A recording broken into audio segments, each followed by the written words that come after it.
successors, and then the Great Revolt, which will ultimately lead to the destruction of the temple. Okay, that's a very quick look at King Herod. Let us continue in the next lecture with a discussion of the Jewish population at this time. In particular, we're going to look at sectarianism before we return to political history. Thank you very much for watching.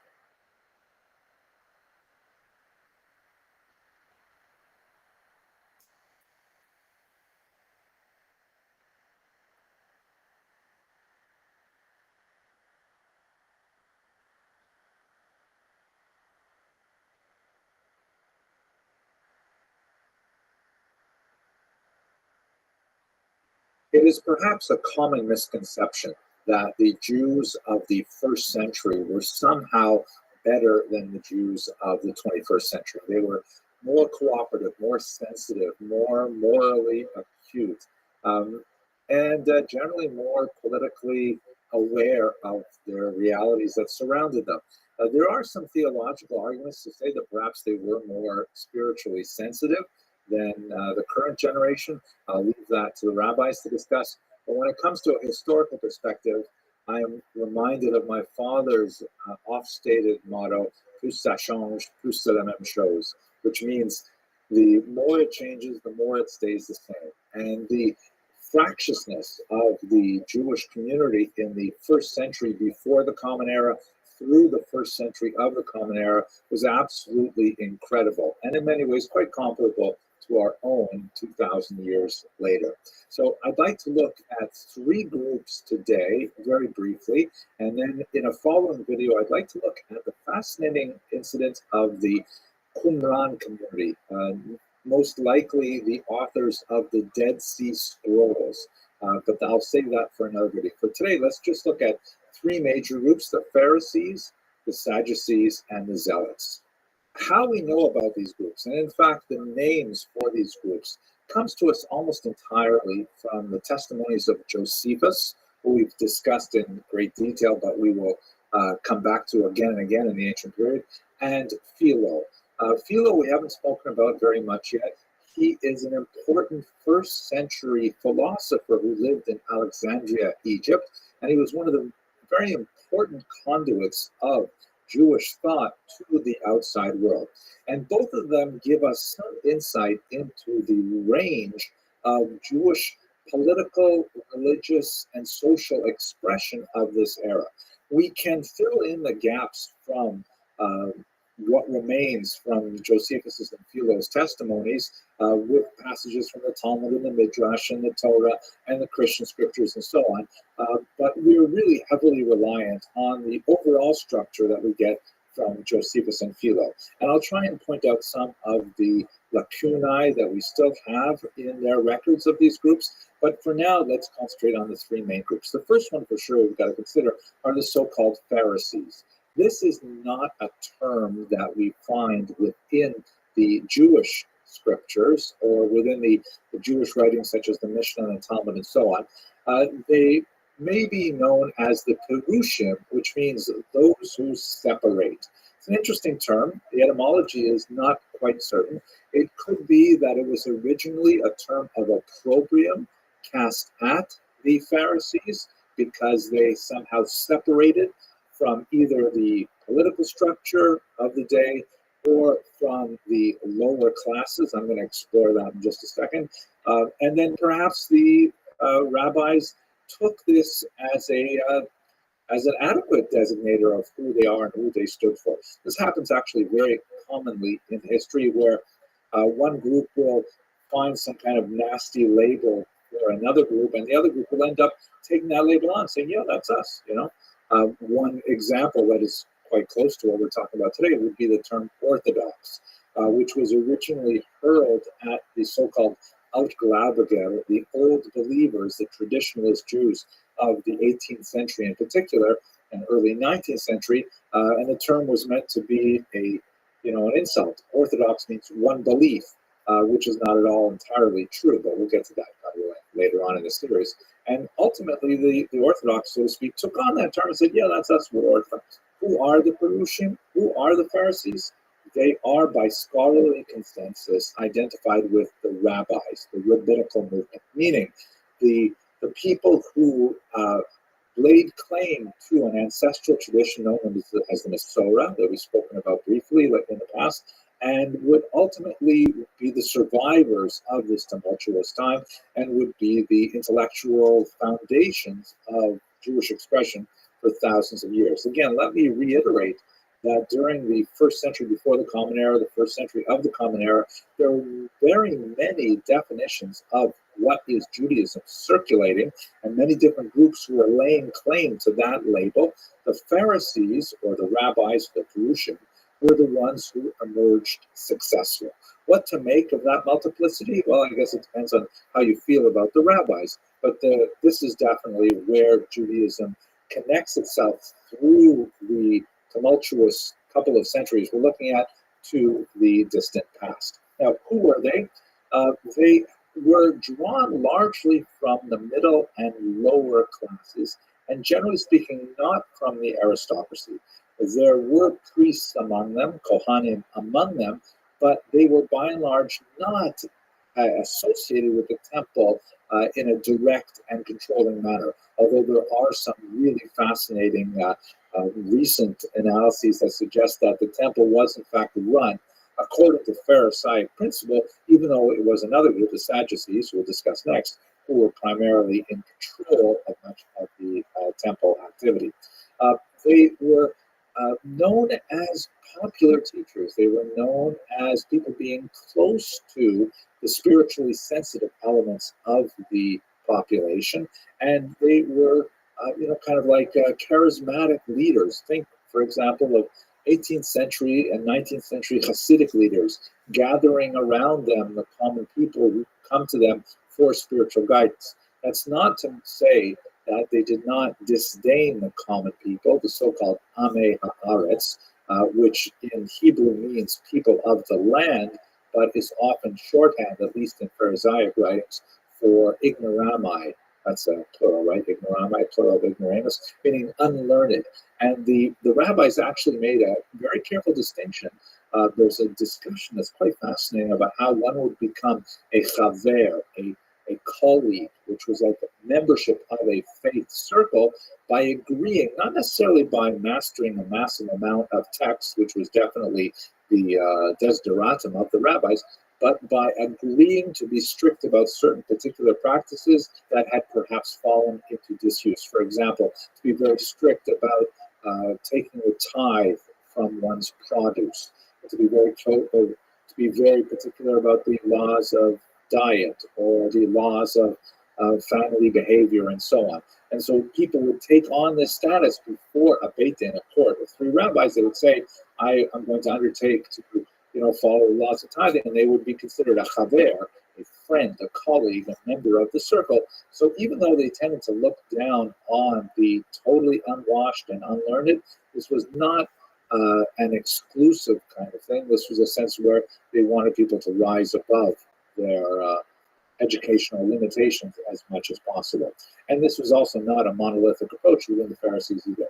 But at any rate, some scholars suggest that that's perhaps why they were called Perushim, or separators, because they held themselves above.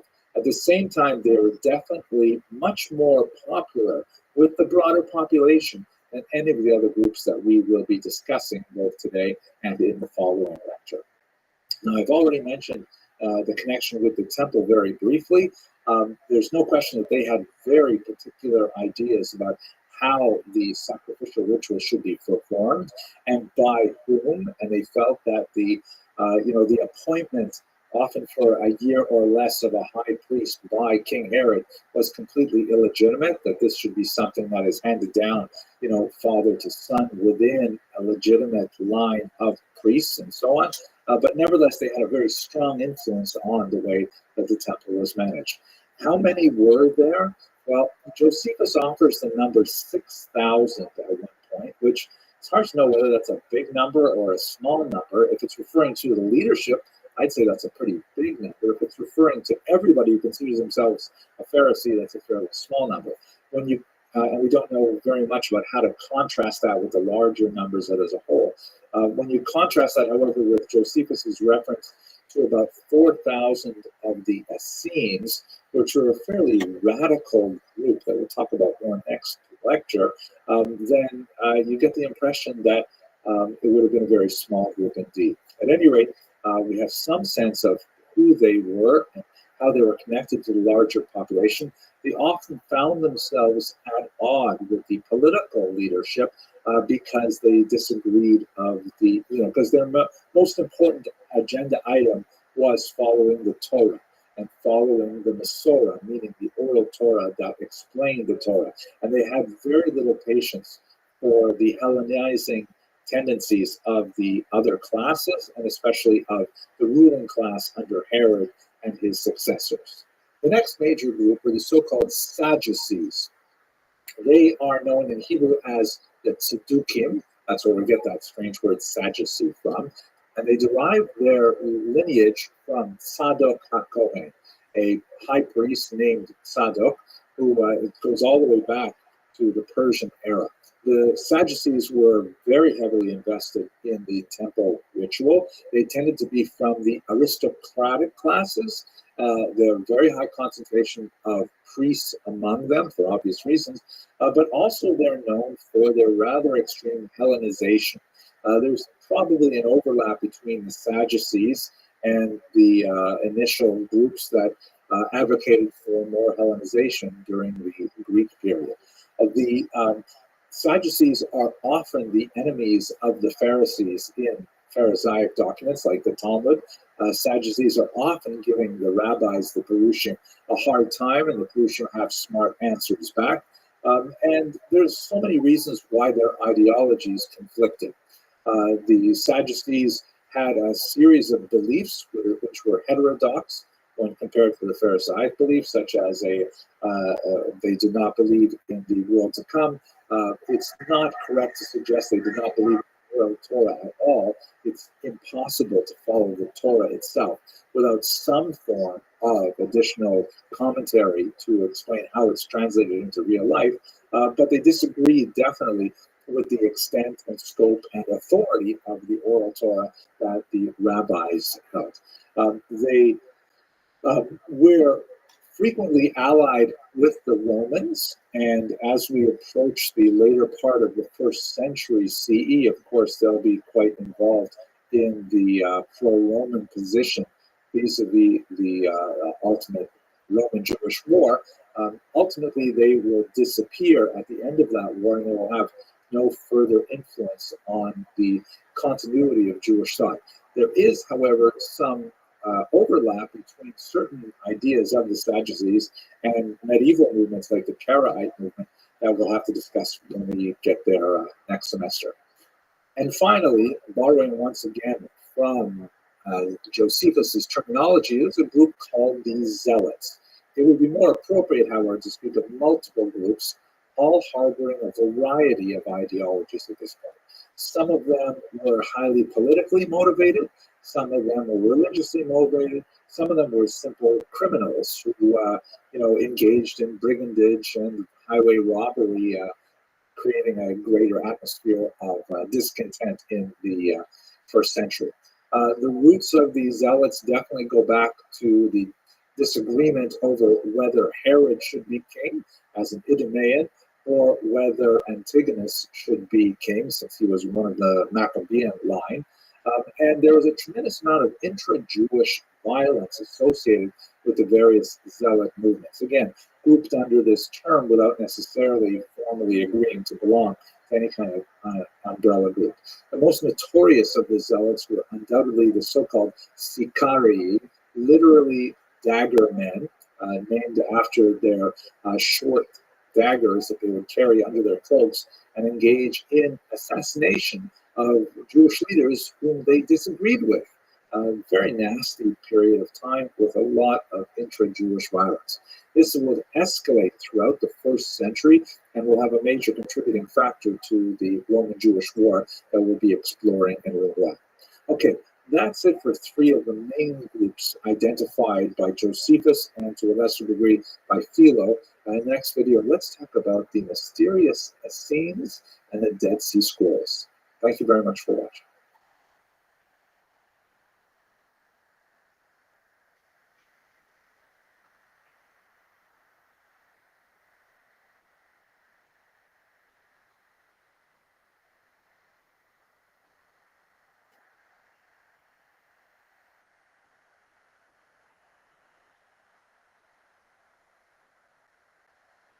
In 1947, just months before the modern state of Israel was to be born, a dramatic discovery came to light.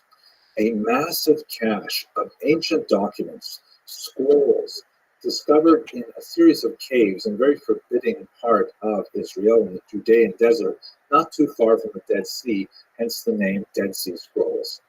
The series of caves were located around a community known as Qumran, an ancient community long since abandoned, and this promised to be the library of that community. And the documents dated to approximately 150 before the Common Era to the Great Revolt of 66 through 73 of the Common Era, and they promised to shed a tremendous amount of light on the nature of Jewish society in this incredibly important time, including a discussion perhaps of what it must have been like for the early Christians in this period. So let's have a very quick look at the Dead Sea Scrolls themselves and ask some questions about who wrote them and what exactly do they say. So here's a map of the modern state of Israel on a satellite.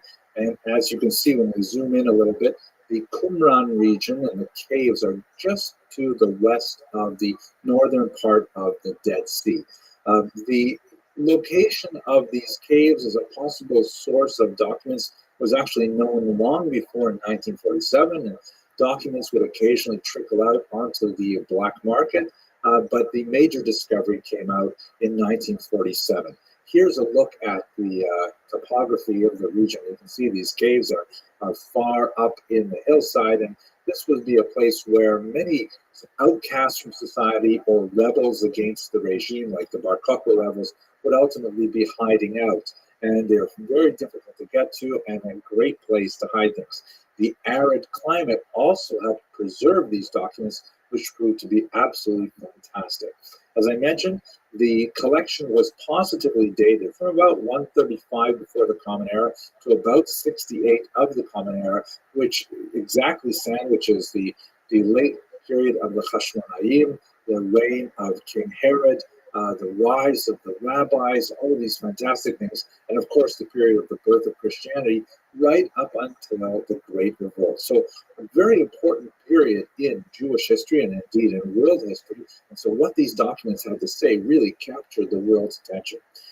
One thing for sure was fascinating early on is that when these documents were painstakingly opened up, it was discovered that they had a tremendous number of biblical fragments in there. Typically not entire samples of works, but there are pieces of the entire Hebrew scriptures, with the exception, interestingly, of the book of Esther. And there are also many other documents in here that say a lot about what it must have been like to be Jewish at this particular point in history. So who were the authors of these documents, especially the ones other than the biblical texts, which of course were copied from earlier texts? We know quite a bit about the Qumran community. This, by the way, is an aerial view of their settlement. The documents were found far away in small caves that were quite inaccessible. So obviously they must have stored them there for safekeeping, and this was not actually where they lived. They lived down in the valley in these large communal areas. They described their own community, particularly in many of their manuals of discipline, which are recorded in the scrolls, and so we get a sense of who they were, or at least how they lived. We know that the members of the Qumran community were Jewish, that they observed communal property, that is, that they lived in a kind of, if you will, a strange kind of religious kibbutz-like environment where all property was held in common, but they had a very highly defined sense of religious mores. They dressed all in white. They had a very strict regimen of maintaining personal purity with a great series of ablutions after, relieving oneself and so on. And they had, all kinds of rituals about how they would gather in silence and eat twice a day, with higher status people receiving the food first. And, really fascinating kind of things that talk to us about the specifics of their day. We know that they valued celibacy, although it's not clear if they were actually celibate. So it may be that celibacy was considered some kind of ideal, perhaps after one had children. Of course, having children, by the way, is a very positive ideal in Judaism as a whole, And so they would not have been able to exempt themselves from this until after they had fulfilled that quota, at least if they were thinking like the Pharisees would in the Masoretic tradition. They may be the so-called Essenes, a mysterious group that are named in Josephus, and a lot of the behaviors that they indicate are those that the Essenes would have held. In their own documentation, they never refer to themselves as Essenes, though, so it's hard to make this label stick. The term Essene is of dubious etymology. It does not appear to be a Hebrew word. Josephus uses obviously the Greek alphabet is all that survived of his description of them. And, there's a lot of guesses as to what that name actually could mean. But what the Qumran community call themselves are the sons of light. They often contrast themselves with other groups. And again, it's tempting to try and attach these labels to other groups that we know existed. There are the sons of darkness. Perhaps those are the Sadducees. And some theories point to the possibility that perhaps the Qumran community were like disaffected Sadducees. Certainly their hyper attention to purity issues are not unlike those requirements that would have been mandatory for the Kohanim, and perhaps they felt that the perversion of the temple ritual under Herod required them to separate, maybe even earlier, maybe even during the Maccabean period, they would have separated. These are all questions. They also have a teacher of righteousness, which may have been some kind of like historical figure, but it's very difficult to identify which historical figure would that have been. We have other records of them. And they also refer to a group of people called the seekers of smooth things. And some have opined that perhaps this refers to the Pharisees, perhaps that refers to the rabbis, because there are elements of the Qumran's community behavior which definitely overlap with Pharisaic ideals as well. These are all great questions that I'm sure over the next century or so people will discover more and more. There's a lot of fascinating things that are being discovered now, for example, looking at the DNA content of the animal skins that were used to write most of the Dead Sea Scrolls. As others, one of the most famous ones is written actually on copper. Fascinating. In terms of the content, what do the Dead Sea Scrolls actually say? So, first of all, the biblical texts are instructive in themselves. It is great to know that the biblical texts that are included in the Hebrew scriptures today were definitely in circulation at the time of Qumran. But the texts that the Qumran community have are mainly fragmentary. They're partial texts, and in some cases, they are expanded texts. There are larger books of the Bible, or like a book that we know that is in the Bible today, but the Qumran version is significantly larger, and there's more material in it. So there's a lot of material to study here in terms of who these people could have been and how they fit with the rest of the Jewish world at the time. But it does indicate that there is definitely a growing consensus about what would be canonized as the Hebrew scriptures. It's generally believed that the full decision was made through the 1st century. Again, the Talmud does not have any extensive discussion of how it was decided to include certain books and others not. There are a few scattered passages, but no systematic discussion of it. What's more fascinating thing about the Dead Sea Scrolls is that quite often they have their own commentaries on texts.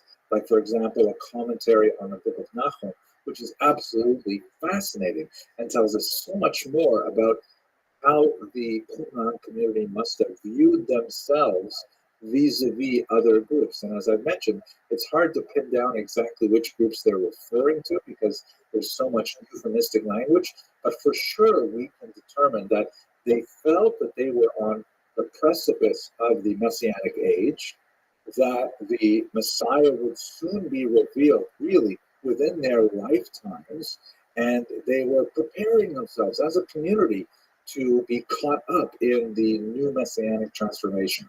This certainly feeds very well into the notion that the 1st century was just cooking in terms of a spiritual vortex and was ripe for the kind of movement that ultimately would express itself in Christianity, because the Dead Sea Scrolls are giving us a sense of a population that is preparing itself for this kind of moment. There's also, as I mentioned earlier, some fascinating manuals of behavior for conduct, which has overlaps with both the Pharisees, who are very interested in halakha and personal conduct, and also with the Sadducees, who are especially involved in issues of personal purity. And that gives us a general sense, I think, of what's in the Dead Sea Scrolls. There's so much fascinating research, so much that is unknown about them still, but I'm very glad to have been able to talk about it with you for a few minutes. Let's go back now to Judea proper and try to understand something about the birth of Christianity within this larger historical context. Thank you for watching.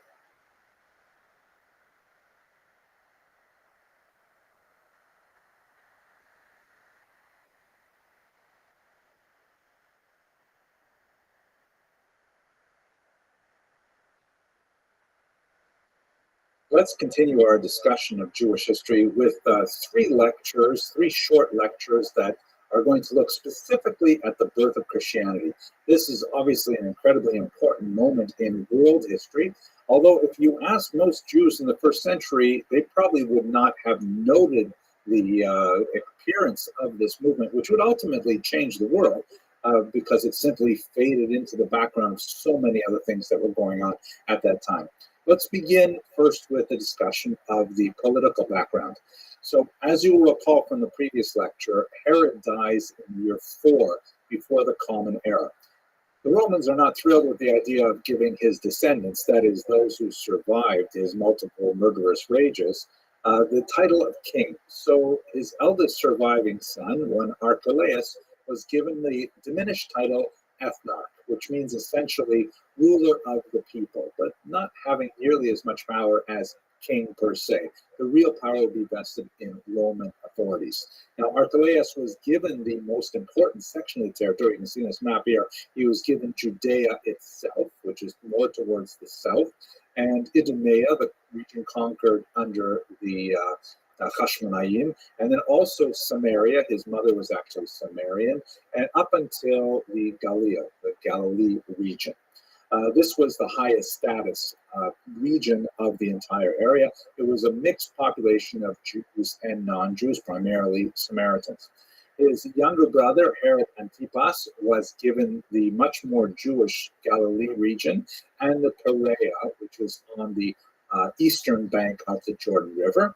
And another younger brother, Herod Philip, was given the region that was more recently conquered in what would be today's Syria and Jordan.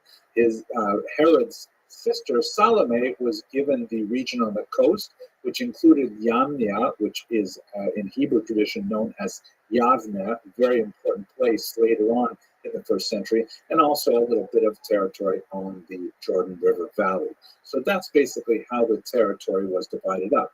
It didn't last long, however, because Archelaus was regarded as an unusually cruel and incompetent administrator, and due to a significant amount of local pressure, the Romans decided to simply remove him from rule, and he was exiled to the new settlement of Vienne, which is in the south of France on the Rhone River. It's actually, not too bad if you get exiled to south of France, but this was not definitely an ideal place for a Jew to go. He is nevertheless the first named Jew in France in the year 6 before the Common Era.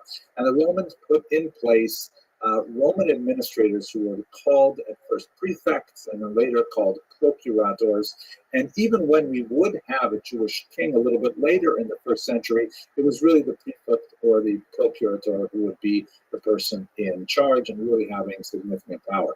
Two of the most important of these figures were Pontius Pilate, who was extremely important, of course, during the story of Jesus' life and death, and Gessius Florus, who was very important in terms of understanding the background of the revolt that would erupt in the year 66. Now, in terms of the Jewish kings, there were two of them. They were both named Agrippa, also known as Agrippas. The first one, Herod Agrippa I, reigned from the year 41 to 44. And the reason why his kingship was reinstated had less to do with politics in Judea, but more to do with politics in Rome. He was favored by incoming emperors, and as a result, he was given some territory back. There's a lot of interesting things to say about him as an individual, but I'd just like to focus on two things for our purposes today. First of all, he appears negatively in the Christian scriptures, which we're going to talk about more in the next lecture. In the book of Acts chapter 12 in particular, this is the Agrippa that actually does very badly vis-a-vis James and also Peter.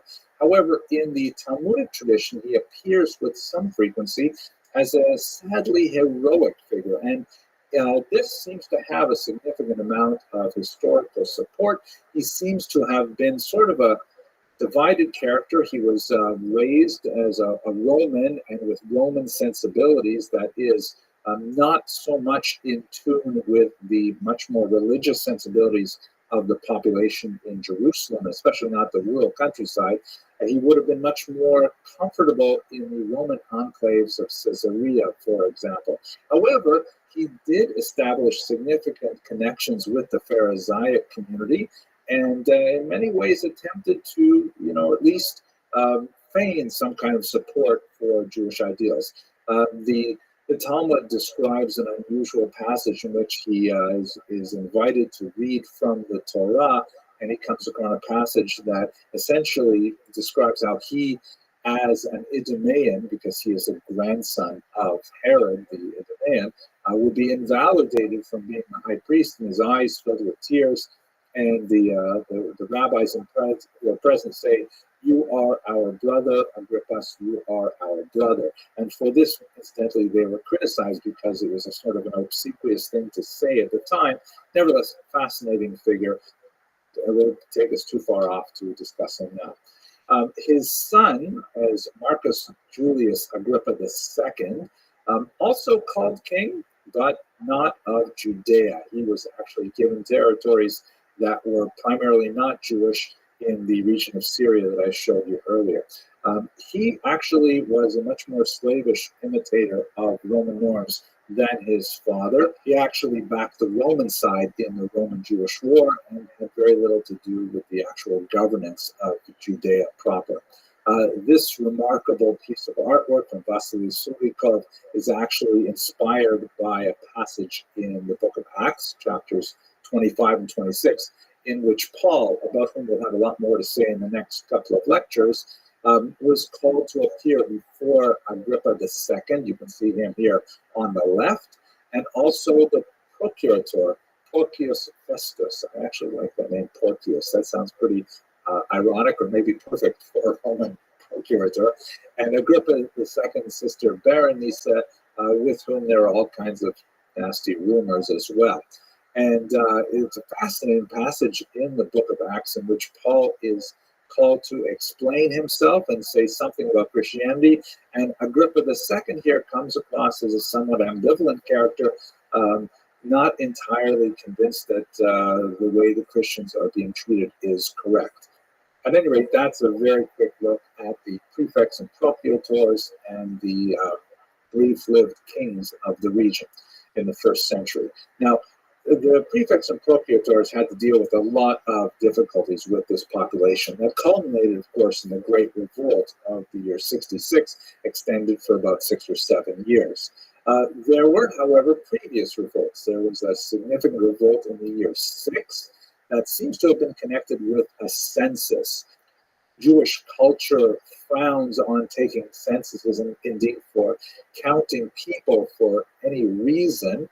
So much so that when a synagogue will convene a quorum for prayer, a so-called minyan in Hebrew, and you'll need 10 adult males in a traditional Orthodox minyan, you will never count them by numbers because it's considered inappropriate to count by numbers.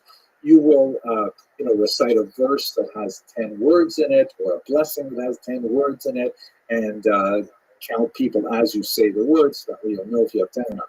But there was a revolt in the year 6 over one of these censuses. There are reasons when a census, of course, should be taken, and there are several mentioned in the Torah, but again, outside of our sphere of responsibility for today's lecture. There was also a significant revolt in the 40 when Caligula, the emperor shown here, decided that he, a little bit like Antiochus IV, who we talked about a few lectures ago, decided to defile the temple courtyard by erecting a monument to himself, which would be completely out of keeping with Jewish sensibilities. And Jews were getting very, very upset about this. And in fact, even Roman authorities were saying, Caligula, maybe this isn't such a great idea. They're kind of trying to slow walk his erection of a monument to himself. Luckily for the region, he was assassinated, and this put an end to this rather strange attempt to put a monument to Caligula in the temple. But we definitely are dealing with a population that is suspicious of Roman activity and definitely distrustful of Romans and ready to revolt over it. The Romans in particular, as we discussed under Herod the Great about 50 odd years ago, they've set up a base in Caesarea where it's much more amenable to Roman sensibilities, and it is primarily from Caesarea that most of the Roman administrative decrees are promulgated. One of the most significant of these procurators I mentioned earlier was Pontius Pilate. Here's actually a fascinating stone that was discovered a while ago that actually mentions his name. It's in the second line here. Pilatus is what it shows there. One last thing that's really crucial to understand about this period is that it is a period of phenomenal messianic ferment. We already spoke about the Qumran community and the Dead Sea Scrolls. You got a sense of what some of these strange populations, perhaps Essenes, may have been like, and what this would have said about the larger society. But what about specifically the messianic movement associated with early Christianity? So we know, for example, that Josephus, who is our go-to source for the first century, he wrote a magnificent work called The Jewish War, which we described again in previous lectures, talked a little bit about who Josephus was as well. And another major work called The Jewish Antiquities, which is huge, and he had a lot to say about internal politics in the first century. He describes, for example, a messianic movement led by a so-called Egyptian prophet, probably a Jew from Egypt rather than an ethnically Egyptian individual, who actually got together troops of followers to meet him on the Mount of Olives, and there his messianic movement was crushed. This is probably in the 40s. But what does he say about Jesus? So we have a passage in Josephus's writings, which is called the Testimonium Flavianum.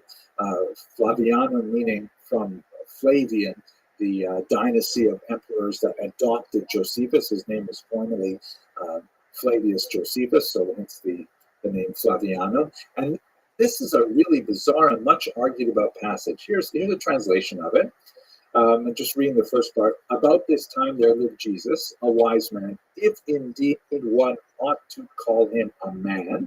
Somewhat bizarre thing for a Jew like Josephus to write, the idea of a human being possessing the qualities or attributes of God in an identical sense, meaning that this is a God man, would be very unusual for a Jew to say, and still remain within the parameters of Judaism of the first century, especially towards the end of it, when we'll talk about how there was a more of a split between church and synagogue, and this was made absolutely clear for the synagogue community that it was totally verboten. And then some description on it. And then this passage, he was the Messiah. Like, wow, that is like the end of the story. I mean, in Jewish thought, a Messiah, the word in Hebrew is Mashiach, as translated into Greek as Christos. It means essentially the anointed one, like pouring oil on the head of this one being chosen to lead the Jews. We see that passage, for example, in the book of Samuel, where the prophet Samuel anoints Saul. This is the term Christos, Messiah, Mashiach. Now, many scholars have doubted for hundreds of years that this particular paragraph was actually written by Josephus. In recent decades, there's been some revision of that, saying, well, maybe Josephus wrote something that was later edited by an enthusiastic Christian copyist, because some elements of it seem to be, acceptable for a Greek writing Jew of the first century to write, but others just seem so far out of line, such as this phrase, he was the Messiah. And if he was the Messiah in Jewish thought, history stops at that point, right? He's a king. He takes over the population and creates Jewish independence, both spiritually and politically. And that obviously didn't happen. It would be strange for Josephus to write that, and so on and so forth. So many have opined, it seems like the balance of scholarly opinion is that this particular passage is not really Josephus's writings. The first time it appears in a corroborating quotation is in the work of Eusebius, a church historian from the late 3rd, early 4th century. And so most scholars assume that this particular passage was somehow inserted between Josephus's death at the end of the 1st century and the time that Eusebius saw it a couple hundred years later.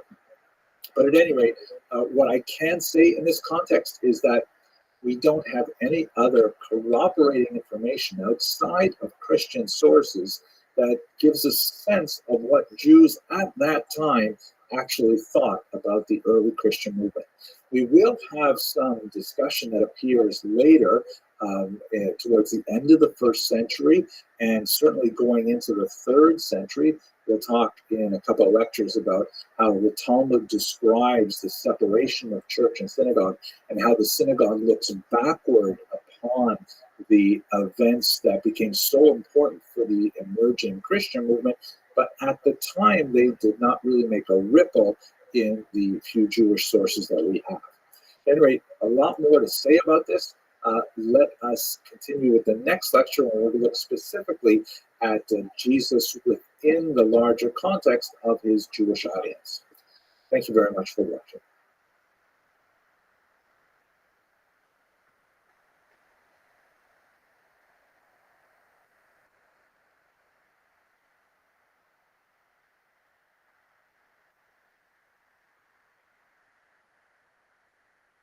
Now that we've had a look at the political background of the region of Judea and environs in the beginning of the 1st century, I'd like to turn our attention to one specific biography that, of course, has tremendous significance for not only Jewish history, but world history.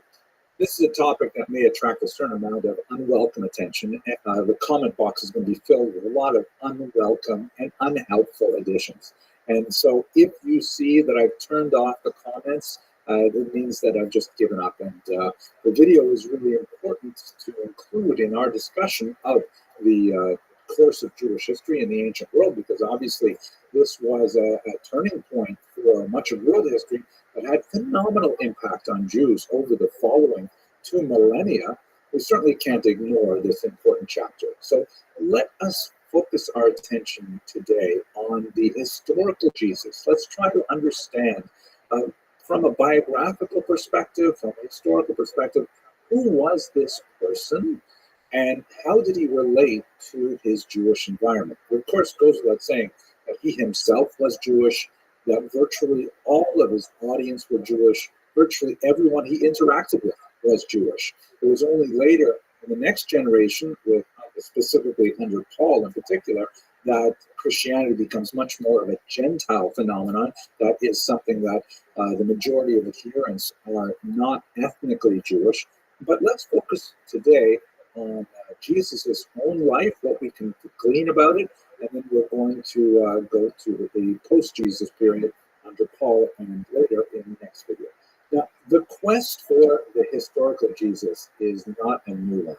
And there are many attempts to try and figure out, based on the Gospels, what exactly we can say with certainty about Jesus' life. We should recall that the New Testament, that is the Christian scriptures, are quite different from the so-called Old Testament or Hebrew scriptures. The Hebrew scriptures, which really constitutes kind of a national library of spirituality, goes covering hundreds and hundreds of years and has many, many different voices. Of course, in traditional Jewish thought, the first 5 books were dictated by God to Moses. There's a lot more to say about it, but not necessarily in this video. And then the subsequent volumes were all, inspired by God in some way, but have specific authors and are located in a particular time and place and context.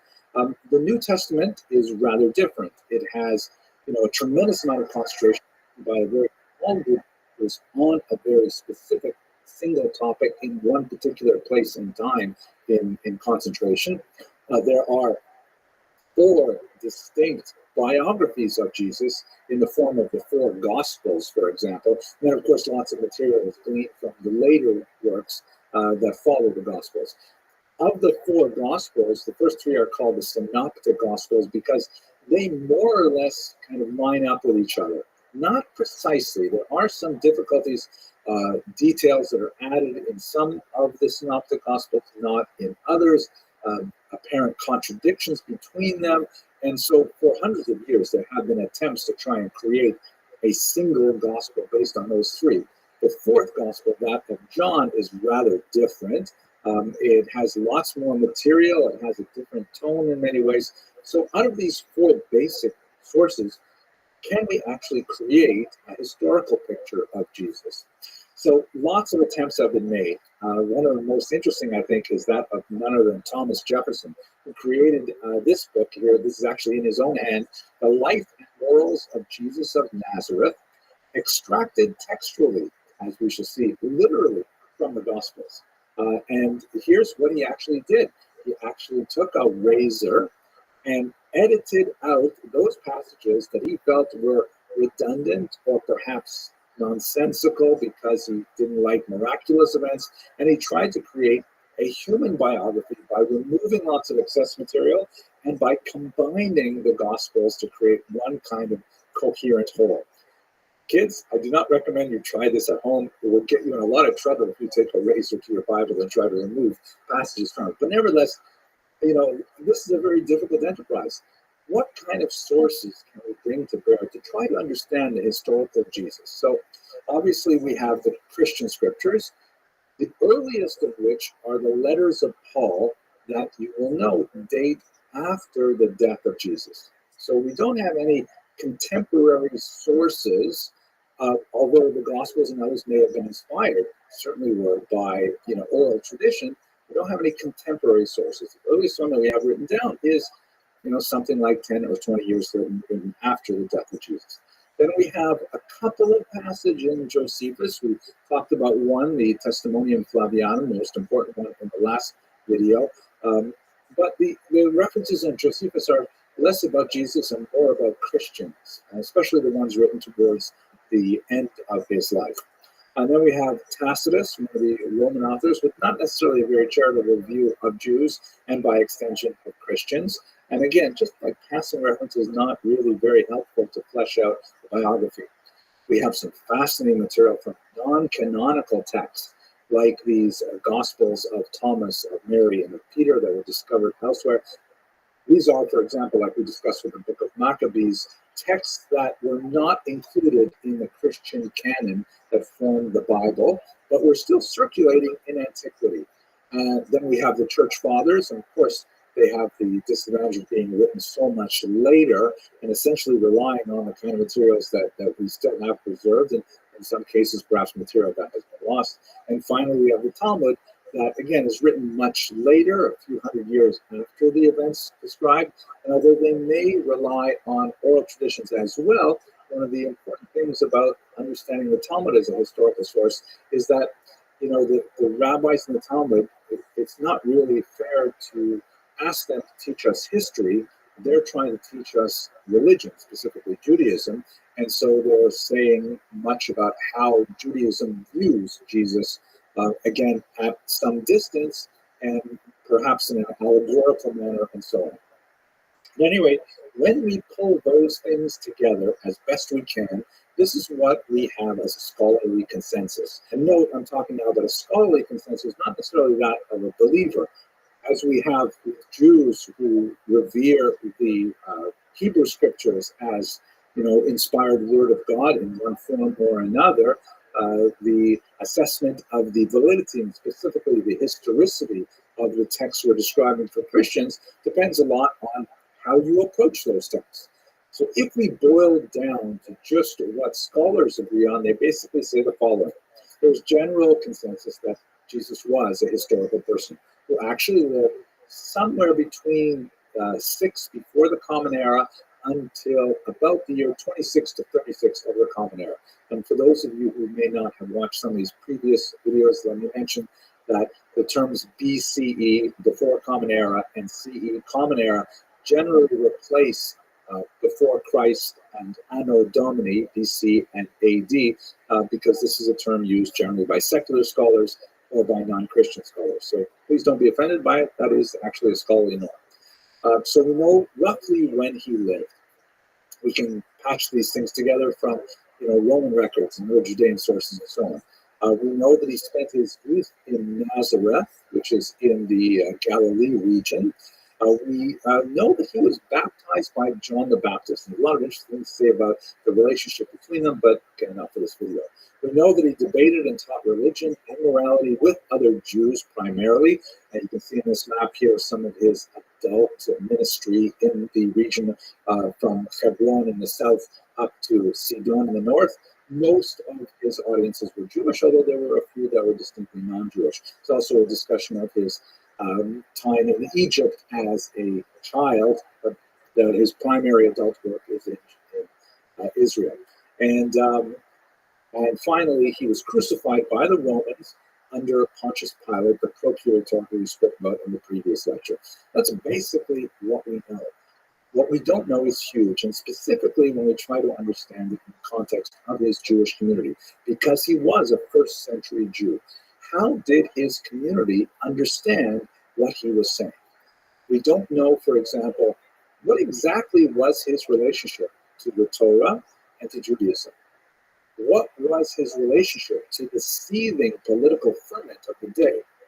And what was his relationship to Jews vis-a-vis his relationship to non-Jews or Gentiles? Really big questions. Let me give you a couple of examples of why we don't really know and what are kind of the parameters of the debate.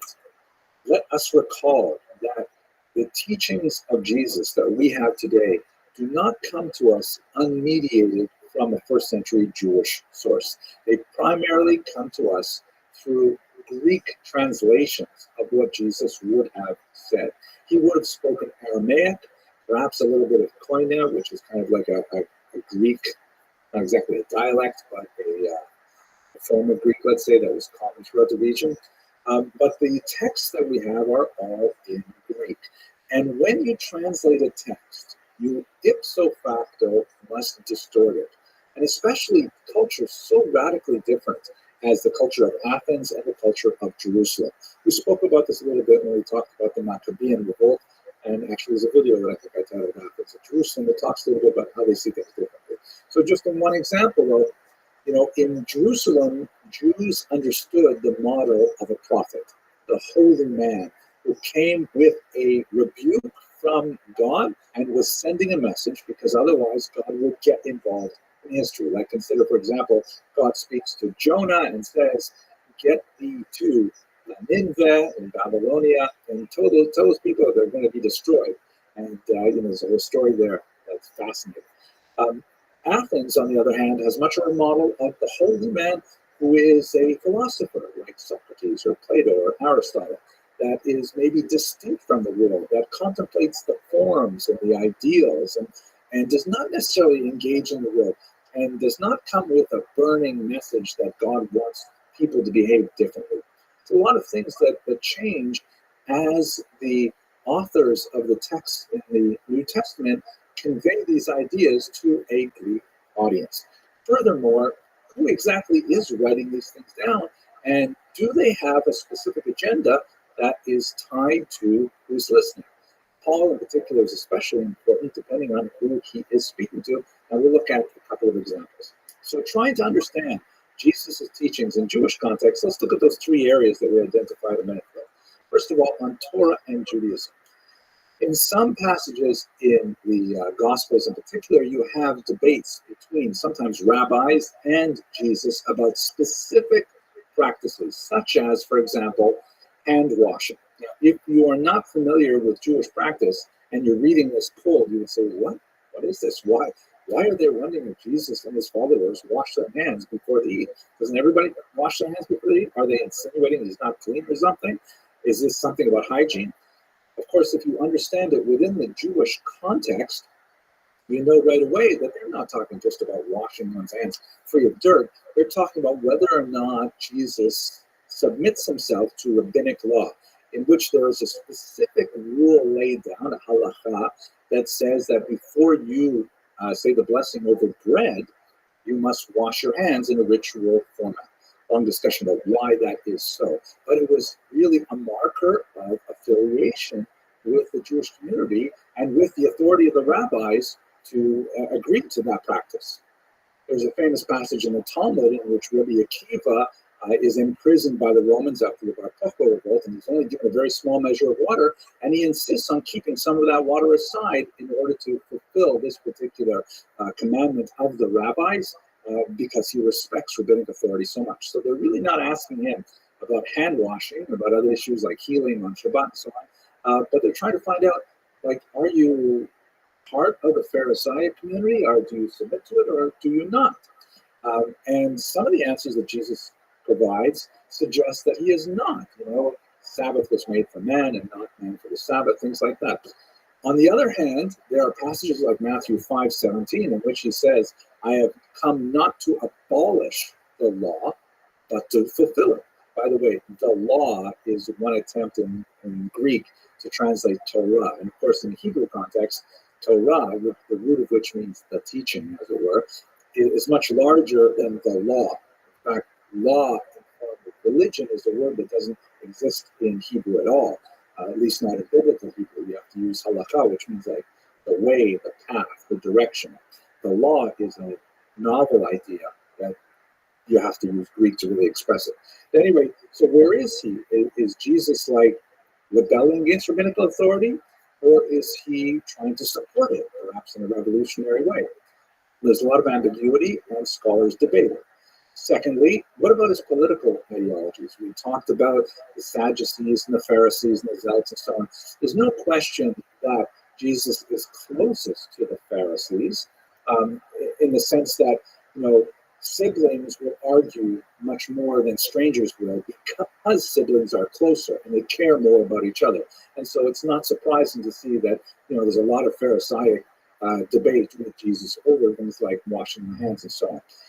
There are some points in the Gospels where Jesus appears to take positions that are very close to the Pharisees, such as, for example, the idea of render unto Caesar what is Caesar's and unto God what is God's, which seems to fit with the Pharisaic idea of, we are not going to defeat the Roman Empire. Let us just, pay our taxes and keep our heads down and occupy ourselves with our inner spiritual world.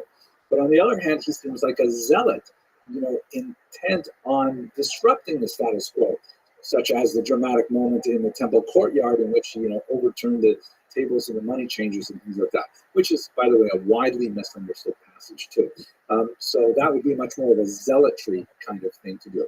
By the way, if you really want to get into the nuts and bolts of specific passages and what could they possibly mean, I'd highly recommend the Jewish Annotated New Testament, published by Oxford University Press, which has some amazing essays at the back, which kind of give an overall context, and then, of course, the entire New Testament with lots of fantastically useful footnotes that will be especially helpful if you're not familiar with the larger Jewish context. I am familiar with the Jewish context, but not so much with the New Testament environment. Really enjoyed it as well. So politically, it's hard to place Jesus on the spectrum. Jews and Gentiles, fascinating. As I mentioned, the vast majority of people that Jesus interacted with, maybe less so when he went up to the region which is now Lebanon, but certainly in Judea, the vast majority of people he interacted with were Jews. What would he have said about Gentiles? We can read some things backwards from the later works. For example, a passage in Galatians 2, in which James, who is based in Jerusalem, is apparently placed in charge of the gospel to the circumcised. And by the way, circumcised versus uncircumcised is sort of a binary that exists in Hebrew scriptures. So James in Jerusalem is in charge of speaking to Jews, and Paul is placed in charge of a different gospel to the uncircumcised, and we presume it's a different gospel. And we see that there's some conflict occasionally about, well, like, how are these two populations supposed to interact? Should you have Jewish Christians, for example, sitting down at a meal with Gentile Christians, meaning Christian believers who are of non-Jewish ethnic origin? And what does that mean in terms of the larger question of observance of the law? Is Jesus talking about Christianity being Judaism plus, meaning that Jews should continue to observe the Sabbath, the dietary laws, circumcision, and so on, and this new teaching? Or is this something completely new that wipes out all of those requirements, especially for Gentiles, only for Gentiles, for everybody? These are really large and enduring questions that are difficult to answer given the expansive nature of the text in the New Testament. Let us now discuss the end of Jesus' life, which of course is extremely important for later Jewish history. This period is called the Passion, and what you're looking at on the screen here is a very powerful work by Marc Chagall, a European Jewish artist. It's called La Crucifixion Blanche, the White Crucifixion. And as you can see from just a cursory look, that Jesus is so clearly identified as a Jew. Surrounding the crucified Jesus is, on the left, you see apparently a Jew in San Benito, which is reminiscent of the later Spanish Inquisition, and a Jew holding the Torah scroll who's fleeing for his life with a look of fear on his face. You see examples of Torah scrolls being desecrated and set to the flames, and women crying. Of course, this painting was created in 1938, a very momentous time on the eve of World War II. You see Jews as refugees in boats, clearly desperate. Perhaps evocative of the pogroms of 1919. You see, maybe that's the Red Army there with the red flags coming over. Let me take myself out for a second. There's a scene here with a synagogue on fire and someone apparently reaching in to take the Torah. It looks like he has an armband. I'm not exactly sure. Is this meant to be evocative of a Nazi, perhaps, to destroy the Torah? I don't know. But above Jesus' head, meanwhile, fly these angelic beings. They're clearly distressed. Who do they represent? You know, Jesus' ancestors, perhaps, his descendants, but clearly they're disturbed by the way in which not only Jesus is crucified, but all the suffering that has followed in its wake. My teacher in this period was a great scholar named Alan Davies at the University of Toronto. And he would speak about the Passion. He would emphasize how in basic Christian theology, this is really ground zero level, is that Jesus was not killed by the Jews. The Jews were not to blame for the death of Jesus, because that goes exactly the opposite direction of how the theology should evolve. The whole point is that Christ died for our sins. That's how it's placed in Corinthians and many other places, that Jesus died to save the entire world, right? The suffering servant, the paschal lamb, for God so loved the world. This is the message. To displace the blame for the death onto another people is exactly the opposite of what this passage means. And I am hardly a Christian theologian, but it seems to me that this sounds reasonable. We really see it, placed in Catholic law when we get to Nostra Aetate, which in the 1960s reevaluated 20 years after the Holocaust. What have we been saying about the Jews? And let's make sure that it's not misunderstood. So for millennia, Jews have been haunted with the charge of deicide. That is the idea that Jews killed Jesus, the killing of God, literally. And this has been an extremely difficult aspect, really at the heart of Western anti-Semitism, and we'll certainly come back to it in another context later.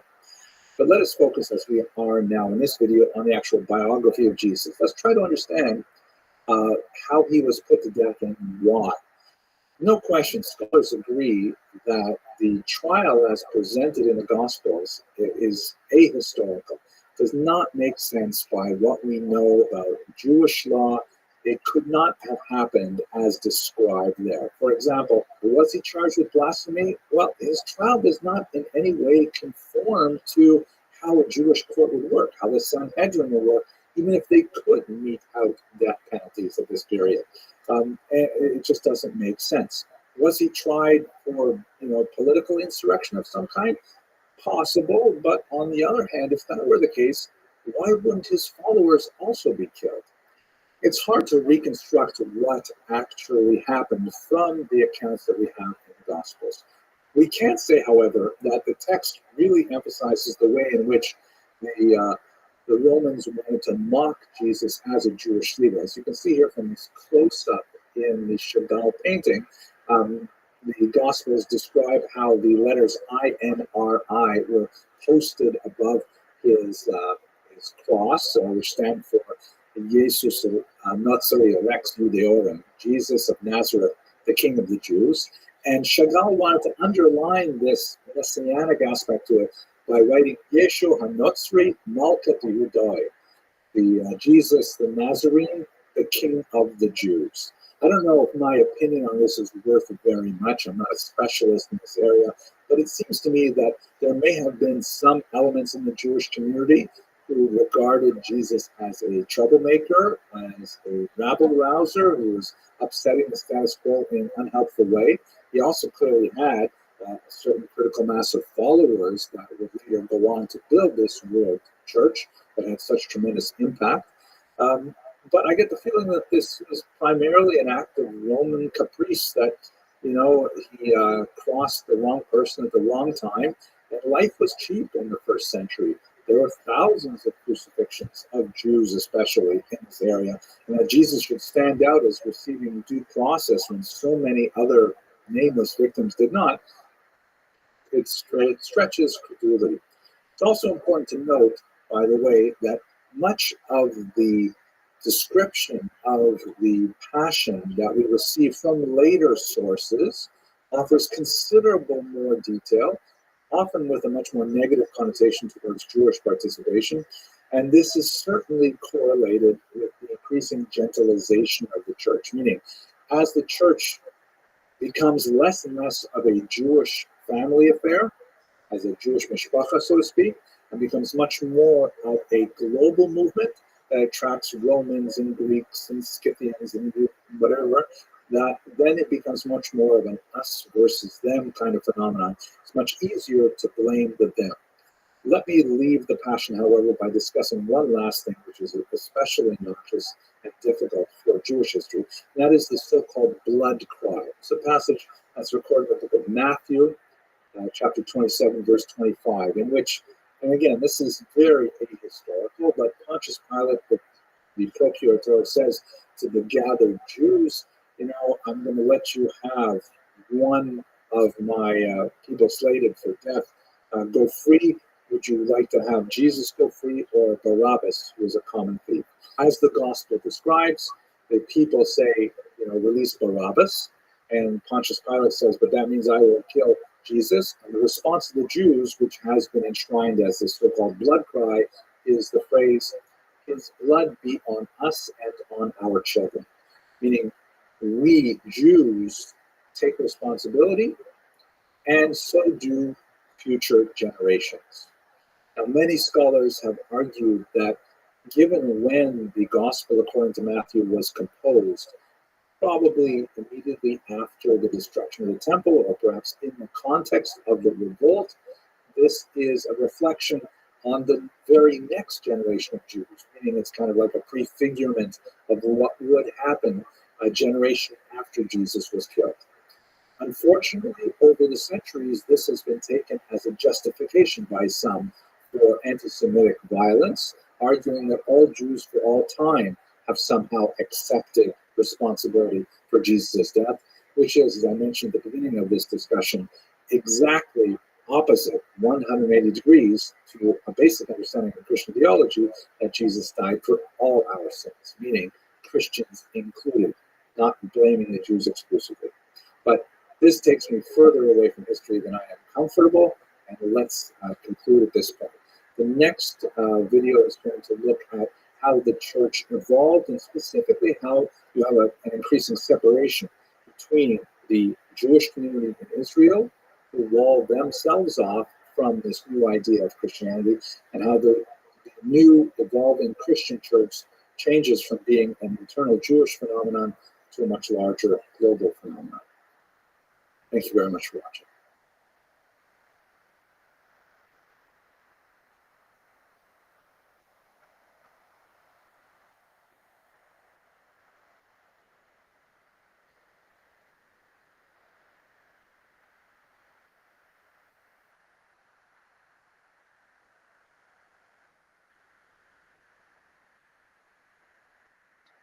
That previous video was a very hard one to deliver because I'm not interested in offending anyone, and I'm not interested in specifically promoting a particular point of view in history other than what seems to make sense to me.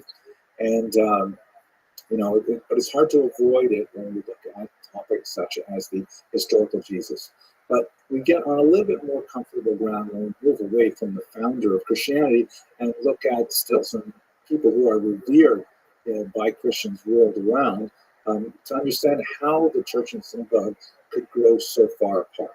So let's begin that discussion now. Undoubtedly, to understand the direction that Christianity took after Jesus' death is we have to look at the work of Saul of Tarsus, also known as Saint Paul. Now, Paul never actually met Jesus in conventional real life. He encountered the risen Jesus, as he describes, on the road to Damascus. Here's an amazing depiction of this from the 16th century. Here, check this out. This is the risen Jesus here, a very dramatic kind of posture with the angelic host and so on. And in the story that Paul describes, once he sees the risen Jesus, he's struck blind for several days and incapacitated. And it's like an overwhelming experience for him. He eventually comes to his senses and he realizes that he's got to go on a mission to talk about Jesus and his teachings, and he is wildly successful.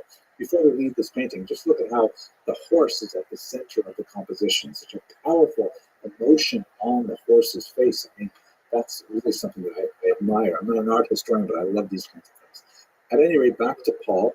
He goes on this massive journey, devoting his life to touring the Eastern Mediterranean. He goes through Asia Minor, on the Greek peninsula, and the Italian peninsula, and his word reaches, perhaps through extensions, even to the Iberian Peninsula. And everywhere he goes, he's speaking primarily to Jewish audiences in the diaspora and to fellow travelers with those small diaspora communities whenever possible, and reaching out beyond the Jewish community to talk about what Jesus said and what it means for society. Now, it is at this point that we should understand that Christianity had a tremendous amount to offer the peoples of the world. It took some of the key ideas of Judaism, such as life after death, that's a big plus, a personal deity who actually listens to prayer, that is full of mercy, that has requirements of humanity, that holds humanity to task, that there is a mission for humanity, all kinds of really amazing things. And of course, attaching it to a religion of great antiquity. And at the same time, Christianity omitted a lot of the sort of high barriers to admission to Judaism. Judaism at this point is still very much an ethnicity, a people. One may convert to Judaism, famous conversion story in the Bible, for example, the story of Ruth, but it's still primarily an ethnos, and one gets into it by being descended from other Jews. And in order to make that leap into the Jewish community, one would have to submit, if one were a male, to circumcision. And of course, there's all the ritual commandments, like as maintaining the dietary laws, observing the Sabbath, and so on. And these things are quite onerous, especially if you don't appreciate how amazingly beneficial they are. So there are a lot of Gentiles who are attracted to these ideas, maybe attracted to Judaism itself, but not necessarily willing to undertake those kind of responsibilities. And Paul finds there's a huge audience. He has people who are really listening to him. At the same time, one of the most obvious questions he's going to be asked is so what's different between you and other Jews? And he's got to explain the relationship between this new emerging ideology and the mother ideology of Judaism. This is where you begin to see something that's called the Adversus Judaeus literary tradition. It's exemplified in particular by John Chrysostom, but we see many other figures among the church fathers who are participating in it, which is kind of like against the Jews. There's a discussion of why Christianity is better that involves why Judaism is worse, why Judaism is a less so kind of ideology. This obviously has, negative connotations and will have negative repercussions, particularly as the debate becomes much more Gentile versus Jew, us versus them. This will proceed apace over the next few centuries. Where we see this especially clearly is in the ecclesia et synagoga theme, the church and synagogue theme, which, to jump ahead for a few centuries to illustrate this point, you see it in Gothic art in particular.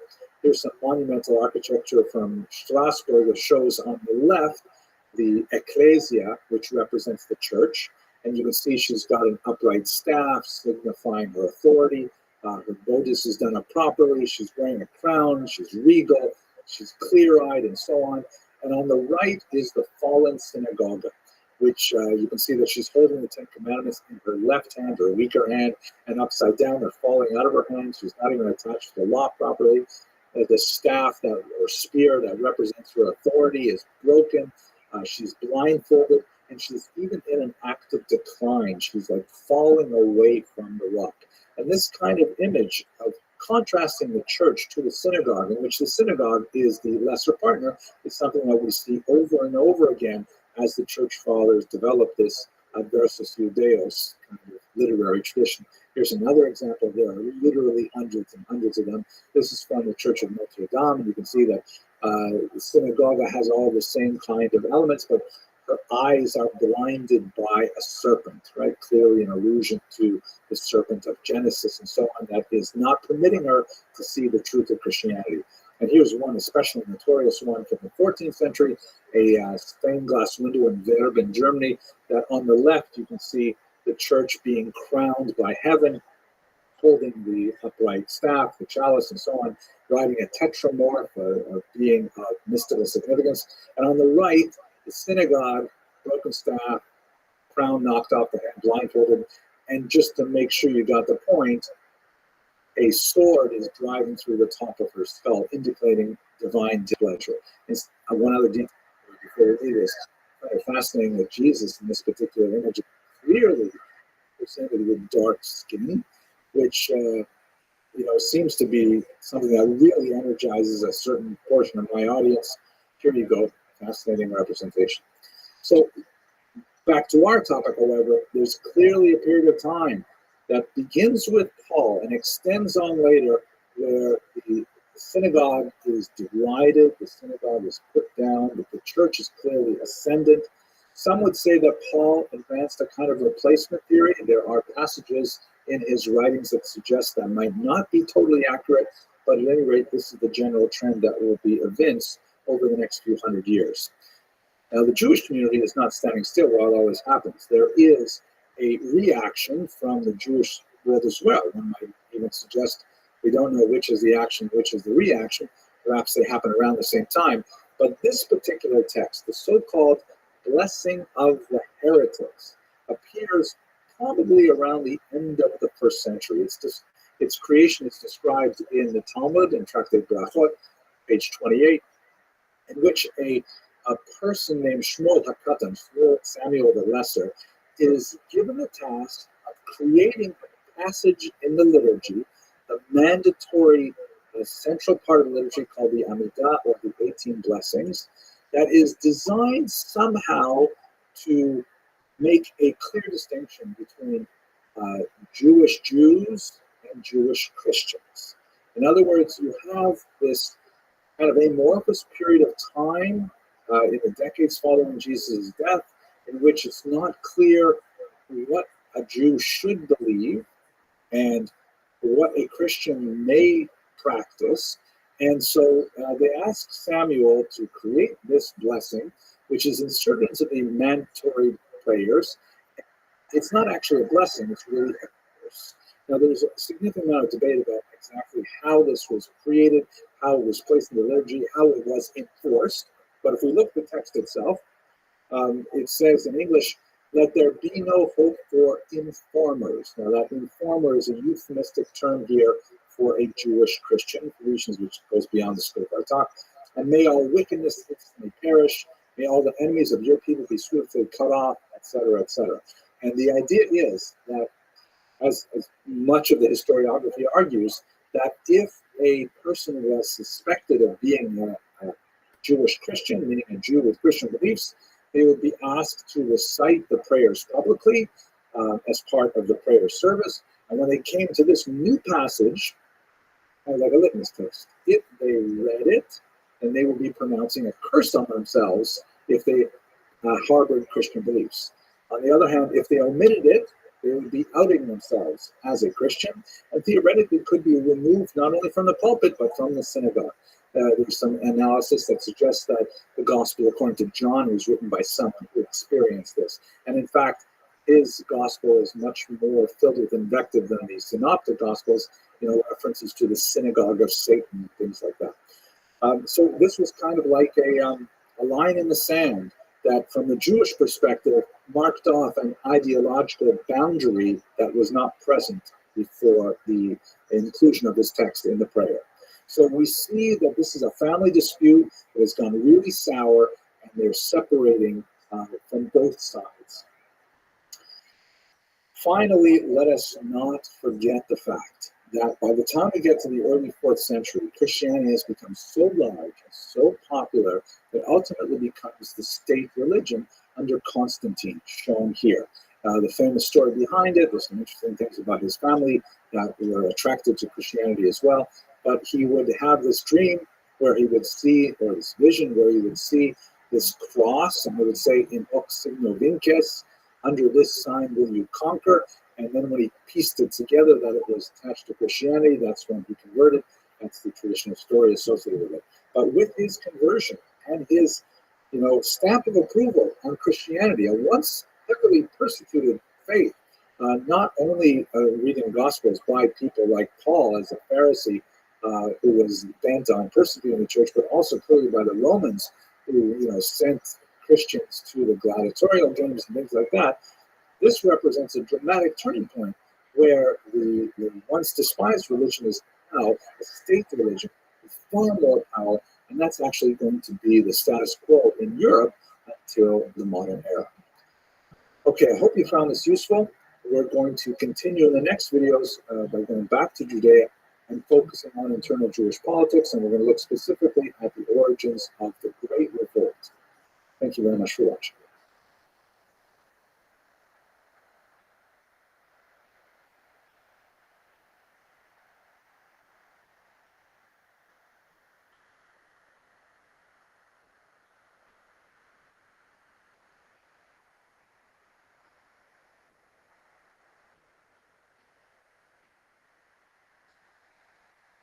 Let us now direct our attention to a major turning point in Jewish history, and that is the First Roman-Jewish War that occurred in the 60s and the early 70s of the 1st century.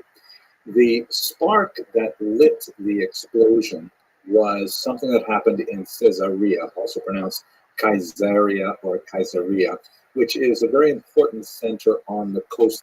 I spoke about this city in the context of Herod the Great. It was a major Roman center during this period. Here you can see a map where it's located halfway roughly between Tel Aviv and Haifa in today's map. There are many factors that come together to create this first war, but perhaps one of the most significant general elements of the mood of the era was this dichotomy between the concept of the election of Israel and the disdain and neglect of a corrupt and bureaucratic Rome. On the one hand, there's no question that this 1st century was filled with messianic thoughts. We spoke quite a bit about it in the context of the movement of Christianity. Also, we spoke about it in the context of the Dead Sea Scrolls. There's a lot of people who are anticipating the arrival of the Messiah, which in Jewish thought is something that would happen with a great political upheaval, with a this world ruler who would initiate a period of freedom for the Jews in Israel, and then all kinds of other amazing things would happen. This is happening at the same time that Rome has let go of the reins of what's going on in Israel specifically.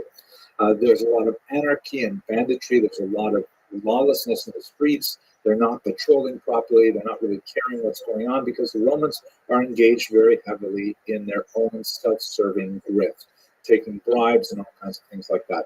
There's also, as we will recall, Israel is never an area that is completely free of non-Jews. There are mixed populations in Israel, and not everyone there feels comfortable with the Jewish vision of what that land should be. It sounds familiar, right? This is basically the oldest story of that part of the world. And there are provocations that primarily come from the non-Jewish minorities in Yamnia and also later in Caesarea, as we shall see. In Yamnia, also known as Yavna, the local populations agitated to provoke Caligula into his disastrous decision to set up an idol to himself in the temple. It turned out, as we discussed earlier, that was short-lived because Caligula was assassinated. But nevertheless, there was a lot of friction between non-Jewish and Jewish populations in Israel. During this time, the combination of those two mood factors tended to push the Pharisees more in the direction of the Zealots, and there was a qualified sympathy for their desire to throw off the yoke of Rome. It was not a full-throated endorsement, but there was nevertheless more of a sense that the Zealots were towards the right side of history, and that was, as best we can tell, the mood of the mood of the Pharisees in the late 50s, and the people followed the Pharisees by and large. The spark that occurred in Caesarea was mundane. It had to do with a property dispute. It seems that Jews were renting a local space from a non-Jew for a synagogue, and they wanted to actually buy this space. The non-Jew did not want to sell to them. In fact, he wanted to evict them. The Jews must have had some kind of lease arrangement because they went and they petitioned the local procurator, Gessius Florus, who was known for his insensitivity to Jewish causes, who took their money with an agreement to hear their case and then promptly ignored it. So what ended up happening is on one particular Shabbat in the year 66, some local miscreant, it's not clear from Josephus whether it's the same person as the owner of the building or perhaps someone who's involved in dispute, this individual went and performed a ritual idolatrous sacrifice of birds right at the entrance to the synagogue over an earthenware container in such a way, apparently he was aware of some of the laws of the defilement, some of the complicated laws involving earthenware containers and defilement that are more complex than we can get into right here. But at any rate, it really enraged the local Jewish population of Caesarea. Some of the more hot-headed elements of the community actually rose up and began to riot, but they rapidly found that the mood of the local population in Caesarea, which was, again, recall, primarily a Roman-oriented city, not one of the more Jewish cities, what the tide of the rioting turned against them. What ended up happening is Gessius Florus turned a blind eye to this. He arrested the Jewish petitioners who had asked to buy the synagogue in the first place, and the rest of the Jewish community actually fled with their Torah scrolls to nearby Narbata. The news of the events in Caesarea soon reached Jerusalem with a much larger Jewish population, a much more religiously inclined population, and there was an uproar, as you can imagine. Gessius Florus, the procurator, sent troops to Jerusalem in order to try and quell the unrest. And while he was there, he actually seized a relatively small amount of money from the temple treasury, which certainly was a more incendiary action and was not going to calm down the population there. In fact, the local population even publicly walked around holding their hats out, begging for money on behalf of Gessius Florus to mock him. That certainly didn't improve relations between the procurator and the local Jewish population. But the violence got actually quite serious, especially in the upper city, and some people were killed. There was bloodshed, and the Antonia fortress, which we'll see a little bit later, to the north of the Temple Mount, was actually isolated with the Roman troops imprisoned within. King Agrippa II, the Jewish king, who was actually not the king of Judea proper, and he was really king of a region to the north. We spoke about him a little while ago.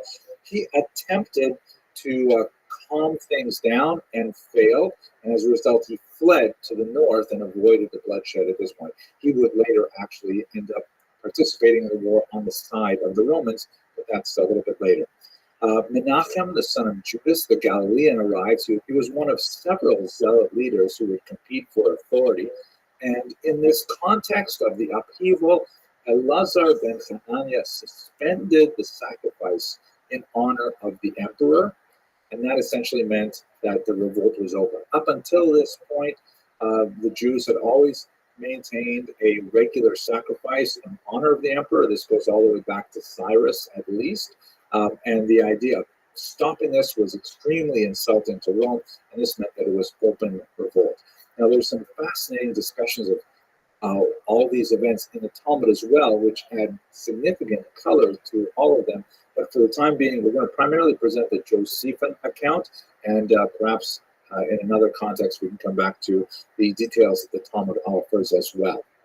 At this point, the local forces that the procurator was able to muster, a fairly small number of troops, could not handle the riot anymore. And so Cestius Gallus, who was the governor of Syria, and the region of Israel was within his supervisory map, he arrived with the Fulminata Legion, the 12th Legion. We're talking now about 20,000 soldiers. So he comes down from the north and he makes his way throughout the region until he gets to Jerusalem. Now we should remember that these legionnaires are professional trained soldiers. We're talking about maximum 23,000 rebels spread out throughout the entire region without discipline, without arms, without training.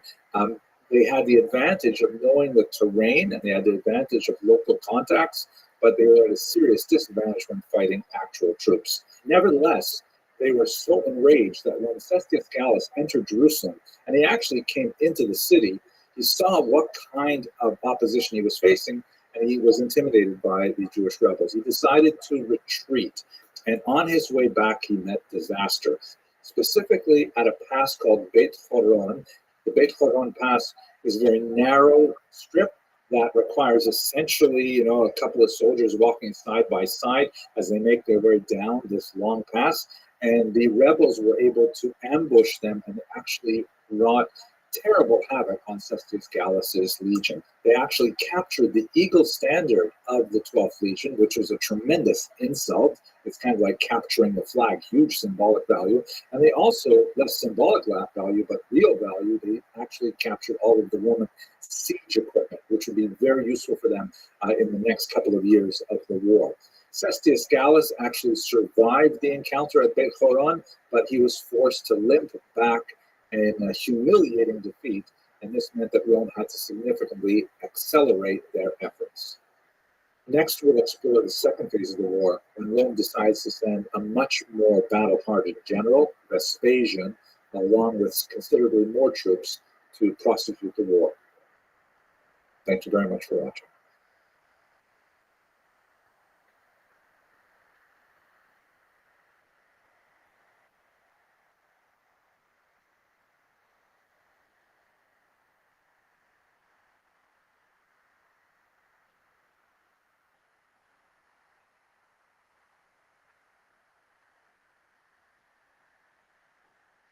In far-off Rome, the Emperor Nero is very displeased with the defeat of Cestius Gallus, but he realizes that he has to take matters in hand, and so he sends a much more significant general, here shown as Vespasian, to deal with these rebels in Judea.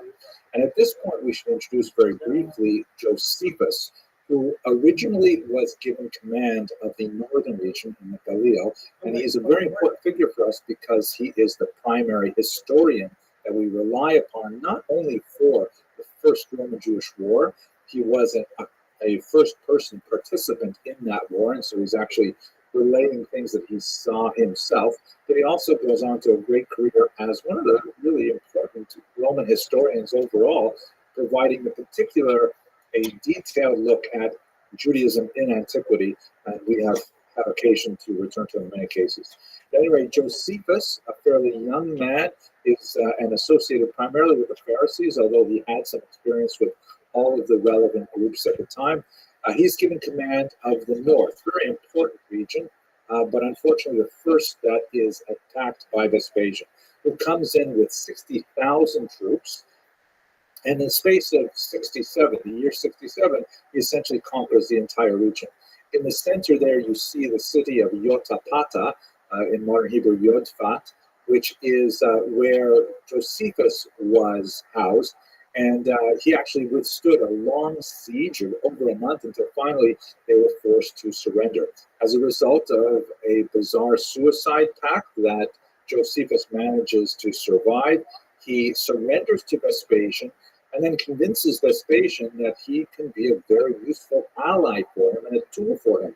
Vespasian ultimately takes Josephus at his word, and he ends up becoming kind of like the official Jewish expert. In other words, he turns coat. He becomes an ally of the Romans, betraying his countrymen, which makes him a difficult source to rely on in many ways, but nevertheless, Josephus is our main resource for the entire period. And Josephus will describe the rest of the war. In Jerusalem, there's tremendous chaos. The rebel leaders who were active, particularly in the Galilee region in the north, flee the conflict and make their way to Jerusalem, where there are now several different competing leaders. There are the leaders of the local aristocracy and the high priesthood, who were at the center of what ended up becoming sort of a provisional government that was set up in the beginning of the war in 66. But the competing factions fight bitterly and, in fact, execute the heads of the united leadership, including the high priest. There is a tremendous rivalry between all of the factions of the Zealots, to the point that they not only fight with each other, they even burn each other's siege supplies, which turns out to be disastrous because, of course, Vespasian will ultimately organize a siege against them. It gets so awful that the Zealots, who are based in Masada at this time, that's a very important fortress on the banks of the Dead Sea, not too far south of Jerusalem, they actually attacked the nearby village, a Jewish village of Ein Gedi, on Passover night as a result of these kind of internal conflicts. Meanwhile, the Jews are fighting with each other bitterly in Jerusalem and in the region. Vespasian takes his time and he mops up the naval resistance at Yaffo. There were several sea battles there and some smaller conflicts around Jerusalem, but he leaves Jerusalem alone throughout the year 68. At that point, Nero dies, and there is a very significant competition in Rome for who is going to be the next emperor. Vespasian is invited to take that role, and he returns to Rome in the year 70. He hands the command over to his son Titus, also a very able general, who will ultimately bring the battle to its conclusion by attacking Jerusalem itself. By the time Titus approaches Jerusalem, there are two main leaders left in the region, Shimon ben Gioria and John of Giscala. And they're fighting bitterly with each other, but when they realize they're about to be attacked by Titus, they decide to put aside their differences temporarily. By the time Titus arrives, there are about 25,000 rebels in the city who are fighting against 4 Roman legions of about 80,000 battle-hardened troops. On the map here, you can see how the battle goes. First, Vespasian and his forces breach the outer wall in the summer of the year 70. They enter the northern part of the city, and after a week, they're able to breach the second wall that lets them into the old city towards the Temple Mount, which is the primary goal of their advance. They attack the Antonia Fortress, which is this region that was built by Herod at the very north of the Temple Mount complex. You see in that square area there on the center right. But the rebels actually managed to push away Vespasian's attack in mid-June of that year. Vespasian then turns his attention to building a siege wall all the way around the city in order to choke off any food supplies that could come in. He lets the Jews essentially starve for about 2 weeks. They're softened up by hunger. Let us not forget that the Zealots, in their zeal to beat one another, they actually burned most of their siege supplies, so they did not have extensive foodstuffs.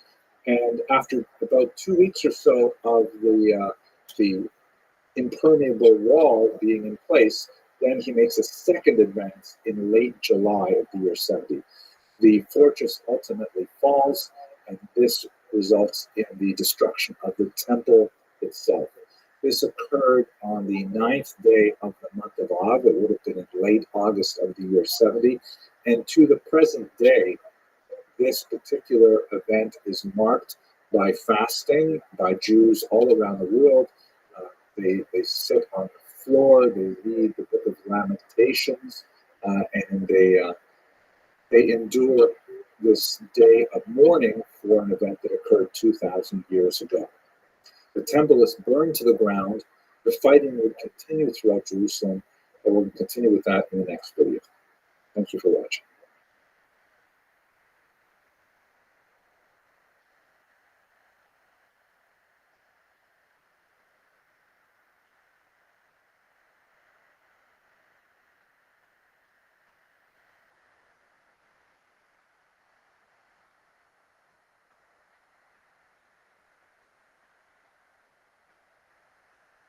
The Roman-Jewish War essentially ended with the destruction of the temple, which demonstrated the futility of the immediate messianic hopes of the Jews in the region. However, fighting continued for a few more years, either to the year 73 or possibly 74 of the Common Era. There were a few holdout fortresses of Jews outside of Jerusalem, and the most significant of those was undoubtedly Masada, which is shown here. It's a dramatic cliff-top fortress. It was actually the palace of Herod at one point, his vacation palace, and it's in a very forbidding part of the Judean desert, and it is essentially impregnable.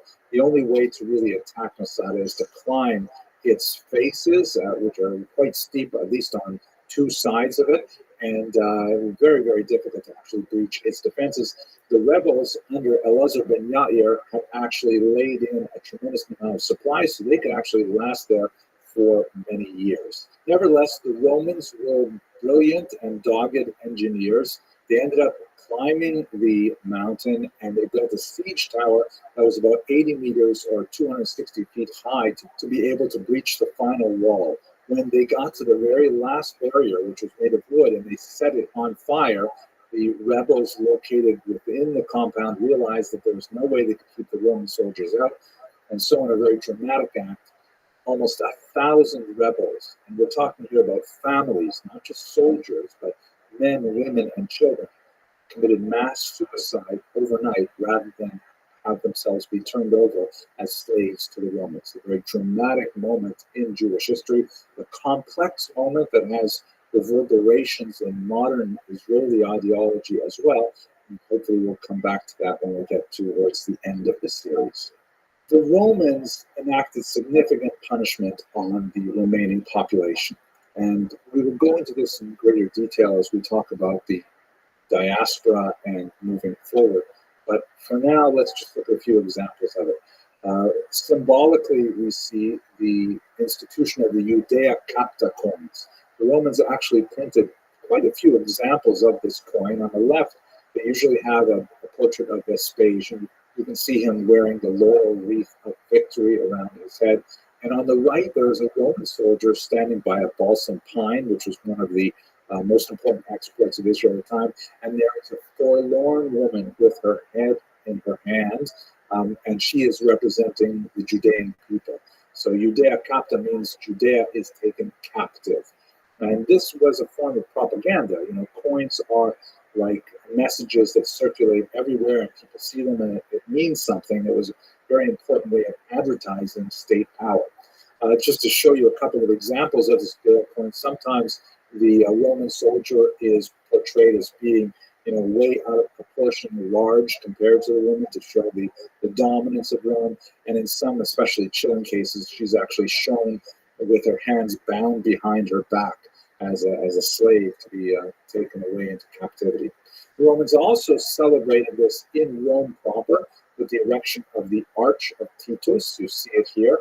And inside the arch, when you zoom in a little bit, there is a depiction of the Romans taking away spoils from the temple. Here's a better resolution look at it. You can see that they're clearly holding the candelabra called the menorah, which would have stood in the Temple Mount area. A scholar at Yeshiva University did some chemical analysis of the sculpture and actually was able to reconstruct how it would have looked to the Romans in the ancient period, because they actually preferred their sculptures to be painted. So it would have looked like this to Romans. You can see on the left, there's a sign that says Leges Judaeorum, or the law of the Jews. Perhaps that was referring to the tablets of the law, or maybe a Torah scroll. can see they're clearly carrying the menorah. The sign next to it says Candelabrum Judaeorum, the Jewish candelabra. And on the right, they have the Sacra Judaeorum, the holy thing of the Jews, which appears to be the shulchan with the altar with the badim, the staves that would be used to carry it, perhaps. The Romans also imposed some terrible taxes and some restrictions on Jewish activity, which I'd like to explore in a later lecture.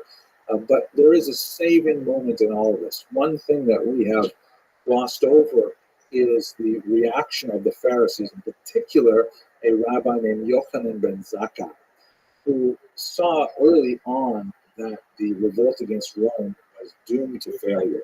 And in a rather dramatic moment, he had himself smuggled out of Jerusalem to actually meet with Vespasian directly. This is one of the details that the Talmud offers. And he makes a request of Vespasian, actually three requests. But the one that's especially significant for us is he says to Vespasian, in Hebrew we have the phrase, Ten li Yavne v'chachameha, give me the city of Yavne, Yamnia in Greek, and its sages, which meant that he wanted to have a safe base where the pacifistic Pharisees could retreat and could continue to engage in religious study. This ultimately was the seed from which future Jewish leadership would grow, and the future of the Jewish people would be preserved through these scholars studying the traditional values and texts of Judaism. We will continue this in future lectures. Thank you very much for watching.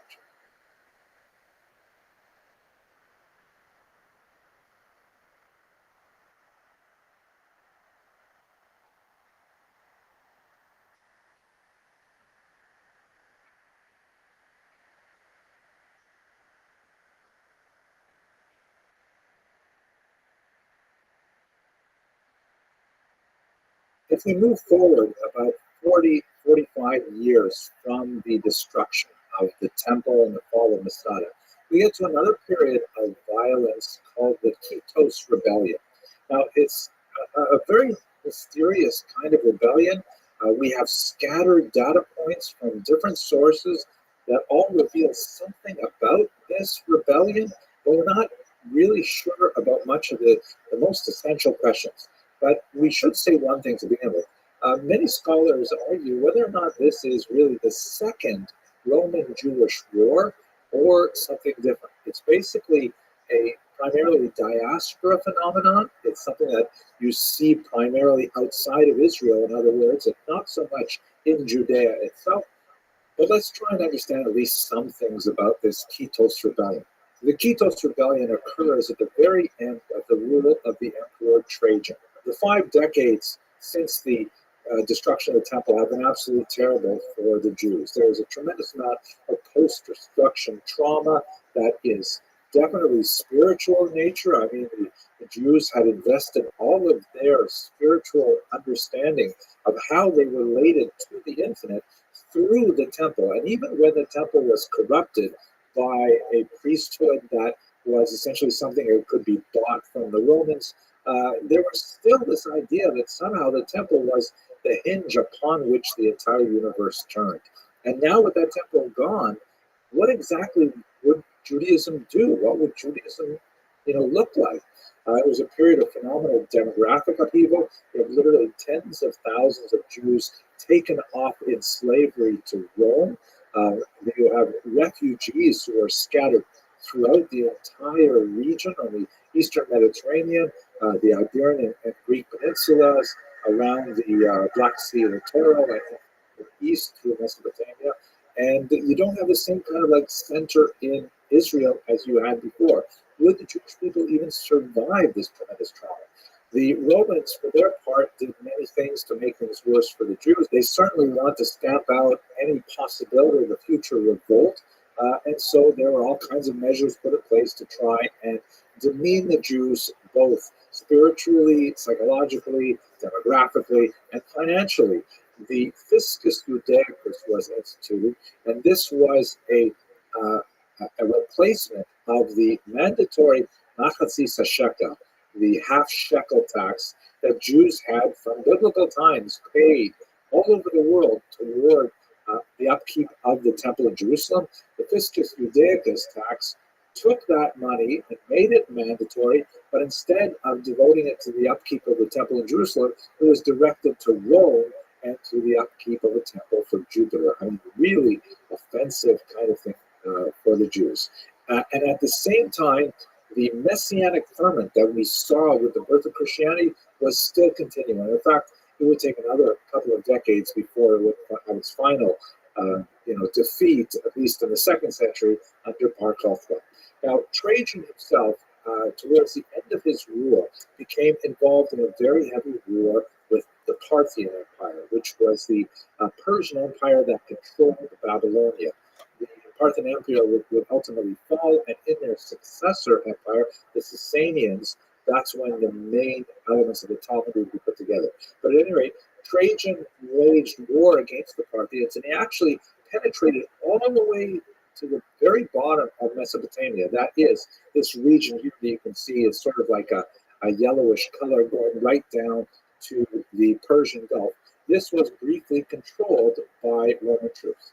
Now, what's interesting for our purposes, and connecting it to the Kitos Rebellion, is that the Jews in Mesopotamia apparently sided with the Parthians against the Roman invaders, which was perhaps not surprising. Jews had been living in Babylonia since the 6th century before the Common Era, meaning they've been there for 800 years. They certainly have roots sunk deep into that territory.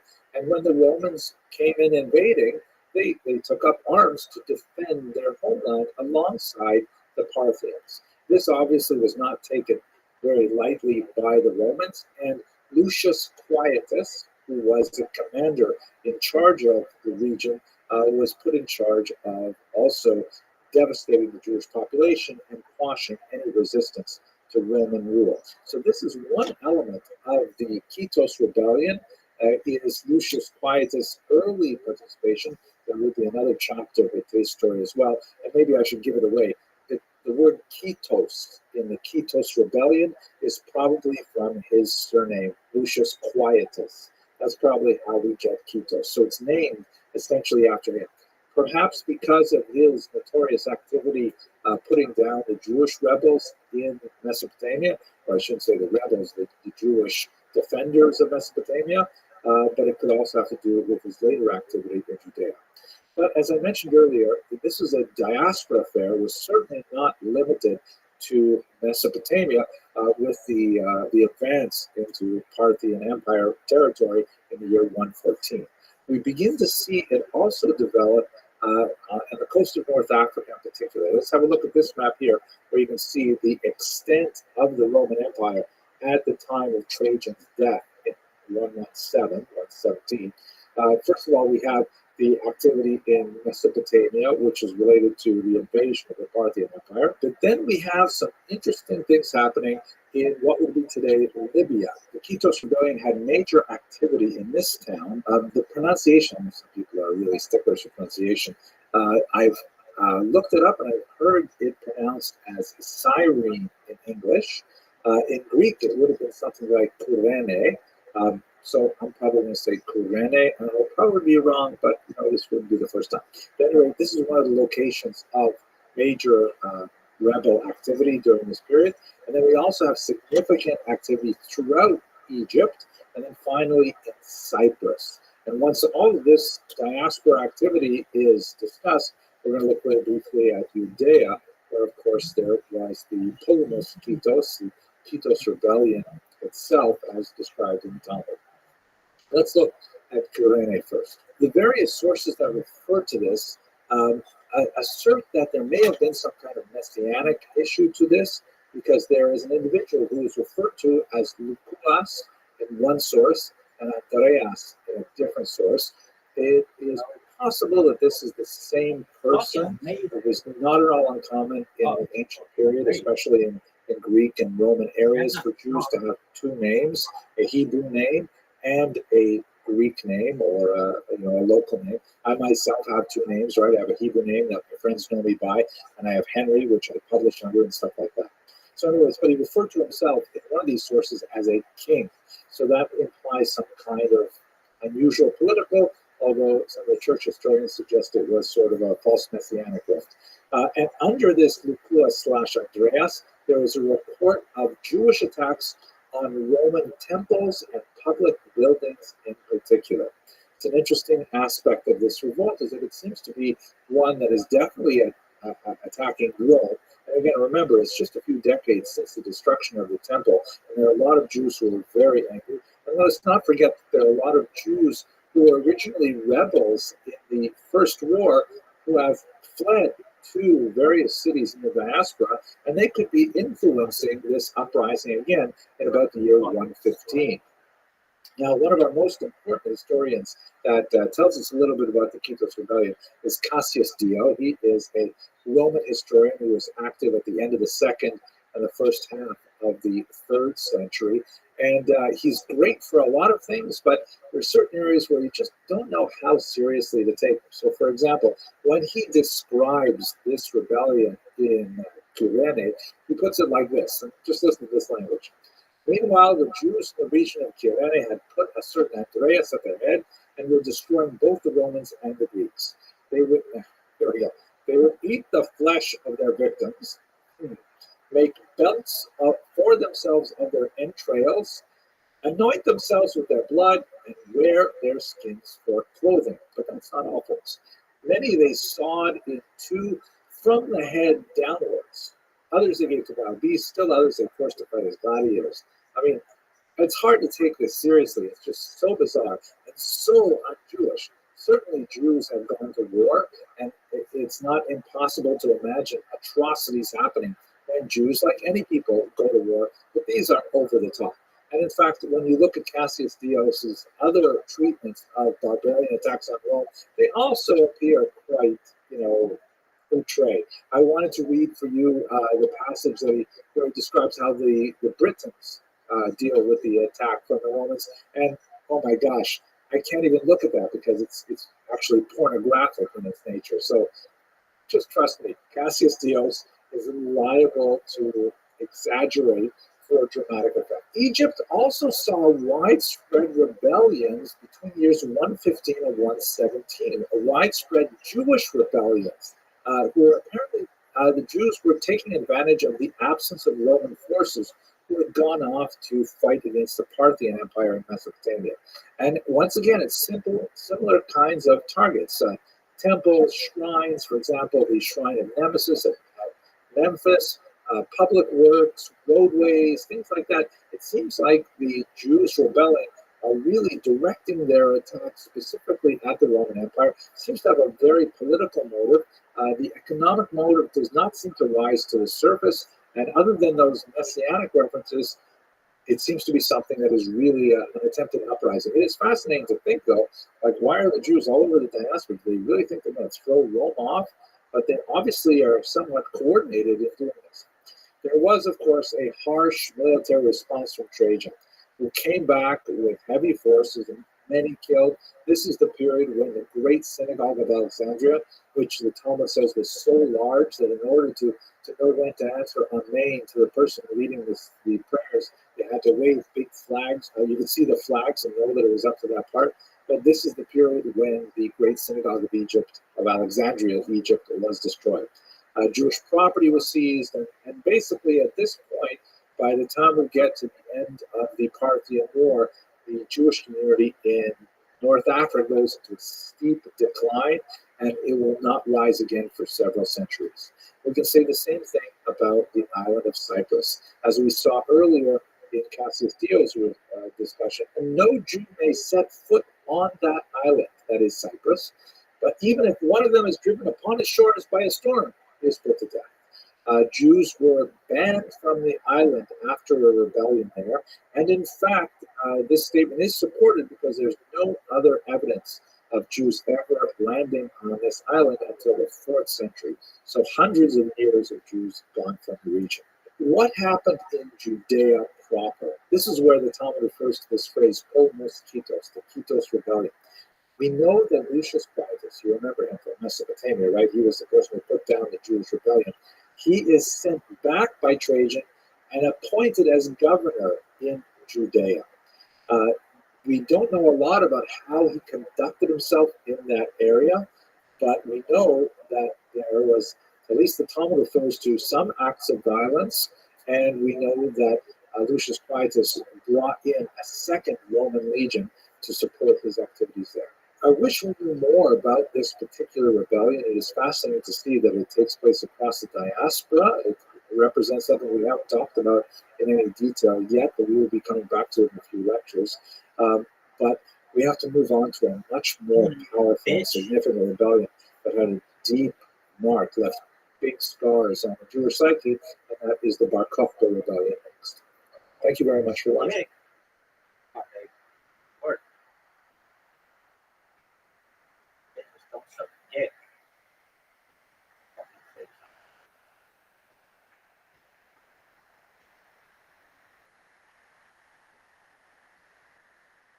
The Bar Kokhba revolt, so named after its leader, Shimon Bar Kokhba, is often referred to as the Second Roman Jewish War, the first being the Great Revolt of 66 through 73 or 74 that resulted in the destruction of the Temple in Jerusalem. And then there's possibly another conflict, the so-called Kitos Rebellion that we discussed in the last video. Some people consider that the Second Roman Jewish War, and this would make Bar Kokhba the Third Roman Jewish War. But unlike the Kitos Rebellion, this is something that happened entirely within the boundaries of Judea, and certainly constitutes a full-fledged revolt against Rome that required tremendous energy for the Romans to quell. So much is unknown about the Bar Kokhba revolt. We do not have really extensive sources describing it. I'll go into this in a little bit more detail, even to the point where it was not until the 1960s that we were certain what Bar Kokhba's name actually was. It appears that his name, based on some Greek language documents that were discovered in the Dead Sea region, in Greek having the advantage of being a phonetic language with all of the vowels written out, which is something that is not true of Hebrew. They referred to him as Bar Kosiba or Ben Kosiba. That was his proper name. The Bar means son of, and Kosiba is the surname. He was known as Bar Kokhba to his followers. A slight pun on the name. Kokhba means star, the son of a star that has kind of like messianic overtones to it. But to his detractors, he was known as Bar Koziba, with a Z instead of an S, the word kazav in Hebrew meaning deception or lies.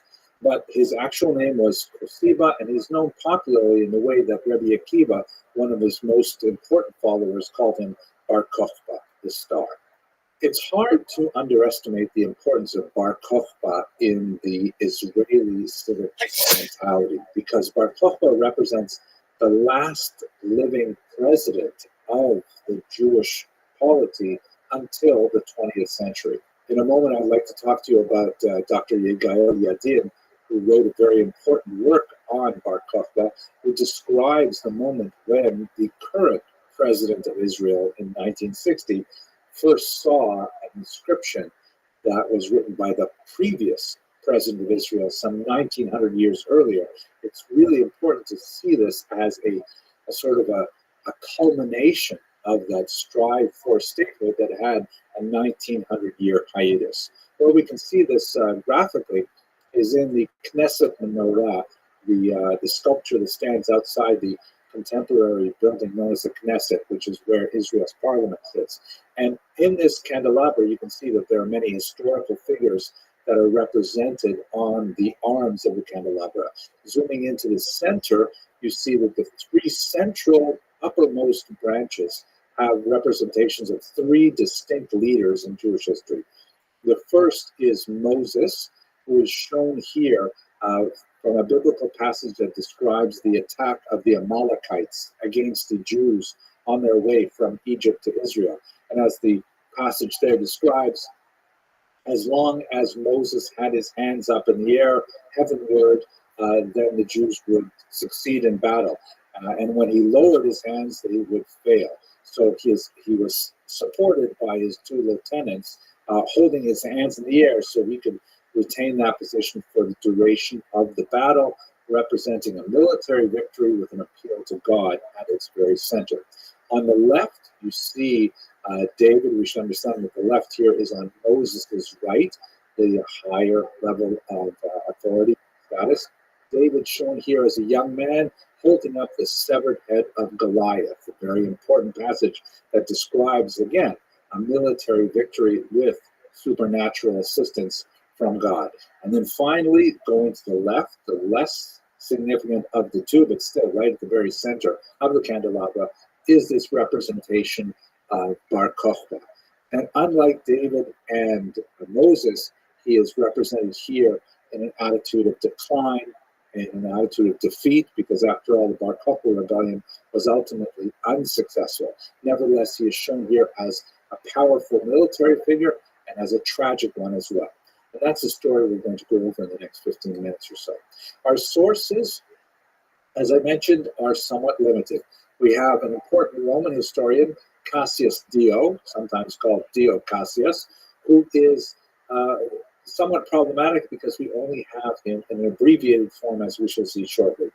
We have Eusebius, an important church historian, Cassius Dio being active in the basically at the turn of the 3rd century. Eusebius, about 100 years later, one of the church fathers, again passing references. And then we have some amazing passages in the Talmud and in the Midrash, but they are not necessarily historical in the same way that some of these other historians are conformed to Western sensibilities. There are some famous and important discoveries in the 1960s, primarily archaeological discoveries conducted by this man, Yigael Yadin, who is one of these amazing Israeli figures who has at once both a war hero, very highly placed at the top of the Israeli Defense Forces, and at the same time an archaeologist and scholar and a very gripping writer. I'm going to produce a little review of his treatment of Bar Kokhba in a separate video.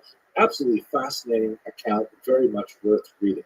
So let's try and understand what we can about Bar Kokhba and his rebellion from the sources that we have. Here is a children's book. The Hebrew translation is The History of Israel for Children. The Bar Kokhba rebellion, you can see a very heroic figure and rallying the troops against Rome and so on. This describes the rebellion that took place from the years 132 through 135 of the Common Era. The leader, of course, as we said, is Bar Kokhba. In the Midrash, he is described as a mythic figure of phenomenal proportions. An extremely brutal and ferocious warrior, not unlike some of the depictions of David that we have in Tanakh and also in the Talmud.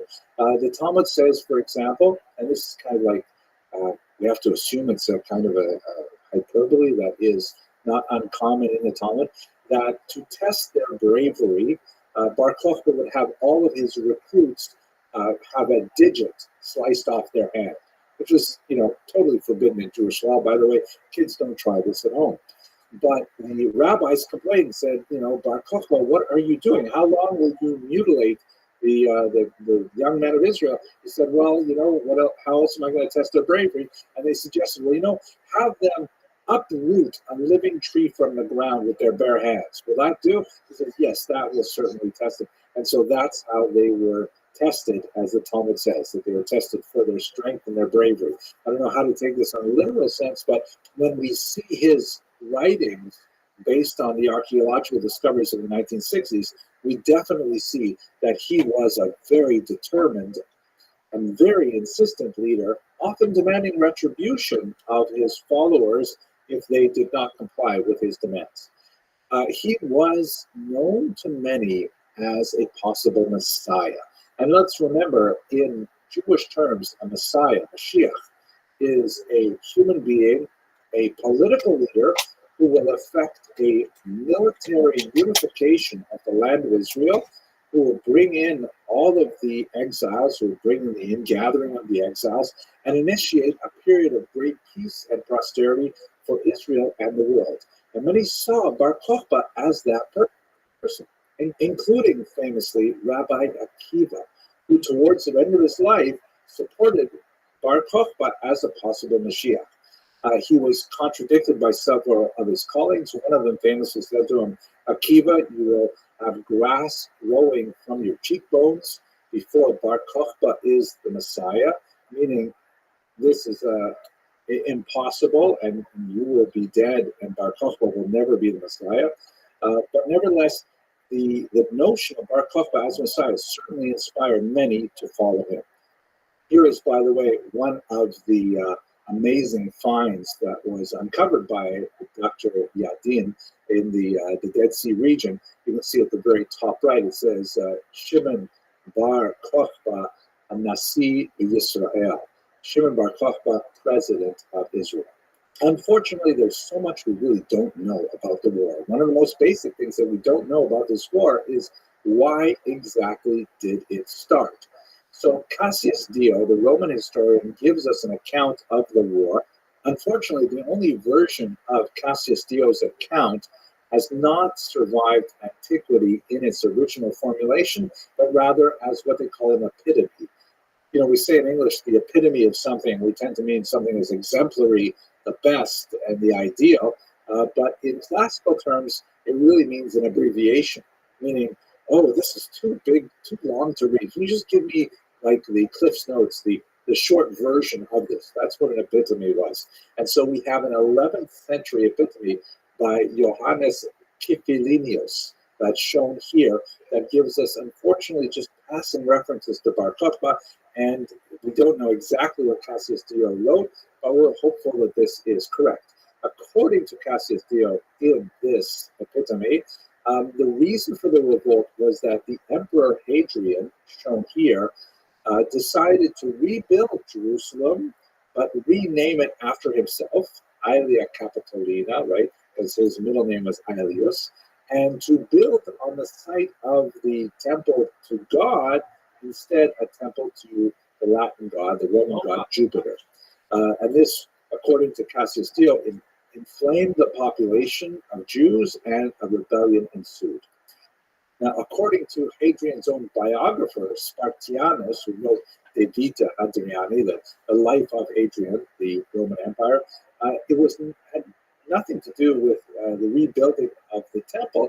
It has to do with a ban on genital mutilation, something which the Romans had frequently issued, but it's uncertain what exactly is this talking about.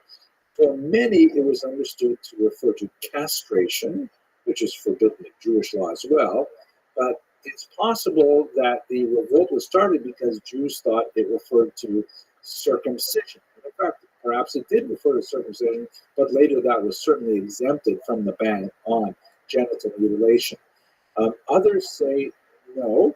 The Midrash, for example, suggests that it had to do with an effort to rebuild the temple that was then thwarted by the Samaritans. Finally, Pausanias, who was a 2nd century Roman geographer, who was followed in some degree by Eusebius and Jerome, who were church fathers who lived in the subsequent centuries, who said that it's possible not that the revolt was caused by persecution, i.e. these decrees, but that these decrees followed the revolt, meaning that it was the general environment, whether it was the political oppression, the destruction of the Judean state of the previous war, or whether it was the messianic ferment, that these things might have caused the revolt, and then later the Hadrianic persecutions, which were especially associated with the group of people called the 10 Martyrs of the State, the Asara Oge Malchus, that have formed an important part of the Jewish liturgy, that those occurred not before the rebellion, but rather after the rebellion as a response. It's not impossible. Right? These are the major theories currently floating regarding the origins of the war. We will have to conduct further research and hopefully find some more archaeological discoveries that will give us some greater insight. For certain, however, the war was quite brutal, and it lasted for about 3 years.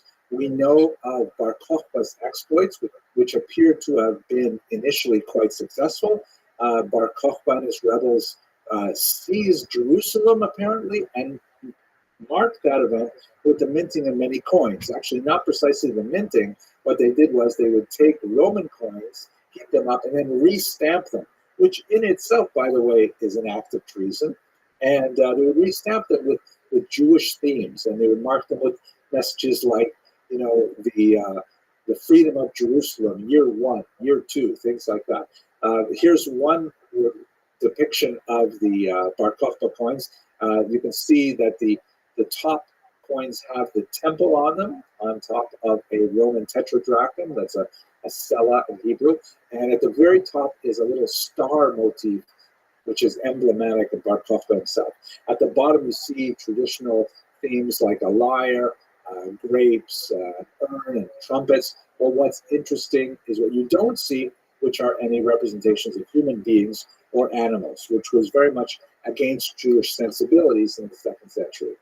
Here's another version that shows at the top, these are palm fronds, or specifically the lulav and esrog, the arba minim, the 4 species that are held together as part of the Sukkot celebration. It's interesting to note that Bar Kokhba, from as far as we can tell, not only the attraction of Rabbi Akiva and the various depictions in the Talmudic sources, but also in the archaeological evidence, seems to have been leading a movement of observant Jews, that they were striving to maintain the observances of the holidays and things like that, even when they were besieged and literally living in caves.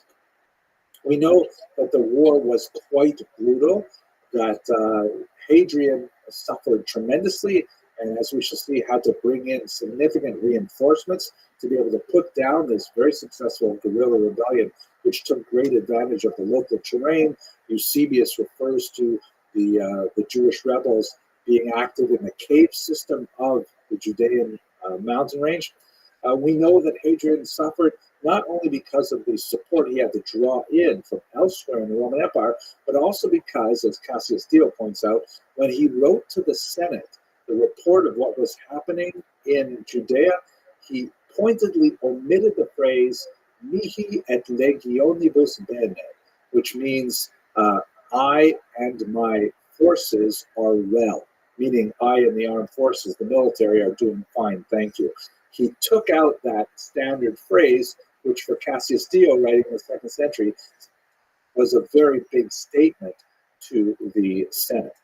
Ultimately, however, the rebels could simply not hold out against the overwhelming might of the Romans, and they were reduced to hiding in a series of caves. Some of them are shown here, largely undiscovered until the 20th century. There were originally some Bedouin who made their way into these caves in the early 20th century, and as artifacts began to slowly filter out into the black market, that's when Gael Yadin and his team decided to investigate.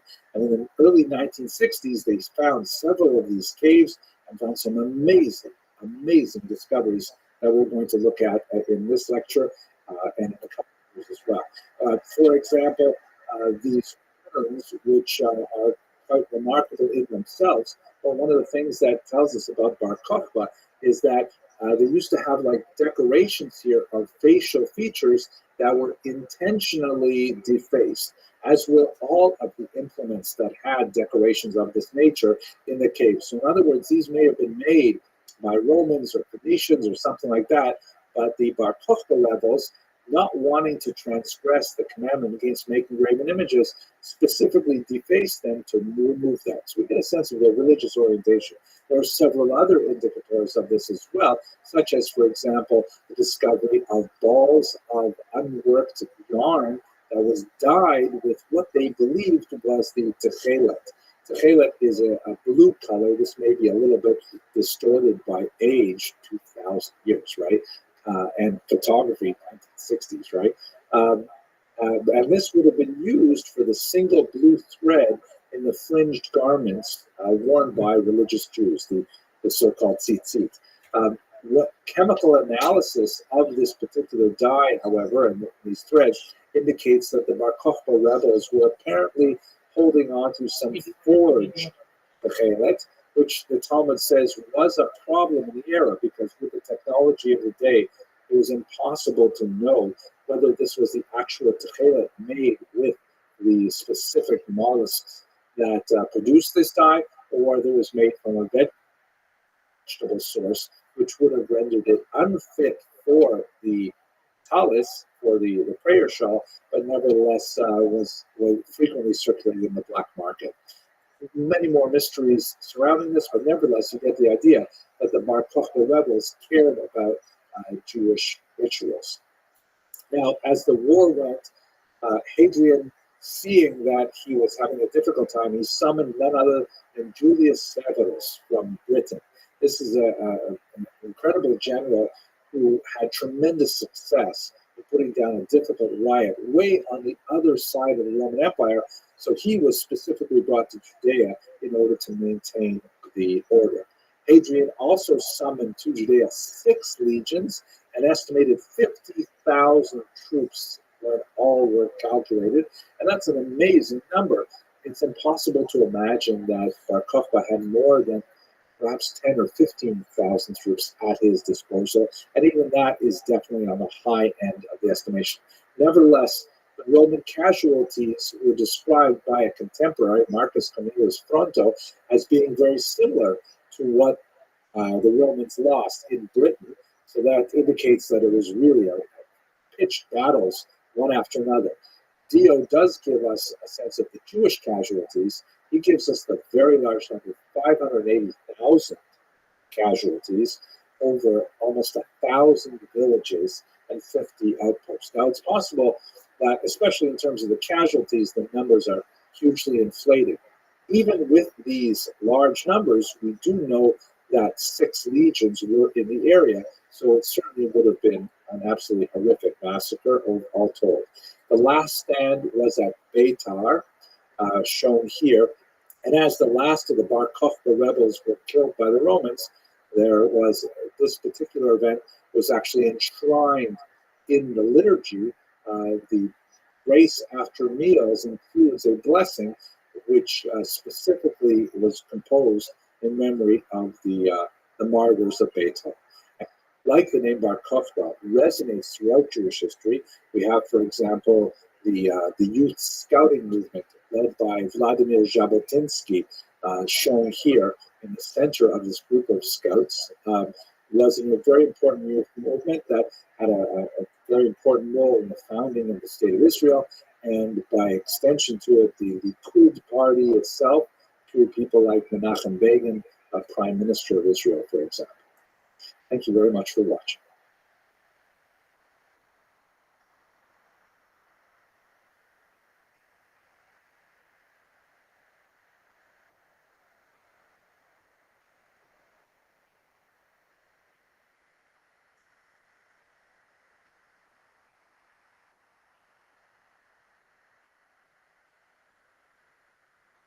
One of the most consequential questions in Jewish history is a very basic one. Who is a Jew? You might think that this is a settled law, that there is really no question about it, but in fact, when you look a little more deeply at Jewish history, you see that there are several periods in history when it becomes a very important question. For the vast majority of Jewish history, in particular the last 2 millennia, most Jews have regarded a Jew as someone who has a Jewish mother. That is, it is matrilineal. The nominal identity of a person follows that personal status, regardless of affiliation with a religion or self-identification. But that has not always been the universal case for Jewish history. What I'd like to do today is focus on this question as we introduce the question of women in ancient Israel in general. Now, let us recall that this is certainly a controversial question as of the late 20th and early 21st century. And this is primarily because of a decision that was made by the Reform movement in 1983 that recognized patrilineal descent. More precisely, it's both matrilineal and patrilineal descent. But in other words, this represented an acknowledgement by a major Jewish movement that as long as one parent was ethnically Jewish, however you define that Jewishness, then the child could also be Jewish. There's more to it than that, and perhaps one of the most important things to think about is did this decision, initiate change, or was it simply a recognition of change that had already happened because intermarriage, especially in American Jewry, was at such a high level that we already have the phenomenon of children who have like a Jewish father rather than a Jewish mother, and wish to identify with the Jewish community, and they find that they are shut out because the matrilineal principle has been the dominant one for the last 2,000 years. And it's resulted in a lot of really painful moments. For example, in this article by Shoshana Tikva, written in 2019. It's a very difficult and personal issue. In this particular video, I mainly intend to just go over the historical issues, and I will leave the philosophical and religious and indeed sociological and psychological issues to people who are more expert. So the question that we really have is, when did the matrilineal status become effective, or when did it become the norm? We can see when you read the Bible, it's very clear two things. First of all, there is a strong prohibition, very clearly worded, against intermarriage with Canaanites in particular, but one can easily generalize it refers to intermarriage in general. And at the same time, you see in particular some really important figures like Joseph and Moses and Solomon, who all apparently marry non-Jewish women. So how do you square these things? And by the way, of course, Joseph, Moses, and Solomon, their children are recognized as being Jewish. How is this the case? So we're going to go into some of the major issues here, but I want to point out that perhaps the most significant study of this is by Shia J.D. Cohen, The Beginnings of Jewishness, which he goes through a lot of really important issues in the classical period, especially issues of conversion and issues of matrilineal versus patrilineal descent and so on. I don't necessarily agree with all of his conclusions, but there's no question it's a masterful survey of the sources, and there's a lot of value in this particular work. So trying to square this conundrum of, on the one hand, we have this long-standing practice of matrilineal descent, and on the other hand, we have these biblical examples that seem to contradict it. There are three logical ways to approach the challenge. The first is to say that, well, let's say the law of matrilineal descent, this concept, the principle, was not always described in the text, meaning that, yeah, Moses married a Midianite, but the Midianite woman went through a conversion. And Joseph married, an Egyptian woman, but she went through a conversion. If that is the case, then you have to wonder, well, why doesn't the text tell us this? Why doesn't the Torah reveal that this is in fact what happened? Wouldn't we be prone to be misunderstanding the text if it doesn't say something which actually happened? That's one possibility. Another logical possibility is to say that, yes, the law was always in effect. The Jews always adhered to this matrilineal principle, but it was sometimes ignored. You have that sometimes where, as Rabbi Beryl Wine often likes to say, you should never confuse Judaism with Jews, right? Jews do not necessarily behave in normative, acceptable ways. So perhaps, the examples we have in the Bible are, not in conformity with the way Jews are supposed to behave. Now, that would be obviously an acceptable answer, except the fact that, these figures, Moses, Joseph, Solomon, and others, they're really important people. And are we really going to assert that they were behaving contrary to law? That's definitely problematic. There's also a smaller problem, which we won't go into right now, but the Midrash has a principle that even before the Torah was given, Jews of that level, at any rate, certainly behaved in conformity with the Torah itself. Like, for example, the laws of keeping kosher were not given until the Torah was given, but you still wouldn't have the patriarchs and matriarchs going out for non-kosher food, that kind of thing. But that's a smaller problem. Let's just avoid that for now. The third logical possibility is that maybe the law wasn't always in effect. Maybe the law of matrilineal descent, or the principle of matrilineal descent, was introduced later in Jewish history, which would mean that the earlier biblical figures who followed apparently a patrilineal principle were not contravening the law, Again, there's that small midrashic objection, which is reasonable, but not for us today. But if that is the case, that we say the law was not necessarily in effect, when did it change? So that's the three possibilities. Let's look at them in turn, but start from the basic one. Let's say, when's the first unequivocal statement of this principle? So the first one, of course, is the Torah itself. And here's one classic passage. It's in the book of Deuteronomy, Devarim, chapter 7, verse 4. So verse 3 says, do not intermarry with them, meaning the surrounding non-Jewish nations. Do not give your daughters to the sons, or take their daughters for your sons. And then in verse 4 it says, Ki yasir et incha me'acharai, v'avdu Elohim acherim, v'chara af Hashem lachem, v'hishmidcha maher. Right? Now let's look at the translation. It says, for they will turn your children away from me to worship other gods, and the Lord's anger will blaze forth against you, and he will promptly wipe you out. Right? Really strong word of criticism, I think. The problem with this particular passage, and normally Sefaria is amazing, but they're relying on translations that in many cases are already excellent, and this translation is a little bit of a distortion. If we look carefully at the English, it's not for they, which is in the third person plural. It really should be for he, right? The word in Hebrew is ki yasir, which is male, masculine, singular. For it's really he will turn your children. Now, your children is also not in the plural. It should be in the singular masculine, for your son, which in this context would mean your grandson. Okay, so let's understand this properly. It says, for he, meaning your son-in-law. It can't be your daughter-in-law, because it would say for she. It would put it in the feminine. And by the way, in Hebrew, there is no neuter gender.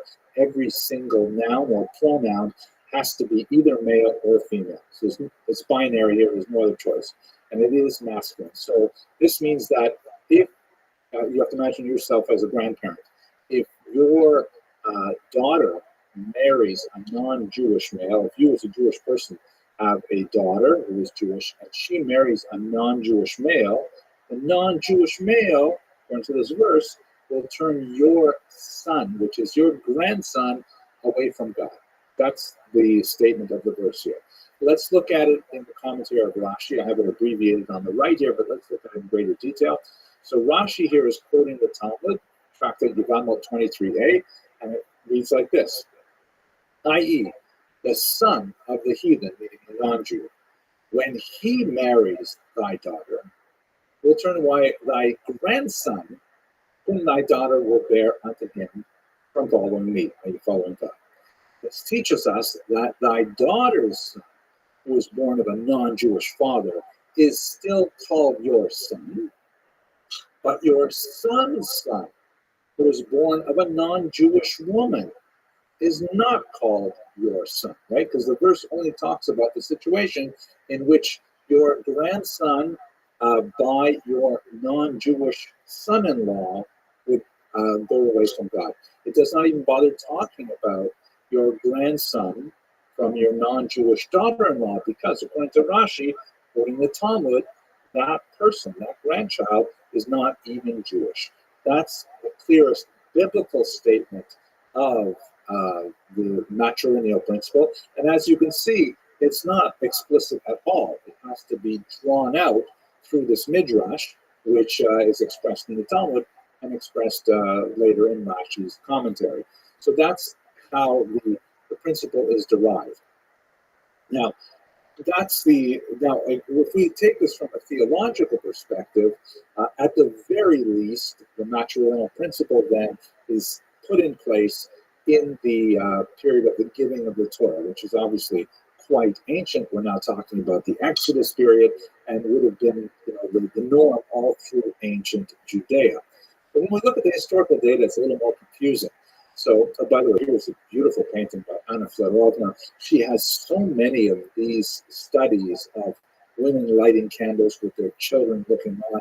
Very kind of traditional romantist kind of view, but really very powerful. She just passed away in 2020, but very, beautiful work still available for sale in many galleries today. At any rate, we see a biblical narrative that describes how this was actually put into place. You'll recall that in the 6th century, the Jews are exiled by Nebuchadnezzar in the year 586, and then they return within a few decades from Persia, from Babylonia, to Israel under Ezra.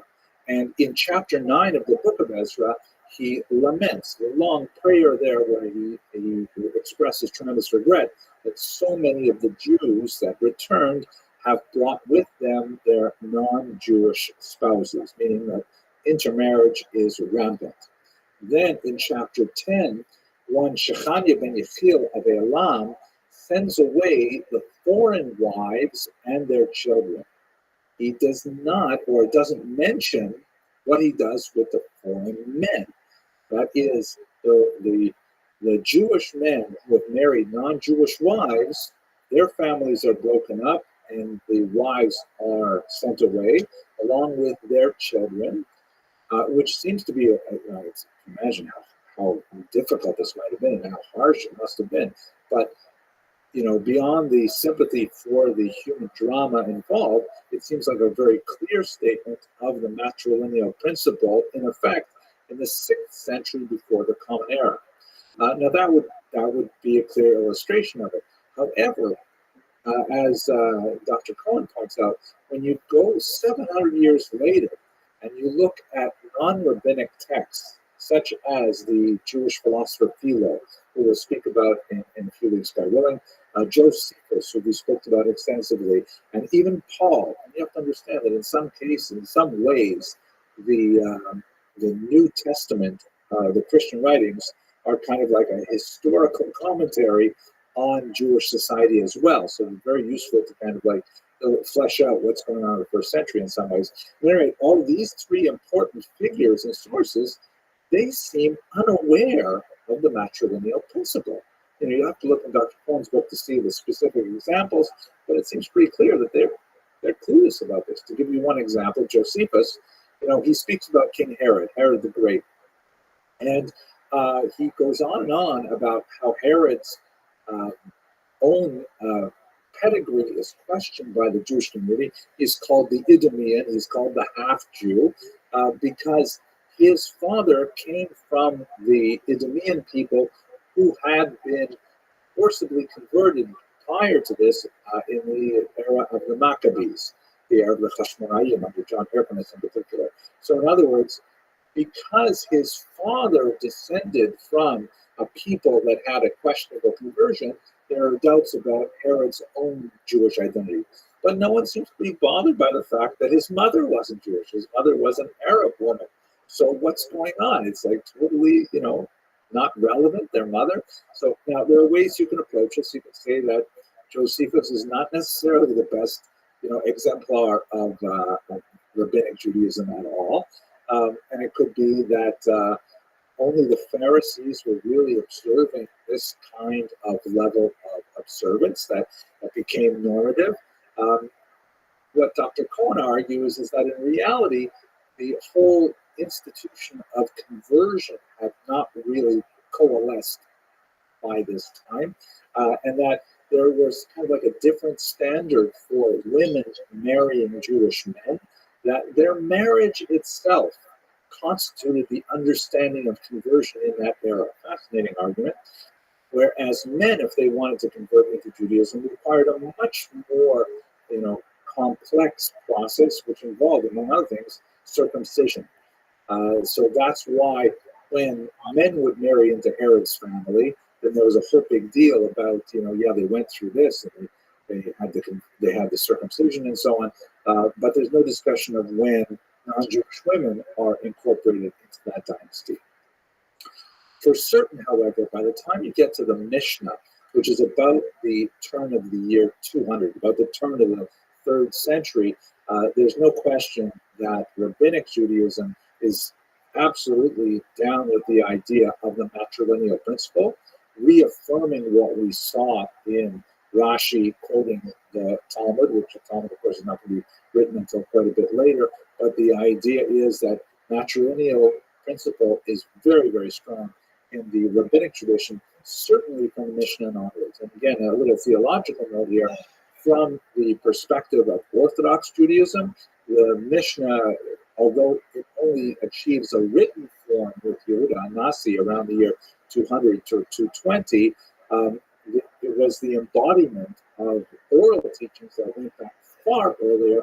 And in fact, the core teachings of the Mishnah go back to Mount Sinai itself, which corresponds with the way the Talmud read that particular passage in Deuteronomy. Okay, so to wrap this all up, basically we have a matrilineal principle that I'm squirming like Mormon, girl. Extended all the way I got back 16 to Mount Sinai through a Pharisaic interpretation of the text. When we look at the actual behavior of Jews, we see that they're not always conforming to this matrilineal principle, sometimes at great cost to themselves, as we see in the book of Ezra, and that even by the first century of the Common Era, some very prominent Jews seem to be out of touch with the matrilineal principle. But by the time the Mishnah is codified, this becomes the dominant view, without question, overwhelmingly so, and any deviations from this are taken in a very serious way. I should mention one last caveat that I think is a very important one. We started by talking about how basic this question was. And one of the things that we tend to see in Jewish history is that, Jews can handle a tremendous degree of dissent. There's room for a lot of diverse opinion within the large tent of Jewish identity. But this particular question of whether or not a person is Jewish is one of those third rail type questions that tends to result in fissures, in schisms. And when it remains unresolved, it has very dire consequences for the integrity of the larger Jewish population. But I leave that for people who are, expert in dealing with this. I hope you found this short video useful, and we're going to continue with our discussion of women in ancient Israel next. Thank you for watching.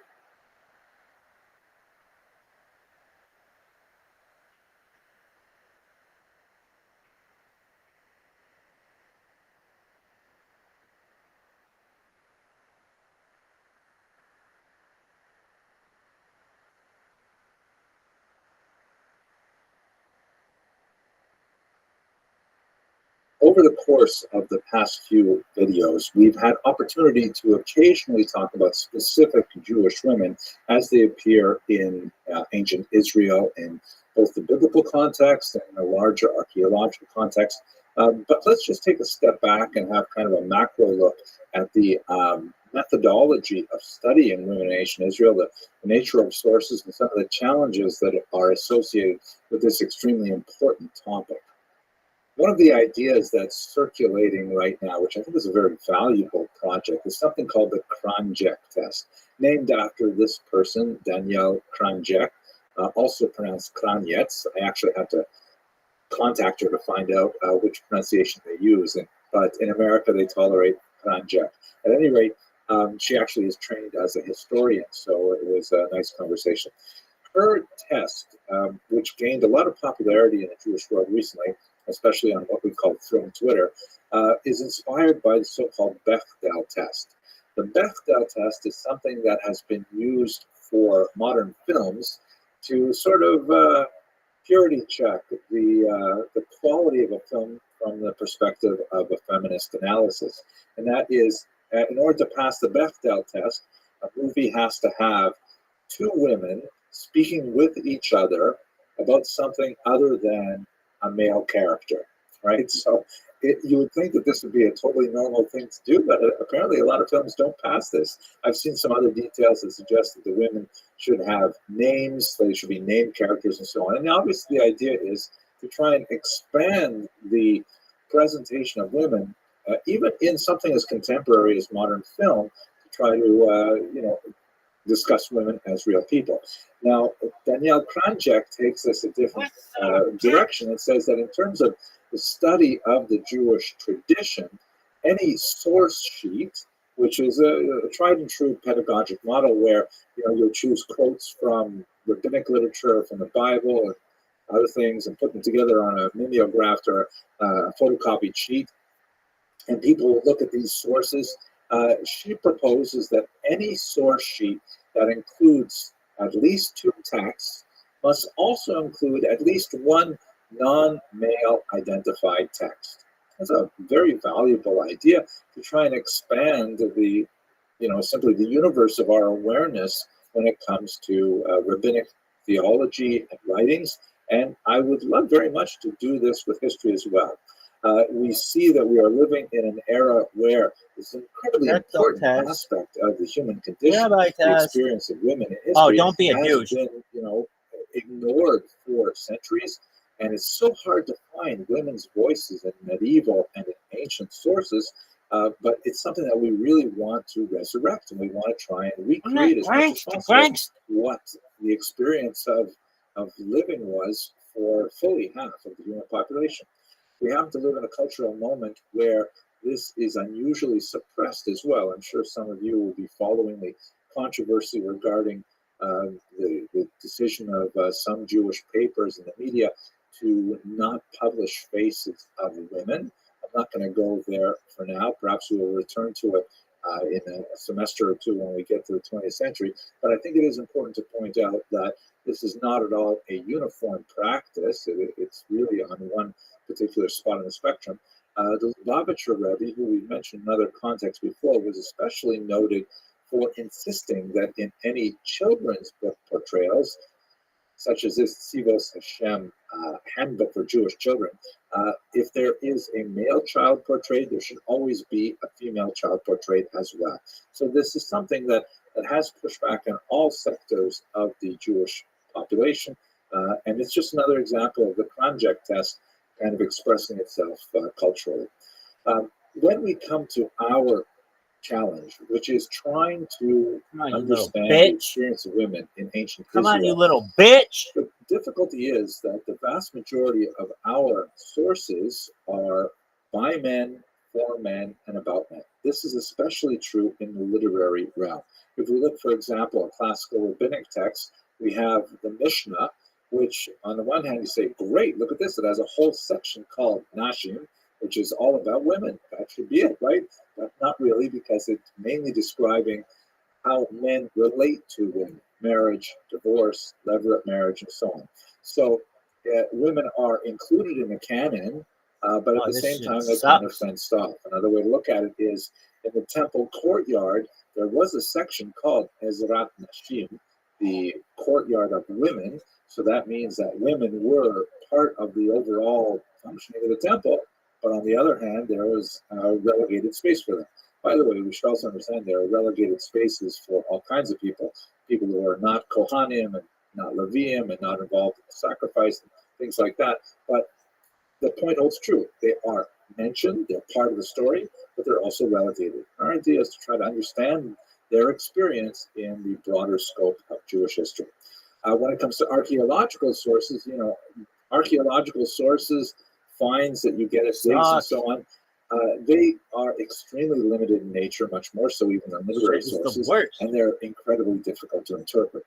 As we saw, for example, with the Bar Kokhba caves a while ago, and we'll speak about them a little more, you find cosmetics in a cave, and it's reasonable to assume that these cosmetics belong to a woman, but not necessarily.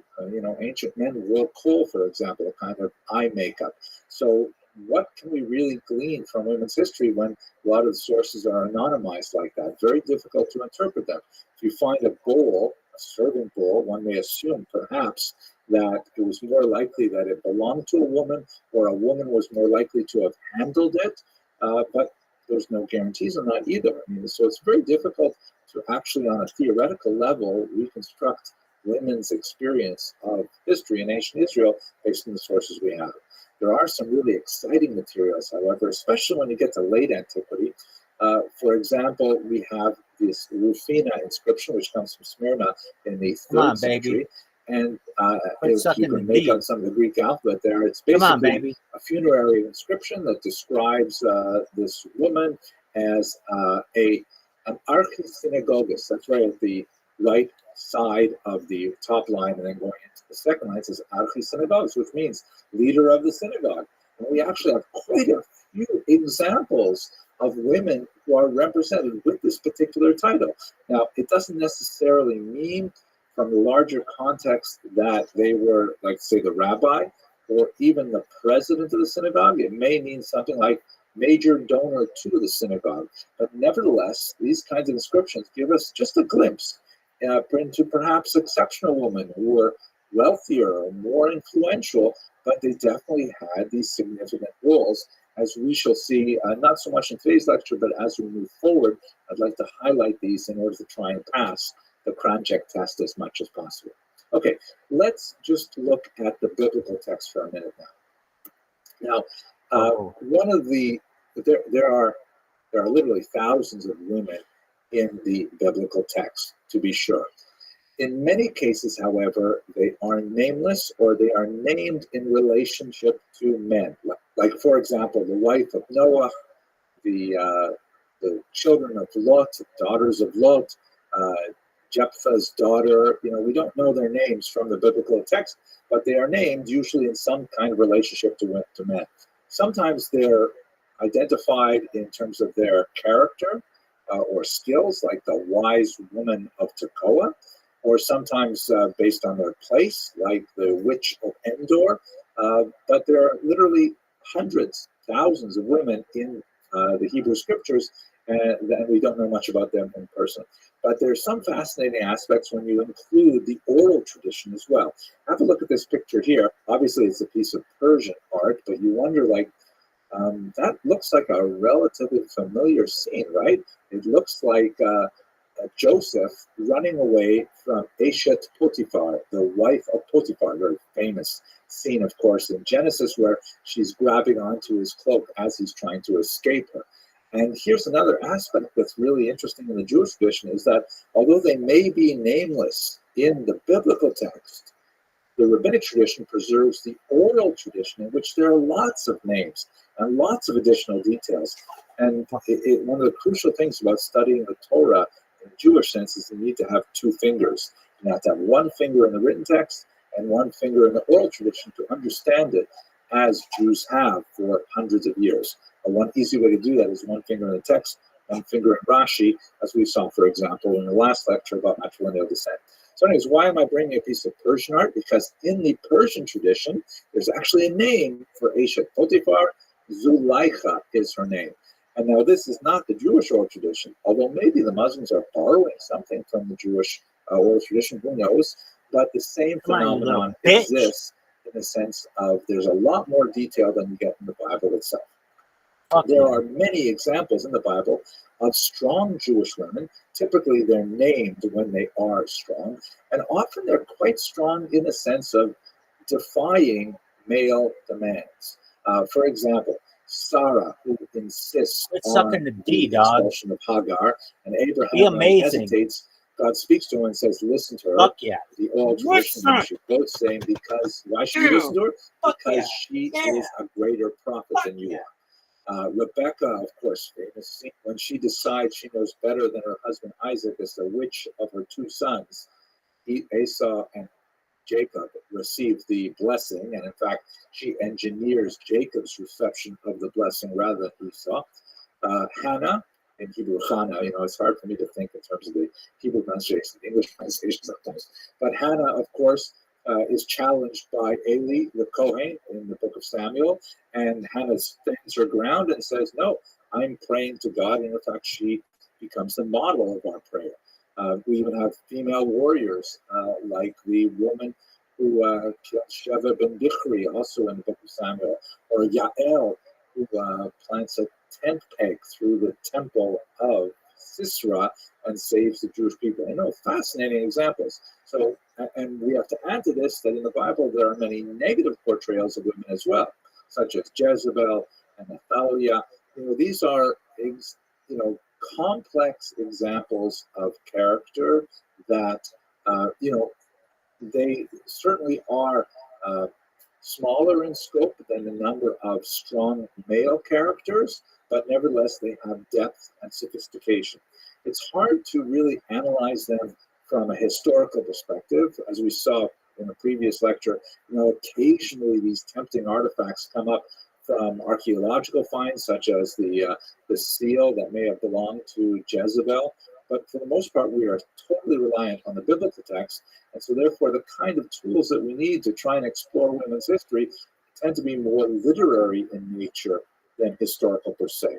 Nevertheless, we're going to make full use of the text to try and understand everything we can about them. Let us conclude this discussion with one sort of overarching thing that's really important to understand the experience of women in ancient Israel. And that is that, we have to transport ourselves from an early 20th century environment in which we are increasingly importuned to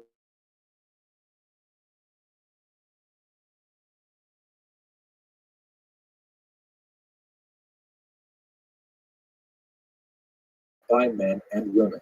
One can certainly see echoes of it traditional of communities today, the Orthodox and the ultra-Orthodox, but this is something that would have been pervasive in the ancient world. In the next lecture, we'll talk about some exceptional women, but when we want to look at women in general in Israel, one of the most important things to really bear in mind is the fact that men and women were not necessarily practicing the same religion. Maybe I can say it in a little bit better way. They were practicing the same religion, but there are two different tracks. There's a men's track and a women's track.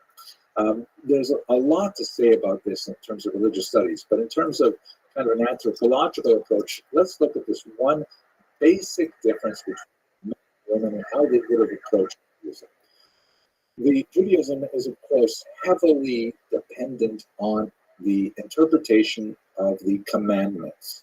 How exactly are Jews to translate the biblical text as mediated by the oral tradition and the Pharisees into actual demands on daily life?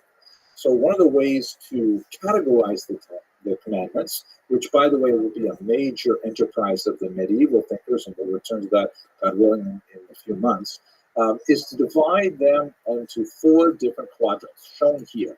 So on the x-axis, we can place negative commandments, that is, thou shalt not, things you're not supposed to do, and positive commandments, things that you are supposed to get up and do. And then on the y-axis, we can posit those actions which are defined by time, that is, they're restricted to a particular time, or those which are open-ended and always apply. Let me give you a few examples. A negative commandment that is defined by time is no eating bread on the holiday of Passover. Right? You can eat bread lots of other times during the year, but on the week of Passover, no bread. Okay, fine. How about negative not defined by time? No pork. It is thou shalt not, and is not defined by time. Now, a positive commandment that is not defined by time would be something like honor your parents. You have to honor your parents. Kids, I hope you're listening. You have to honor your parents. There's no time when this is no longer applicable. What about a positive commandment which is defined by time? Let's say the prayers of Judaism, which are recited typically in a fixed window called morning, a fixed window called afternoon or mincha, and a fixed window called evening or ma'ariv. Shachris, mincha, ma'ariv. So this is one way you can categorize the commandments by negative versus positive, and defined by time and not defined by time. To return to our discussion of women, here's the key point. Women are obligated in three of these categories, but they are exempted from positive commandments defined by time. What does that mean, exempt? In general, it means women may choose to do these commandments if they so wish, and they will receive reward for performing these commandments. But if they choose to, they are exempt from performing them. There's exceptions to this rule. For example, lighting the candles Friday night, which is something which is specifically associated with women. That is a positive commandment, and it is associated with time.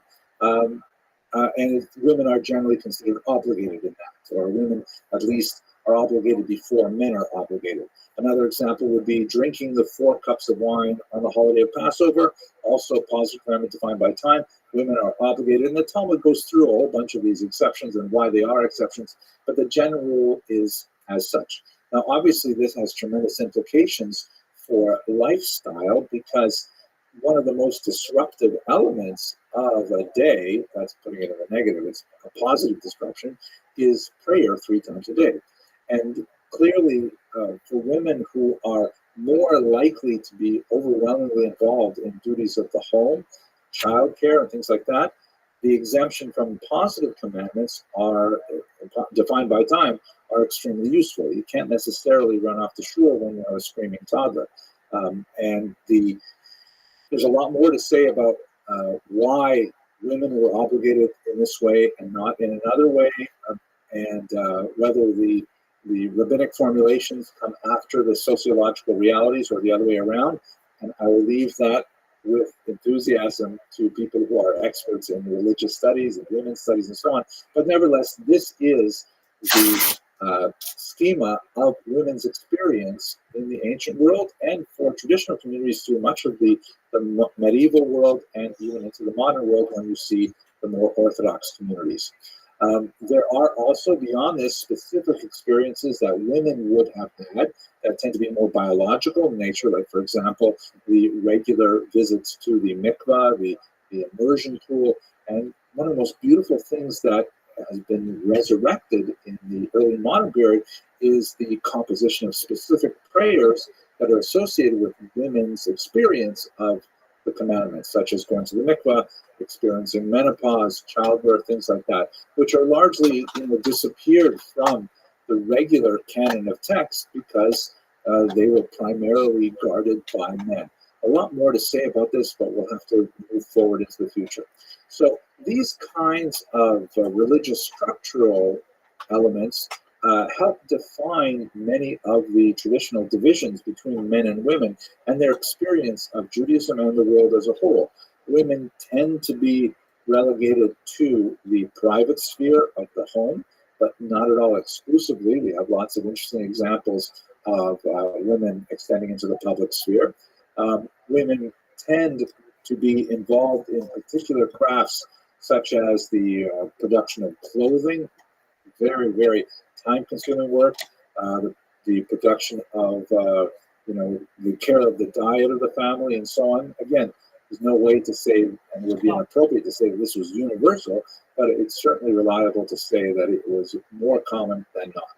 In the next lecture, I'd like to look at 3 exceptional women, 2 of which are exceptional because of their accomplishments, and a third who is exceptional because we simply happen to know a lot about her, and otherwise she may have been an absolutely average woman, and I'll give us some sense of what it must have been like for life in their cases in the 1st and 2nd century. I hope you found this video useful, and thank you very much for watching.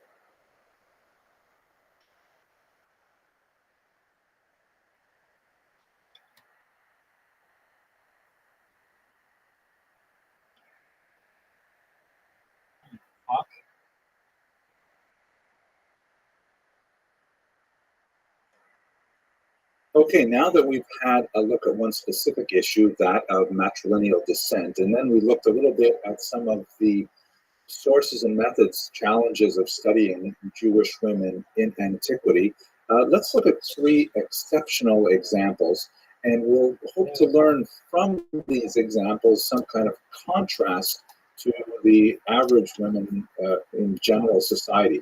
It's not a very precise way of doing things, but it's very difficult to work with the nature of the sources that we have before us today.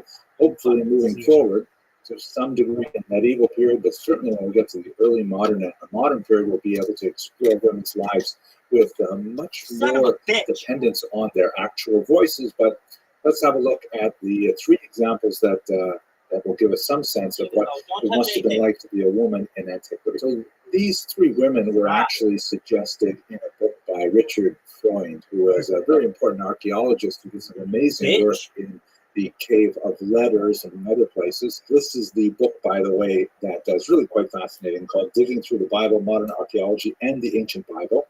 And he suggests these 3 characters. I also want to mention that He was someone who pioneered the use of colonoscopy tools in exploring hard-to-reach caves, right? Because his doctor suggested that's a great way to get into hard-to-reach places. And I have to mention that he has a striking resemblance to another famous archaeologist.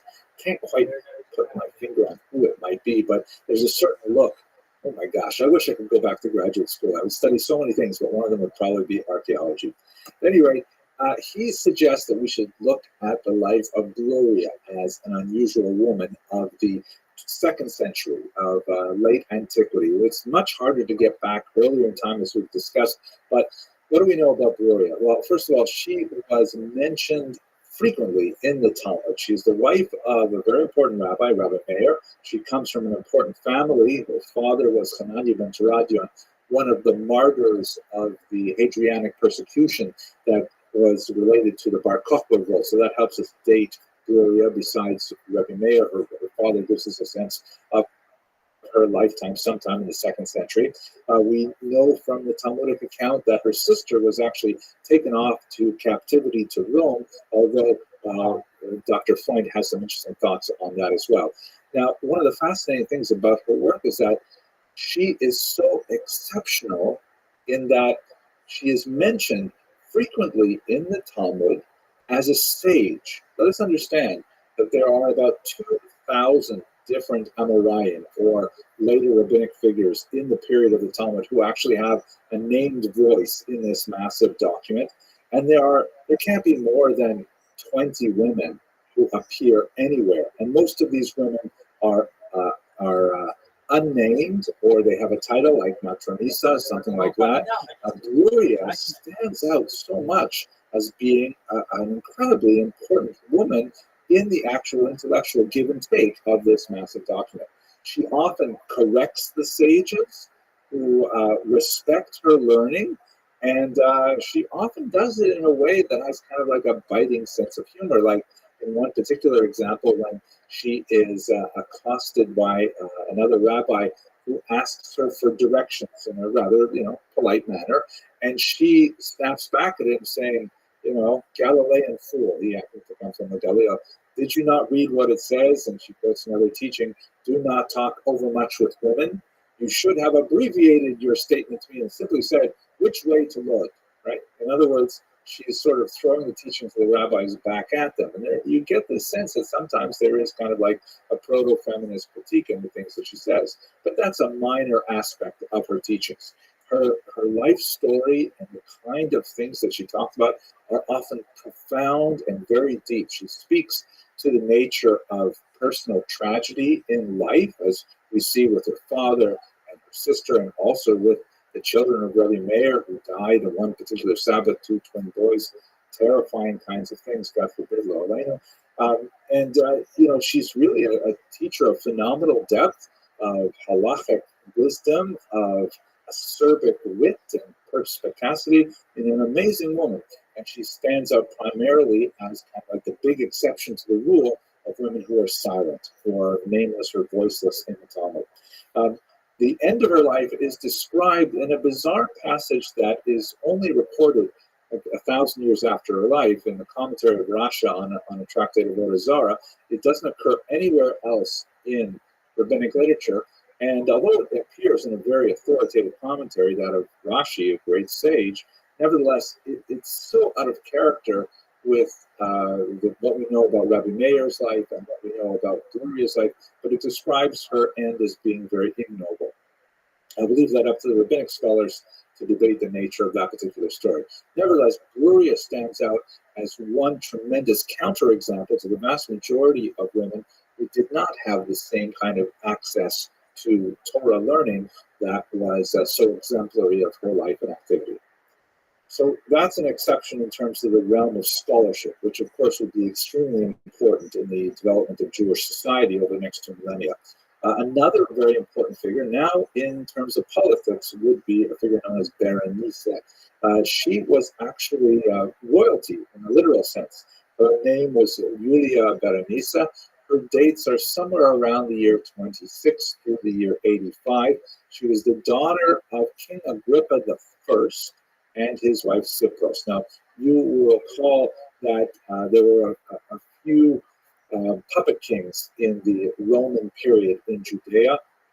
Some of them were very powerful, like Herod the Great, who was Berenice's great, great, great grandfather, if I calculated that correctly, and others were quite diminished in authority.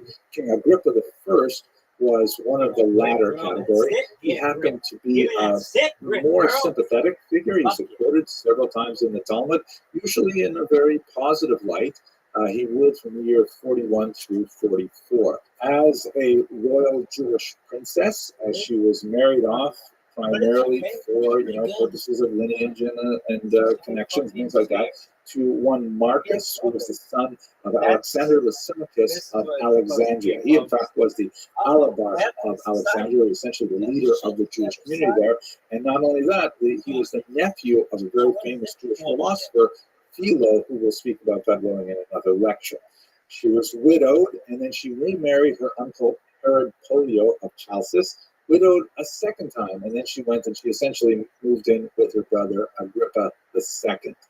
Josephus, in these contexts, reports a really nasty relationship rumor about the two of them, which is unusual because it is not repeated by Roman historians of the time. It's not impossible because this was not an unknown practice among the Romans, but for Jews it would have been extremely scandalous, to say the least. At any rate, at this point, she was like at the peak of authority. She was referred to as Regina, meaning queen, Basileia, also queen, and she actually served famously in the trial of Paul later on in this capacity. We had a look at this earlier. She married a third time to King Polemos II of Cilicia, who actually converted to Judaism and was circumcised and so on. But here's another fascinating thing about her. She was in Jerusalem at the time of the outbreak of the revolt, that being the year 66. And she was there because she was fulfilling a Nazirite vow, which is interesting in its own context. And Nazirism is something that's recorded in the Bible, and of course there's a whole tractate of it on the Talmud, in which basically a person has some kind of like moving experience, and they want to do repentance for it, they want to do tshuva for it, and so they undertake some restrictions on their behavior, let their hair grow, refrain from alcohol, wine specifically, and then at the end of this period, which is limited, usually 30 days or 60 days, they come to Jerusalem, and then they offer a sacrifice. So she was there at that time when the revolt broke out. Interesting kind of sense of what kind of person she would be if she took on a Nazirite vow. And she stood up for the rebels. She went to Gessius Florus, the procurator, who was very unsympathetic to the Jews, and she appeared before him barefoot to beg for mercy for them. But she was unable to stop either the Roman onslaught, and she was unable to control the rebel outbreak as well. She ended up fleeing Jerusalem when the palace of her brother was burned down. And somehow in this context, at this time, she is involved in a relationship with none other than Titus.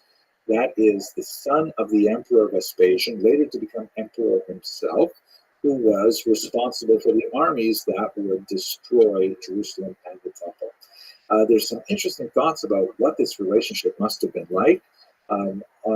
Many of the classical historians point to her tremendous beauty. She and her sister were regarded as among the most beautiful women of the Eastern Mediterranean. Titus himself was some dozen years her junior. That itself would have been unusual. Others point to the very unequal relationship between Titus as a conqueror and Berenice as the representative of a beleaguered and conquered people, and say that this relationship might have been more of a hostage situation than an affair. At any rate, according to Dr. Freund, a very interesting interpretation, her relationship with Titus might have been instrumental in allowing the scholarly refuge in Yavne to persist. You recall that Rabbi Yochanan ben Zakkai famously asked for a retreat so the sages could stay somewhere safe and not participate in the revolt and not be destroyed, and this was granted. So Dr. Freund argues, interestingly enough, that maybe it was Berenice's relationship with Titus that allowed this to happen, and if that is the case, And of course, she contributed to the survival of Judaism and the Jewish people as a whole. Her relationship with Titus was somewhat stormy. It was viewed by many as quite scandalous, and ultimately she was forced out of Rome, and Titus died shortly thereafter in the year 79. So she's a fascinating, exceptional individual in the sense that, she's at the very top of society. She is involved in things that royalty are involved with marriages or setting, relationships between territories and so on. She's involved in the highest levels of government, speaking with emperors, and she deals with, huge political issues like the revolt.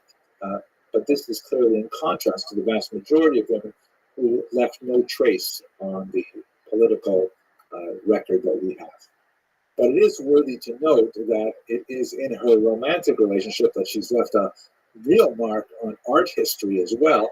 The relationship of Berenice and Titus has been celebrated in a number of works, literary, musical, and so on, including La Clemenza di Tito, the Mercy of Titus by Wolfgang Amadeus Mozart, a famous opera. I mean, her role in this relationship has been celebrated in Western civilization far outside the Jewish awareness of her existence. Let us now turn to our final exceptional individual. We looked at Gloria as an example of exceptionality in that she was such a renowned scholar. Berenice, because of her high-level political activity as a Jewish princess or even queen.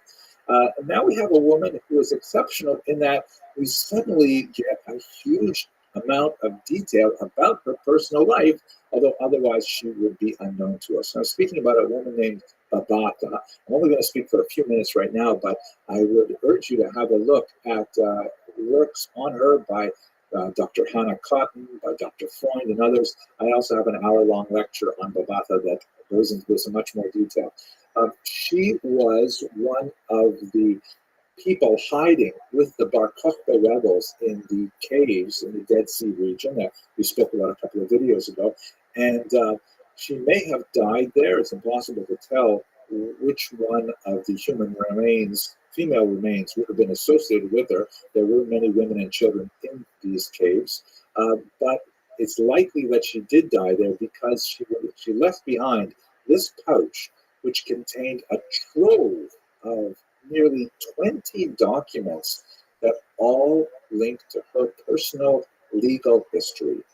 And by investigating these documents, which are written in a variety of languages, Hebrew, Aramaic, Greek, Nabatean, they all speak to her extensive legal battles. And in these legal battles, she saved these documents, also like marriage contracts, things like that. She saved these documents because clearly she was deeply involved in these battles that had to do with inheritance issues, some property that her parents left to her, and also some property that one of her two husbands left to her. That second husband had a co-wife, right? So they were in a polygamous relationship, not unheard of at that time. And she was disputing with her co-wife over some orchard of date palms, things like that. And also she had children who the court had appointed to the care of apatropai, or custodial officers, and she was seeking to get more control over her children and wrest it from the courts. And so, this is not the place to go into the ins and outs of the specifics of her controversies, but the documents portray her as, very much a woman in charge of her own affairs. It's not clear whether or not she was even literate in these languages. She may have had scribes, involved in drawing them up and so on, but she clearly knew what they meant because she kept them all together in this pouch, and she treasured them like, I have the family documents, our passports and things like that, and a special little box and things like that. These are very valuable documents for her life and activity, and it gives us a sense of the Jewish woman in the 2nd century who was not without means. She was probably like upper middle class, dealing with property issues and so on. who took charge of her life, and she was clearly an agent involved in her life. So we should not imagine, by Babaka's example, that the vast majority of women were passive and allowing kind of life to wash over them and being passed from man to man in various ways. This is a woman who's deeply involved in fighting for her rights and finding some success from time to time. There are some interesting questions. Why was she there with the Bar Kokhba rebels herself? Um, it's possible that she feared the general destruction that was going on with the Romans. There's one particular figure who appears to have linked her to Bar Kokhba because he's also mentioned in terms of the Bar Kokhba chain of command, so perhaps it was a familiar relationship. We really don't know, but we get a sense of an average woman who has a very important, detailed legal history, like many of us do even today. And so we this is a corrective to the huge silence that we get from the sources on women in general. So she's exceptional, not so much in what she did with her life, but the fact that we know a lot more about her life, and it reveals some startling things. Many more fascinating things are going to be learned, I'm sure, as we analyze the Babaka archive with greater detail. Okay, I hope you found this video useful. We are definitely going to be incorporating more and more discussion of Jewish women into the lectures as we move forward in time. But the next series of lectures are going to deal with the Jewish diaspora in antiquity. Okay, thank you very much for watching.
At this point, it makes sense to pause and sort of think a little bit about a major transition that happens in Jewish history that really colors the experience of Jews and the globe, really, and that is, of course, the diaspora.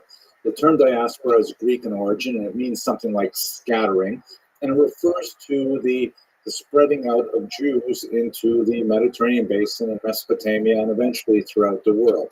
Now, this has been the Jewish experience for the last 2,000 years. It's only been dramatically altered with the establishment of the State of Israel in the middle of the 20th century. So really, we're speaking about the biggest chunk of Jewish history in the post-biblical period has been all in diaspora, and Jews negotiated their reality politically, socially, economically, and so on as a minority in majority cultures. And that certainly had a lot to say about what kind of people the Jews would become.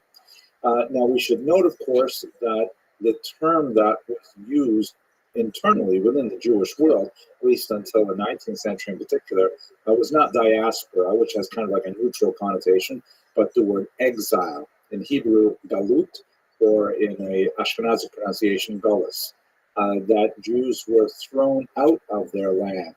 Um, and this is a little bit of a misnomer because although there was tremendous devastation and suffering in the wake of the destruction of the temple, and there was an expulsion of Jews from Jerusalem in particular, they were not actually expelled from the land in the first century like they were with the also limited population transfers that happened under the Assyrians and the Babylonians.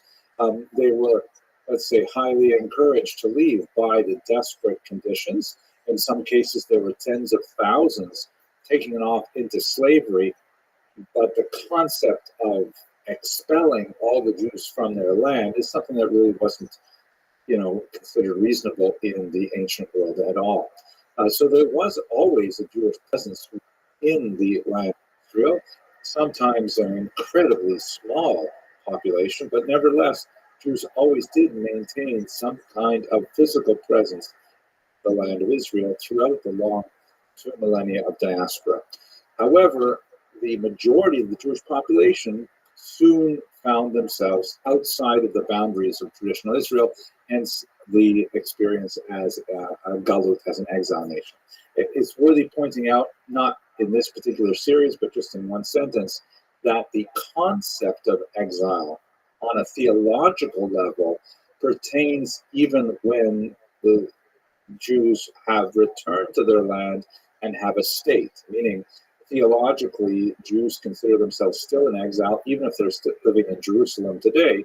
There is a concept that until the Messiah comes, there will be a diasporic or an exilic condition pertaining to Jewish existence. But at any rate, let us take some of our time and look at the diaspora in antiquity, both before the destruction of the temple and maybe a little bit after the destruction of the temple, before we move into the medieval period. Here's a map that gives you a sense of the diaspora after the Bar Kokhba rebellion. You'll recall that the first Roman-Jewish war in the year 70 resulted in the destruction of the temple in that year, and ultimately the fall of Masada. And as we shall see, there was definitely dispersion of Jews within Israel itself, but the process of Jews settling throughout the Mediterranean basin and in Mesopotamia had begun centuries earlier. On this map, you see the kind of hatched lines that encircle the Mediterranean refer to the greatest extent of the Roman Empire, which would have been in the early 2nd century. And every dot that represents a city indicates that there was a Jewish population after the Bar Kokhba rebellion in the 2nd century. Have a look at Israel closely here, and you can see that the hatching shows that there was a Jewish settlement along the coast, a little bit towards the northern Negev, and heavily based in the Galil to the north, and also a little bit in the Jordan Valley on both sides of the river in the Perea region as well. But conspicuous by its absence, of course, is the region around Judea, which is emptied of Jews because of the Roman attacks on the Bar Kokhba rebels and the destruction of Jewish villages there.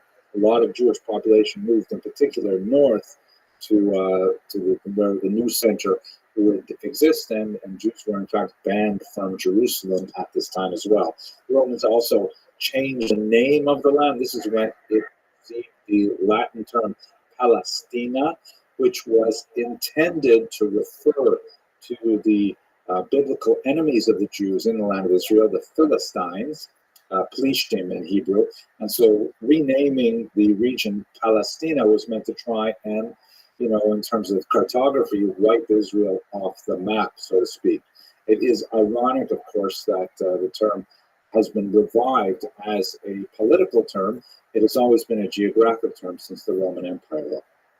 Jews were also living in Mesopotamia, that is this region here, framed by the flow of the Tigris and Euphrates rivers into the Persian Gulf. We'll look at that in the next lecture.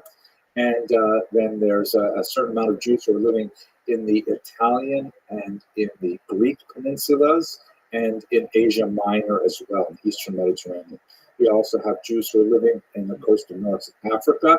We looked at one of those communities, Kyrene, in the context of the Kitos Rebellion a little while ago, and there are even Jews as far west as the Iberian Peninsula and the south of France as well. So we're going to look at all of these, however briefly, in the next couple of lectures. But the main center of the Jewish diaspora at this period of time was undoubtedly Egypt, a very, very important place where Jews had been living literally for centuries. There was a long connection between Israel and Egypt after the Exodus. The Bible describes many relations between Egypt and Israel, quite often hostile and quite often not hostile. For example, King Solomon marries an Egyptian princess, and Isaiah refers to communities in Lower Egypt. Jeremiah spends some time there unwillingly, as it happens, after the assassination of Gedaliah, for whom there is a fast day after Rosh Hashanah every year since then. The Jews were primarily concentrated in the southern region in the earliest period. That is down at the bottom. You'll see the town Elephantine. Now, I always pronounce that, by the way, Elephantine. I looked a little more carefully. I think it's supposed to be pronounced Elephantine. Maybe someone in the comments will correct me if I get that wrong. This is known as the Upper Nile. Even though it is on the bottom of the map, as I mentioned to you earlier, the Nile, of course, flows to the north. It empties into the Mediterranean Sea. And so therefore, upriver, which is south, is called the Upper Nile, and downriver is the Lower Nile, where you have, the cities of Cairo and Alexandria and so on. So there is a very important a Jewish military colony in Elephantine, and we're going to look at that in just a second. And it may go back, the roots of that settlement are somewhat under dispute, but it may go back as early as the 7th century before the Common Era, when King Manasseh of Judah had relations with Egypt and sent a colony there.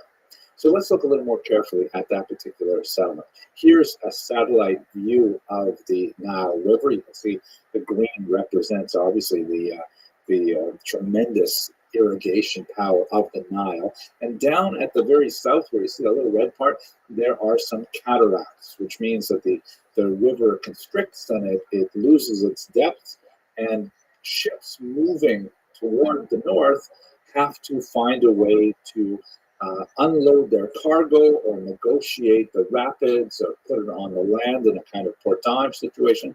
And so that's a really dangerous spot for any kind of transition. And that's where robbers would lie in wait and so on. Hence, it makes sense to have some kind of military outpost there.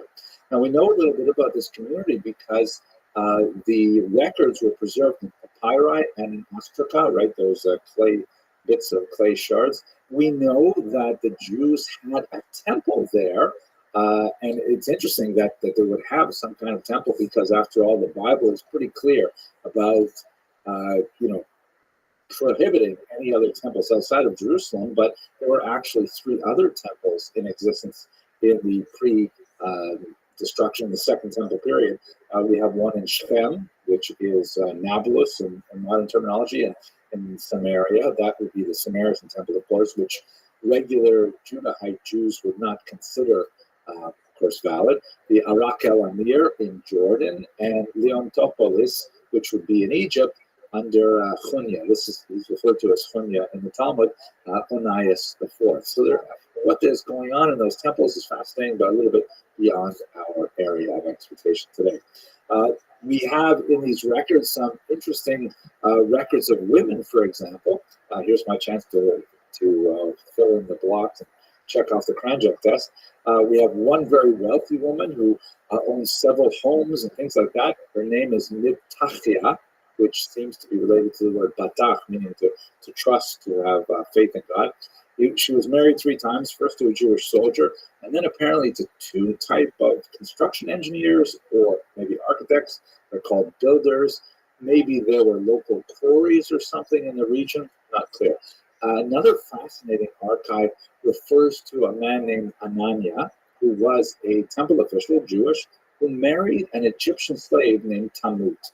Tammuz is definitely not a Hebrew name because in Hebrew the word Tammuz means she will die, right? That's probably not a good name for your daughter. So the fact that he's marrying an Egyptian slave is in itself bizarre, but you also see from the documents that in fact he wasn't even completely married to her in a Jewish sense. That it was certainly does not follow any of the laws as described in the Talmud, because she was simultaneously owned by a different man, her master, someone named Meshulam, which is also a Jewish name.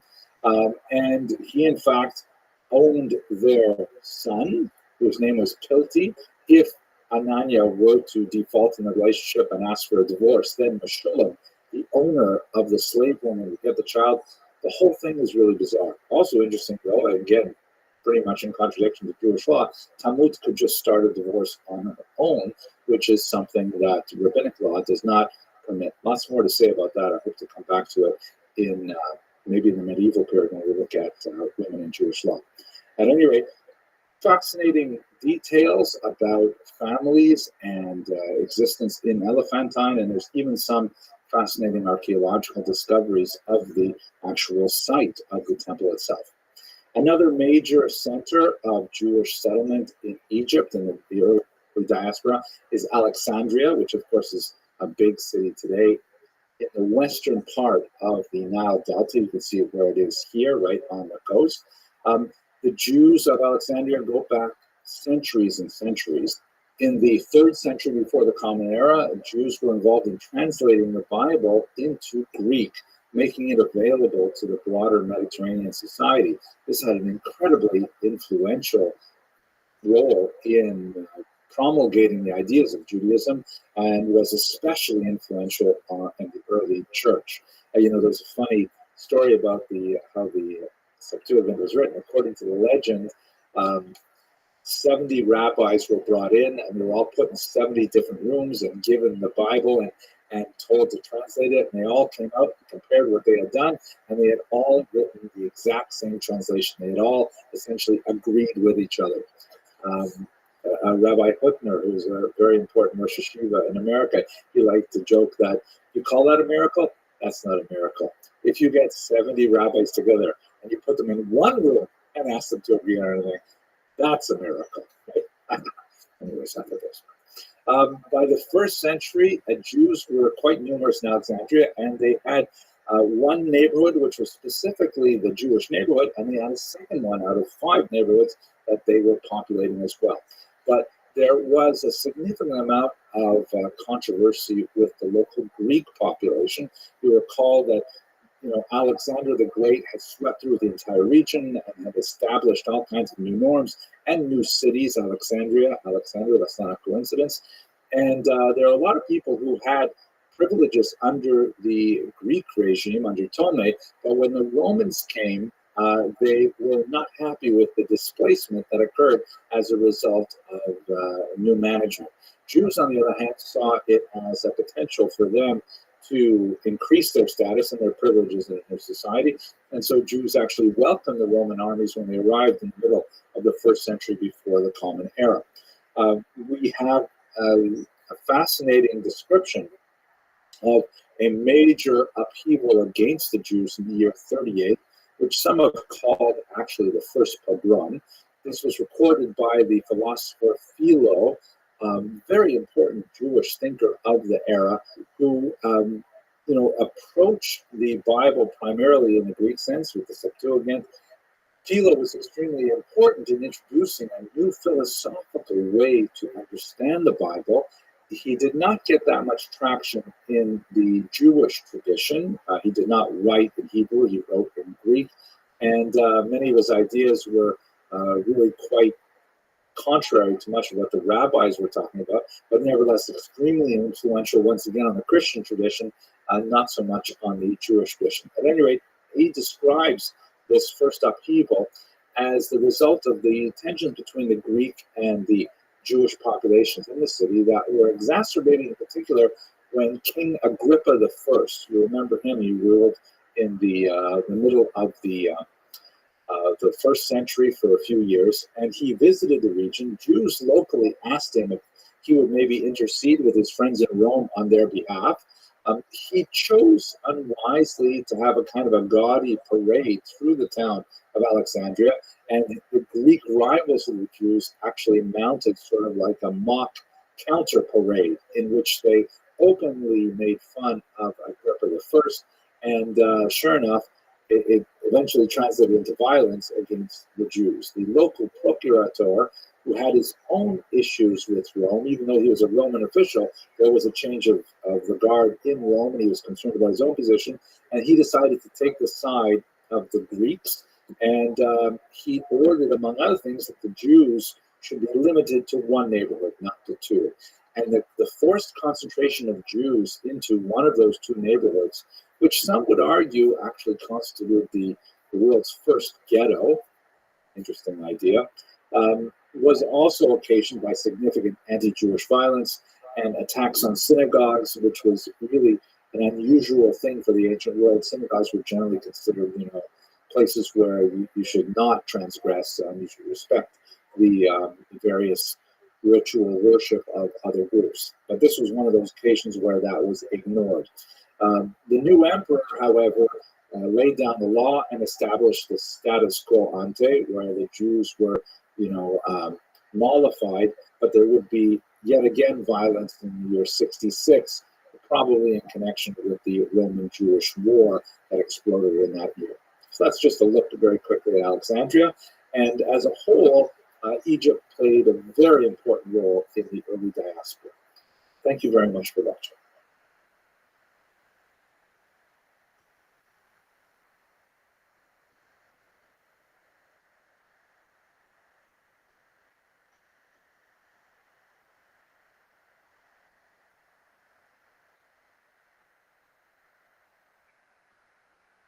So let's continue our discussion of the diaspora in antiquity by looking at Mesopotamia. And although we saw that Egypt was an incredibly important center of Jewish settlement, Babylonia is perhaps more distinguished because it is the location of the forced resettlement of Jews, which was the original home of the patriarch Abraham, but nevertheless, Jews were forced to live there in the context of the invasions of the Assyrians and the Babylonians in the 8th and the 6th centuries. Those 2 centuries were periods in which there were forced removals of Jews from Israel to the region of Babylonia, and it's more appropriate to use the term exile or galut in that context, but even those exiles were partial. They only represented a small portion of the overall population.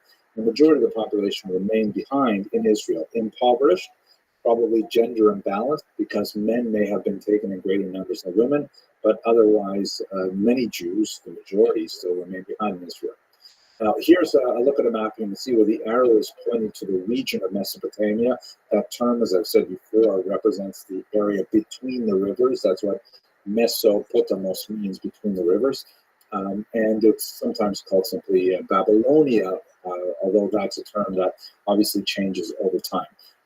Let's zoom in here to a passage from Jeremiah, in which he famously says, on the occasion of the 6th century exile to Babylonia, he says, "Thus saith the Lord of hosts," this is Jeremiah 29, verse 4, "the God of Israel, unto all the captivity whom I have caused to be carried away captive from Jerusalem unto Babylon, build ye houses and dwell in them, and plant gardens and eat the fruit of them. Take ye wives and beget sons and daughters, and take wives for your sons, and give your daughters to husbands, that they may bear sons and daughters, and multiply ye there, and be not diminished. And seek the peace of the city, whither I have caused to be carried away captive. Pray for the Lord for it, for in the peace thereof shall ye have peace." This is kind of like the mission statement of the concept of exile in the Jewish tradition. The notion that this exile, this galut, this diaspora, to use a neutral term, is something that is God ordained, and that Jews are to commit themselves to the lands in which they now live, to work to build it up with houses and vineyards and so on, to raise families there, and to pray for the welfare of the government, which of course is part of the standard ritual of the synagogue to this very day. But at the same time, we should understand that this represented a huge theological, spiritual challenge for Babylonian Jewry, because up until now, although the Jews worshipped an invisible God, their only conception of God was one in which God was associated with a particular place. Now they were in a foreign place. Were they somehow abandoned by their God? I know that much more modern thinking understands the concept of God as universal and as not being connected to a specific base. But in the ancient period, there's lots of indications to suggest that Jews would be worried that now perhaps their God, was not interested in taking care of them in an exile. And that's why Jeremiah's prophecy rang so famously throughout the generations as a measure of consolation for their newfound exilic condition. Now, what's going on in Babylonia in the period of antiquity that we're looking at? So one of the most fascinating collections that we have from the period is the so-called Murashu archive. Now, this represents 730 clay tablets from the 5th century from the Bnei Murashu, which is a banking family. It's not impossible that they are Jewish, but there's no real data to prove it one or the other. However, when archaeologists go through these cuneiform tablets, there are lots and lots of names, right? It's a business archive with receipts and agreements and contracts and stuff like that. About 8% of the names mentioned in this massive archive are Jewish. And the way they tell is because they are so-called theophoric, meaning they invoke the name of the Jewish God right built into their own ways of referring to each other. My own children have theophoric names. It's very common. If you have a name like, let's say, I don't know, Jonathan, right, means God-given. That's right. They all invoke the name of God in some kind of active way. And so it's relatively easy. It's not foolproof. It's a pretty good sense that these are probably Jews. So there are 8% of the names in this archive are Jewish, and they're located in 28 out of the 200 place names mentioned there. There's another collection, by the way, that refers to a place that seems to be like a concentration of Jews called Al-Yahudu. Yahud, of course, would mean Jewish, and there's lots and lots of theophoric names in this separate collection as well, which was discovered quite some time after the Murashu archive was unearthed. One of the things I find really amazing about the Murashu archive is not only are the names theophoric, but Jews always use a patronymic, meaning one is normally named with a given name, son or daughter of one's parent. In most circumstances in Jewish practice, one is named after one's father, not after one's father, but one is named by one's father. So, for example, my Hebrew name is Hillel, my father's name is Yaakov, so I would be Hillel ben Yaakov, right? Hillel, the son of Yaakov. In almost all usages, you would rely on your father's name, but under certain circumstances, you would refer to your mother's name. The reasons for these things are not going to delay us today. But what's really fascinating is if you look at the individuals named and their patronymics, and you see, is there a change in the theophoric nature? You can see that there's a real seam that something happened around the year 480 before the Common Era, in which all of a sudden these Jews who have regular Babylonian names start giving their children super theophoric names, as if they have suddenly discovered religion, and they are much more intent on making sure that their children identify as Jews. It's really interesting. And in fact, that continues for several generations.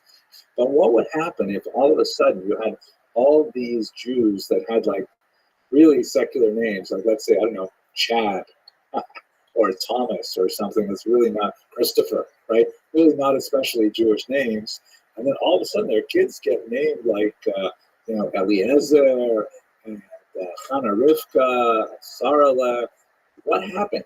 It seems that around the year 480, for reasons that we don't know, there was a real Teshuvah movement, and they started giving their children much more Jewish names, and their grandchildren get Jewish names, and so on for quite some time.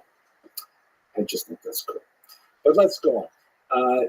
What did the Jews do? So the Morasho archive, because it's primarily dealing with business and receipts and things like that, doesn't give us a lot of detail about the nature of their lives, but it does say a lot about what kind of occupations they were involved in. It appears that there's a strong contingent of Jews who are active in the military.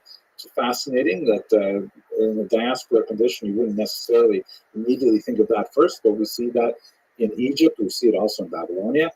Jews, of course, involved in animal husbandry, shepherdry. Well, that sounds like a traditional Jewish pursuit, right, with David and Moses and so on. Jews are involved in buying and selling real estate. They're involved in government service, like they're operating businesses on behalf of the government or so on. And we even have a significant population of Jews who are actually enslaved. There is a Jewish poor. It's not, one can't imagine that the vast majority of Jews are sort of like upper middle class. No, rather they are more middle class and lower in this archive. So much stuff to talk about. I wish we had more time. So let us just conclude a little bit by thinking about the political organization of the Jews in Babylonia, because this would, unlike Egypt, ultimately become the next great center of Jewish culture. That's what we're going to be exploring in just a few weeks.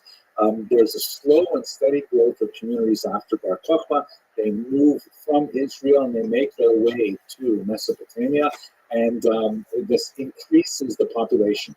There will be a significant amount of travel going back and forth between the major centers of Jews in Israel and in the Babylonian region.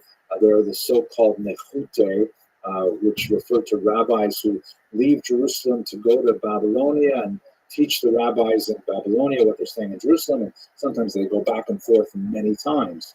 So there is an increasingly large population there. There's a significant cultural impact as well, because this is a process that started hundreds of years earlier, but Aramaic, as the state language of the region, becomes the literary lingua franca for much of the Eastern Mediterranean, and of course it will be the language of the Talmud as well. Aramaic is, by the way, the Jews write it with Hebrew letters, other peoples write it with different letters. And it's a Semitic language. It's not too far away from Hebrew in its grammar and structure, and even most of its vocabulary. It's probably sort of like French and Italian, or French and Spanish are close to each other as Hebrew is to Aramaic. We'll come back to that when we talk more about Babylonia. The organization of the Jews in Babylonia was quite sophisticated. They had something called the Reish Galuta, or in English, the Exilarch, the head of the exile. And again, I want to postpone a major discussion of this until a little later on in this next semester, but this is basically a figure recognized by the Parthian Empire as the head of all Jews in the region, and respected by the Jews, although sometimes they get into conflict with their leadership, in particular as the academies begin to grow. They'll really only take off in the 3rd century, but the various great academies of study, which will ultimately produce the Talmud, often get into conflict with the Reish Galuta.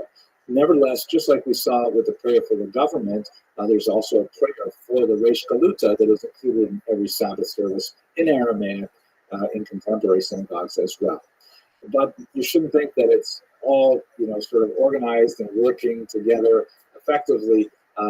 We have some fascinating stories. Josephus gives a lot of details of 2 brothers from the famous city of Neharda named Ananias and Asineus, who decided to just, go off on their own and create, for about 15 years, their own kind of like robber state, which was kind of like they were warlords, and these were Jewish guys who maintained kind of like regional independence from Parthian Empire, until finally the Parthians took care of it and destroyed the robber state. Fascinating kind of swashbuckling guys More to say, but I think it will take us too far away from our title. Okay, that's Mesopotamia. One more short lecture about diaspora coming up. Thank you for watching.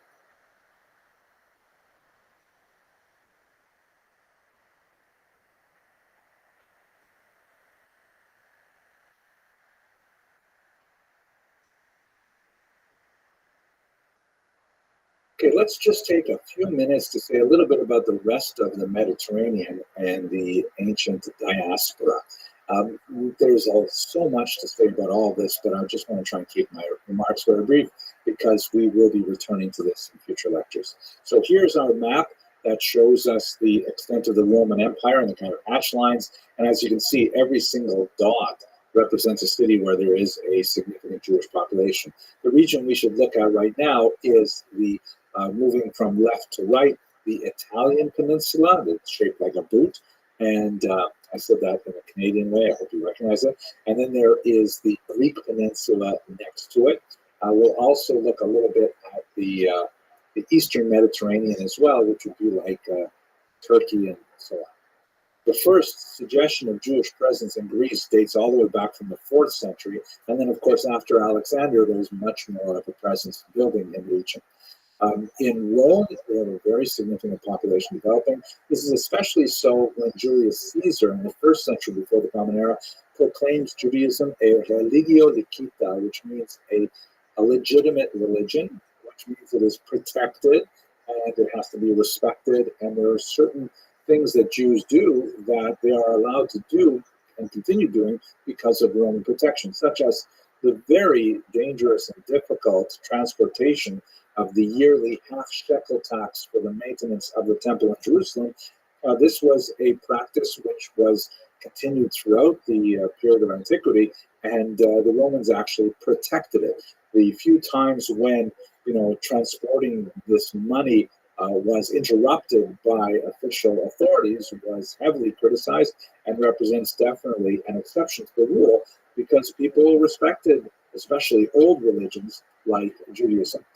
Jews were also granted military exemptions from conscription when they were observant. For example, the whole business with kosher food and the Sabbath makes it very difficult. So in many cases, the Romans were willing to overlook demands on conscripts from Jewish communities. So there's generally, Jews did not so bad in the Roman Empire before the events of the Great Revolt.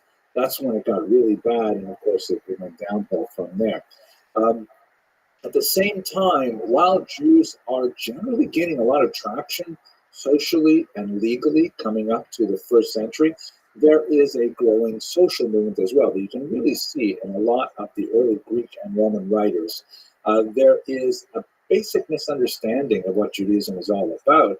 There is a concern that Jews are somehow misanthropic, that they hate other people. Why? Because, for example, you can't belong to the religion unless you convert. This was like a strange idea. Really? I can't just be a Jew because I sort of like Jewish things? No, you've got to go through conversion, whatever that means exactly, but certainly for men it means circumcision. Jews wouldn't eat non-Jewish food, so, you had to keep kosher. There was a lot of Jewish practice that was definitely misunderstood, like, for example, this total, what seemed to be fanatic ban on any kind of civil religion, like any kind of worship of idols and things like that. The Jews would get really upset about that, and Greeks and Romans were saying, what is the problem? It's so basic. I've often compared this to the example of not standing when the national anthem is played at a football game or something like that, which Americans would consider very rude. And by the way, I used this example long before it became an emblem of the social justice movement and Black Lives Matter and so on. But the fact that it has been used to take a knee at a football game is considered offensive to many Americans, is considered such a strong statement that still reinforces the idea of how the Jews would have been perceived if they refused to do some of the basic things that Romans did for their civic religion because they felt that it was against their core principles.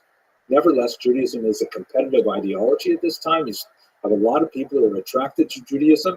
It represents some real attractive alternatives to the fatalism inherent in Roman paganism. And you have a growing population not only of ethnic Jews who are living in the Italian peninsula before the first century, but also fellow travelers, both converts and those who are just kind of like sympathizers as well. One of the really cool ways that we can see the growth of the Jewish population in Rome, and this is a little bit of a detail, but I just think it's so fascinating, we got to talk about it here, is the discovery of these ancient catacombs of Jews in Rome. It was very common in late antiquity to be buried underground. You can see this map here shows a number of Christian catacombs for burial, and you also see in the south and also in the northeast some regions where there are Jewish catacombs. And they are so fascinating. You go in them and you see that they've got these sort of like shelves on the walls where the bones would have been interred. It's possible that they practiced a two-step burial, where first there would be burial in the ground, and then a year later, this is actually described in the Talmud, it's a practice that I do not believe Jews practice anywhere in the world today, but in the ancient period, it was common.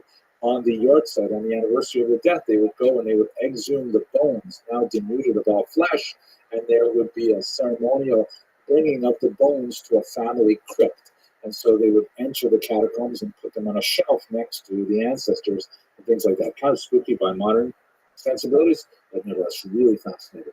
And these catacombs are beautifully decorated, like this really charming palm tree on one wall, and painted ceilings with sometimes decorative animals like peacocks and things like that.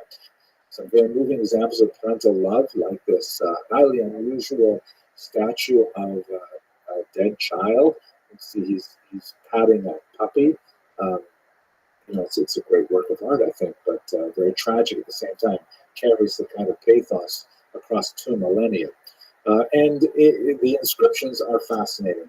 They're almost all in Latin, like this one, or in Greek, like this, which indicates that the awareness of Hebrew and Aramaic was probably lower if their first language for something as permanent as a grave marker would be in a foreign language. But there are some Hebrew and Aramaic inscriptions as well. And the symbol of the menorah is very, very common. That's considered like much more than the Star of David, which is a far later introduction to the Jewish canon of images. The menorah is one of the oldest of the images. So it's really cool to look at these catacombs, and there's so much research that can be derived from it, more than we can talk about today. Let's switch a little bit to talk about the Eastern Mediterranean, and by that we're looking especially at Asia Minor, which would include a little bits of Syria maybe, but definitely Turkey is a really important place for us. Antioch is one of the most significant of the centers here, and we see that once again the role of Jews in the military is quite significant. You have Jews in military formations in this region under Antiochus I, Antiochus III. Those are prior, of course, to the Antiochus IV, who was associated with the Hanukkah rebellion, including 2,000 Jewish families who were military families transferred from Babylonia to this region. Really unusual to see that, I think. There's a strong Jewish community in Antioch in particular, but they have the same kind of communal tensions with Greeks living there as we saw in Alexandria. Throughout the region, there are the presence of synagogues even well before the year 70. And this is something we can also say about Egypt and about Mesopotamia and about the Greek and Roman lands as well. The Jews did have gathering places for prayer. They were referred to with the Greek terms prosuke, or synagoga, which basically means like gathering places. The term synagogue does not intrinsically have a religious context. It's actually a translation of the Hebrew term Beit Knesset, which means a house of gathering as well. Jews, even while the temple was operating, wanted to have some kind of way to express their connection to God in a communal fashion. And we have descriptions of this from Josephus and Philo and many other figures as well. Let's just take a concluding look at the Western Mediterranean. In the previous lecture, we looked at the region of Tunis, Cyrene, and a little bit at the island of Crete. Let's just go quickly to the Iberian Peninsula, all the way on the western part of the Mediterranean. And we'll speak a lot more about this region because, of course, it is the heartland of Sephardic Jewry that we have not yet introduced. Up until this point, Jews don't really recognize kind of like differences in cultural orientation. They will refer to each other with geographic locators like stupid Babylonian. It's actually one of the terms used in the Talmud. But they won't necessarily regard them as being of a slightly different ritual or of a slightly different, family of customs, as we will later on. But the heartland of Sephardic Jewry comes from the region of Spain. The first indication we have of any Jewish person in Spain is some evidence of a Jewess living in Adra. And this is from an early 2nd century gravestone, which was transcribed in the late 18th century, a reliable transcription, even though the original gravestone has been lost. The transcription read like this. There's something wiped out, and then the end of the word is nia, and then a new word, salo, something missing, nula, and then a word an, uno, mens, cuatro, die, uno, Judea, which translates as probably something like here lies, a girl's name that ends in the letters Nia, Julia, something like that, daughter of Solomon, age 1 year, 4 months, and a day. You can see that the Roman numeral 4 is 4 dashes rather than the IV, which also is a testament to its antiquity. And finally, she is specifically denoted as a Jewish girl. And she is our first indication of Jewish settlement in this region. Wow, I can't wait to get back to talk about this some more. But for now, let's wrap up this discussion of diaspora. The next lecture is going to be some concluding sort of like synthetic remarks about what does antiquity mean in Jewish history and how that differs from the medieval period, which will begin right after that. Thank you very much for watching.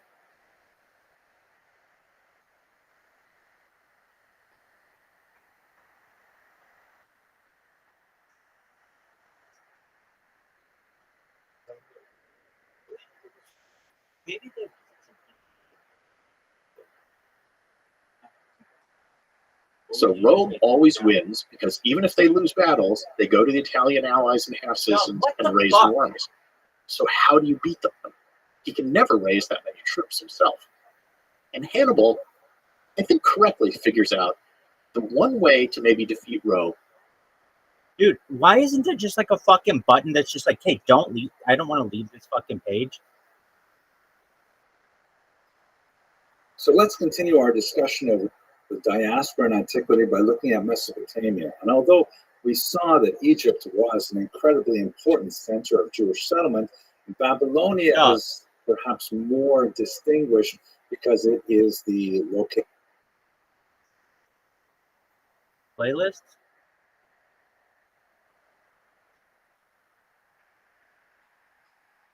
Oh.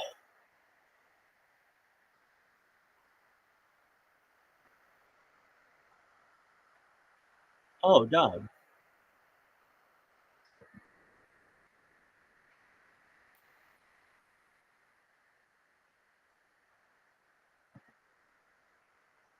Most horse shit in this thing.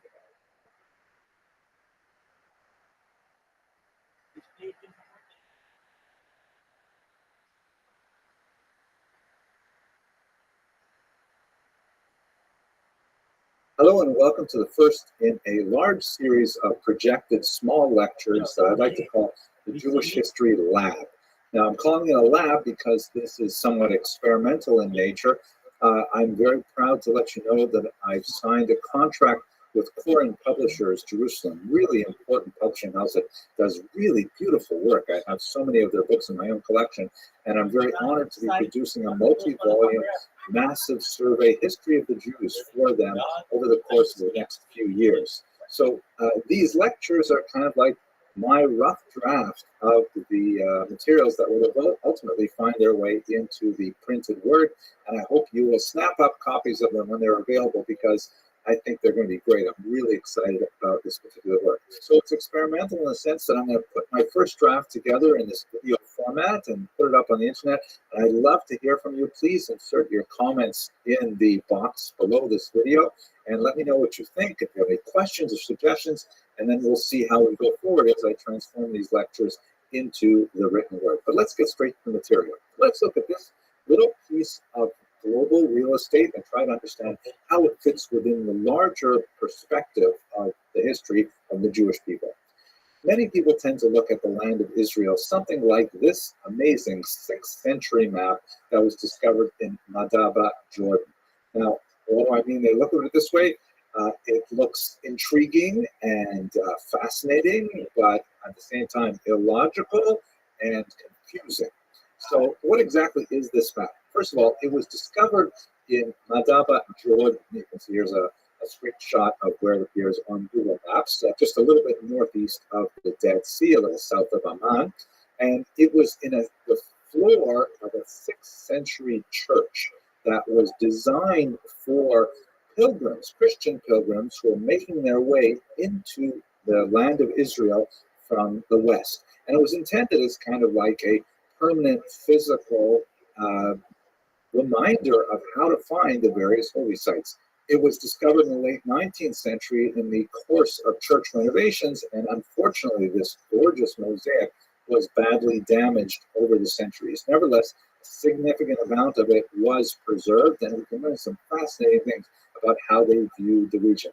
Obviously, it's not to scale, but I think one of the most fascinating things is that it is oriented with east at the north. That is, you can see the Dead Sea is right in the middle of that region there. It's got some boats, massive boats by scale, floating on the Dead Sea, and there's a river, the Jordan River, that's at the left that would connect up to the missing Sea of Galilee, or Yam Kinneret. And so this is how pilgrims would have seen the land. They would have seen it with Jerusalem really at its center.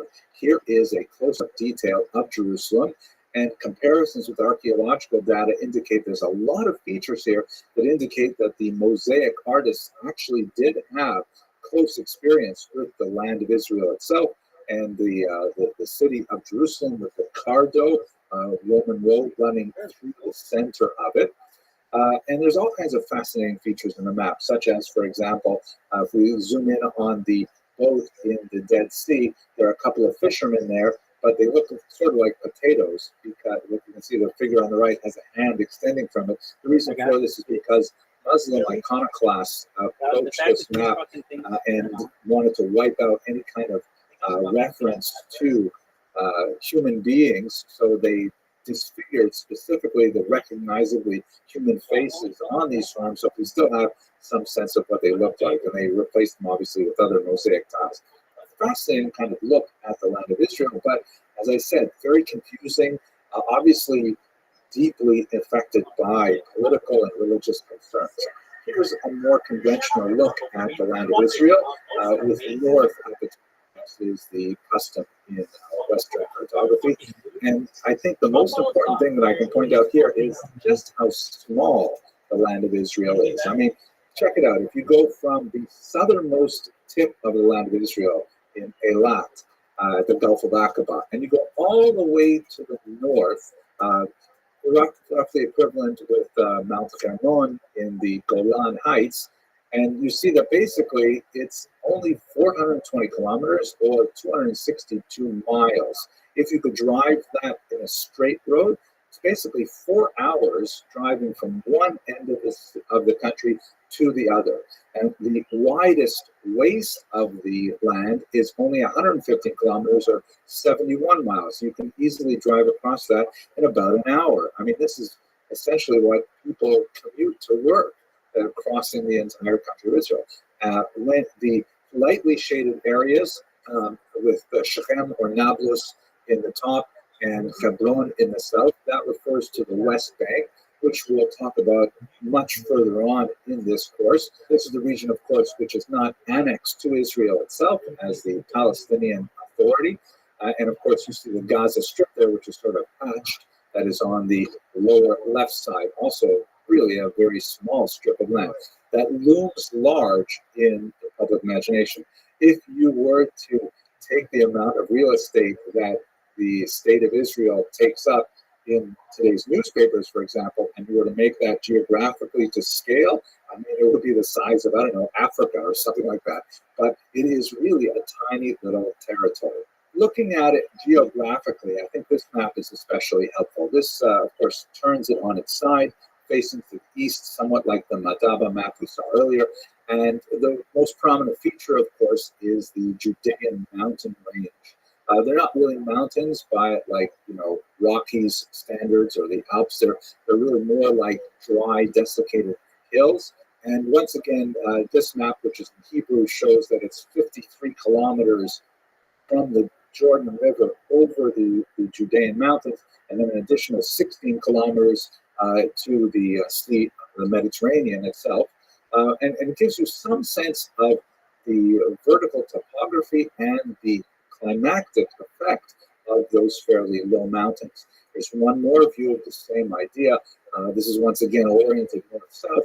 You have the coastal plain, which is quite dense and gets a lot more rainfall. Then you have the Jordan Valley and the Dead Sea, which are much lower. In fact, the Dead Sea is the lowest point on the surface of the earth. Now, let's look at the land of Israel in its regional context, because this is where it gets really important. How does this tiny little country subsume so much history and so much politics in contemporary time? If you look at this satellite view, you can see that Israel is very centrally located between the three continents of Africa, Europe, and Asia. And if you remove air travel, which of course was impossible in the ancient world, and if you consider the limitations of water travel, of sea travel because of land barriers, you can see that Israel is the main thoroughfare between those three continents. Any kind of trade typically has to go through Israel, unless you're talking about Europe to Asia directly or vice versa. Really, Africa, Asia, Europe are all connected to Israel over land route. If we look in a little closer, you see that one of the most important aspects of those connections is the Fertile Crescent. And it is so called because there's kind of like a C shape, or more precisely, kind of like an upside down flattened U shape of arable land that extends from the Nile Delta, which is in the lower left of this map. You can see it says in Hebrew Mitzrayim, or Egypt, and the hatched area represents the greater arability that is the product of the Nile River that flows from the bottom of this map into the Mediterranean Sea. And then there's a little bit of a dead spot to the right of the Nile Delta, where you have the Sinai Peninsula, but then the land of Israel itself becomes fertile again. It goes up north through Lebanon and Syria, and then it curves over and follows the Euphrates and the Tigris rivers down into the Persian Gulf, which would be today's Iraq and Kuwait. The two rivers that flow from the northwest and down into the southeast are the Mesopotamian region. The word Mesopotamia is from a Greek word meaning between the rivers, Mesopotamos.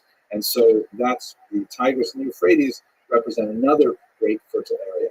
Now, these two regions, on the extreme west, Egypt, and on the extreme east, Mesopotamia, are really the superpowers of the world, but any kind of land or commerce communication between them has to go through Israel. And note that it is not very practical to try and go straight, like let's say following the latitude from Egypt straight over to the Mesopotamian region, because that's essentially crossing a lot of desert, which is basically impassable and not practical except through camel caravans. It's much easier to follow the fertile, settled regions and actually make travel from the southeast all the way up over the top and then down into Israel. This is, in fact, the route that the patriarch Abraham followed from ancient Sumer, the city of Ur, and then made his way up over the north through Syria and down into Israel. But we'll talk about that in a later lecture. Here is a roadmap of the ancient world where you get to see the actual routes that they would take. First of all, there was the so-called Via Maris, or in Hebrew, Derech Hayam, the way of the sea. I like to think of this as the scenic route, where you would go from the left, from the Nile Delta, and you would basically follow the coastline. And it's a little rough as you're going along the top of the Sinai Peninsula, because that's quite dry. But then once you hit the region of Gaza and move up north, then you've got quite a bit of settled territory and a lot of arable land, and you can follow the road all the way up and then down over to the right into Mesopotamia. The other route, which was also quite widely traveled, is a so-called King's Highway. There's actually a street like that in Brooklyn, of course, maybe named after this, I don't know, sometimes called the Royal Road, or in Hebrew, the Derech HaMelech. And this was a little bit shorter in the sense that you crossed the relatively small Sinai Peninsula compared to the great Arabian Desert. It's much more passable. And then you make a straight shot north up to Damascus. So it's not nearly as beautiful because you don't have the Mediterranean Sea to your left. At best, you have to travel through the very hot zone of the Dead Sea. But after that initial burst through the Sinai, then you've got fairly clear rest stops along the way, lots of gas stations as you make your way to Mesopotamia. And so Israel was extremely important as these commercial ventures expanded. And of course, that becomes a political question as well. Perhaps what makes Israel so important to the rest of the world is the religious context that we are going to be exploring in a lot of lectures as we go on. It is the center, really, of three major world faiths, Judaism first, and then Christianity, and then Islam to a slightly lesser extent. And it's regarded as the navel of the world. In fact, that's a Hebrew term used in rabbinic literature for Israel and for Jerusalem specifically. This is a sentiment that is echoed by many other cultures. Have a look at this amazing 16th century map by Heinrich Günting, which is meant to be kind of a thematic map. He published a lot of really beautiful maps that captured ideas in cartographic form.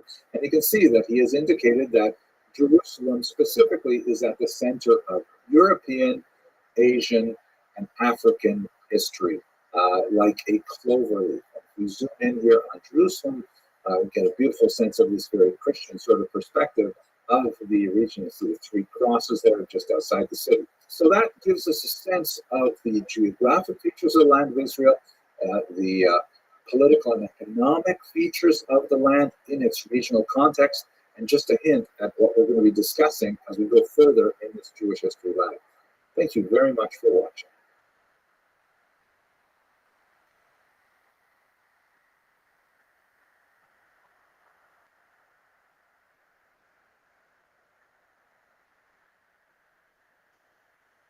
Hello and welcome to the second lecture in the Jewish History Lab series. So I'd like to look very briefly at the earliest populations in the land of Israel. It's important here that we should distinguish three different types of, let's call them chronological analyses for the time being. There is history, which is the area in which I feel most comfortable. And then there is proto-history and prehistory, moving backwards in time. Proto-history is generally understood as the history when we have the earliest written documents, because historians, we like to work with text, we like to work with words. And as soon as you begin to get words, you know, like in cuneiform or in hieroglyphics, and you begin to be able to tease out some of what the earliest generations are trying to communicate, then you have at least the basis of the kind of things that we prefer to work with. On the other hand, moving further back in time, you have what's often called prehistory, which means what happened even before people were writing things down, or we have any written record of what may have been written down but simply did not survive. And when you get into that area, well, historians like me start to feel distinctly uncomfortable. You got to get into archaeology, you've got to get into geology, you've got to get into scientific fields to understand how carbon dating works and things like that. those are things that are not really my strongest suit. We will be dealing with much of that, especially archaeology, in the next couple of videos. But for the time being, let's just understand that there is history, before that proto-history, before that prehistory. And let's think about something really basic right now. First of all, how do we know that this is the year 5781? That is, of course, the Jewish year that was celebrated on Rosh Hashanah, which occurred in October of 2020. How do we know that this is really the 5781st year since creation?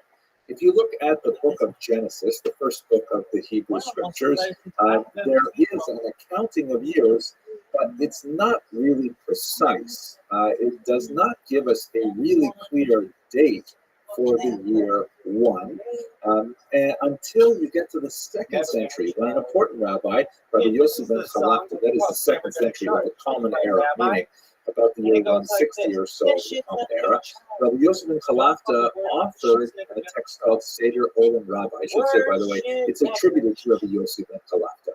And what the author of Seder Olam Rabbah did is he went back to the text of Genesis and pieced together all of the gaps, like figuring out how old this person was and how old this person was, and added them all up. And there are a couple of areas where it's not entirely clear, like when exactly did the flood happen, when exactly did the generation dispersal happen, and things like that. But that's how we got to the calculation of the year 5781.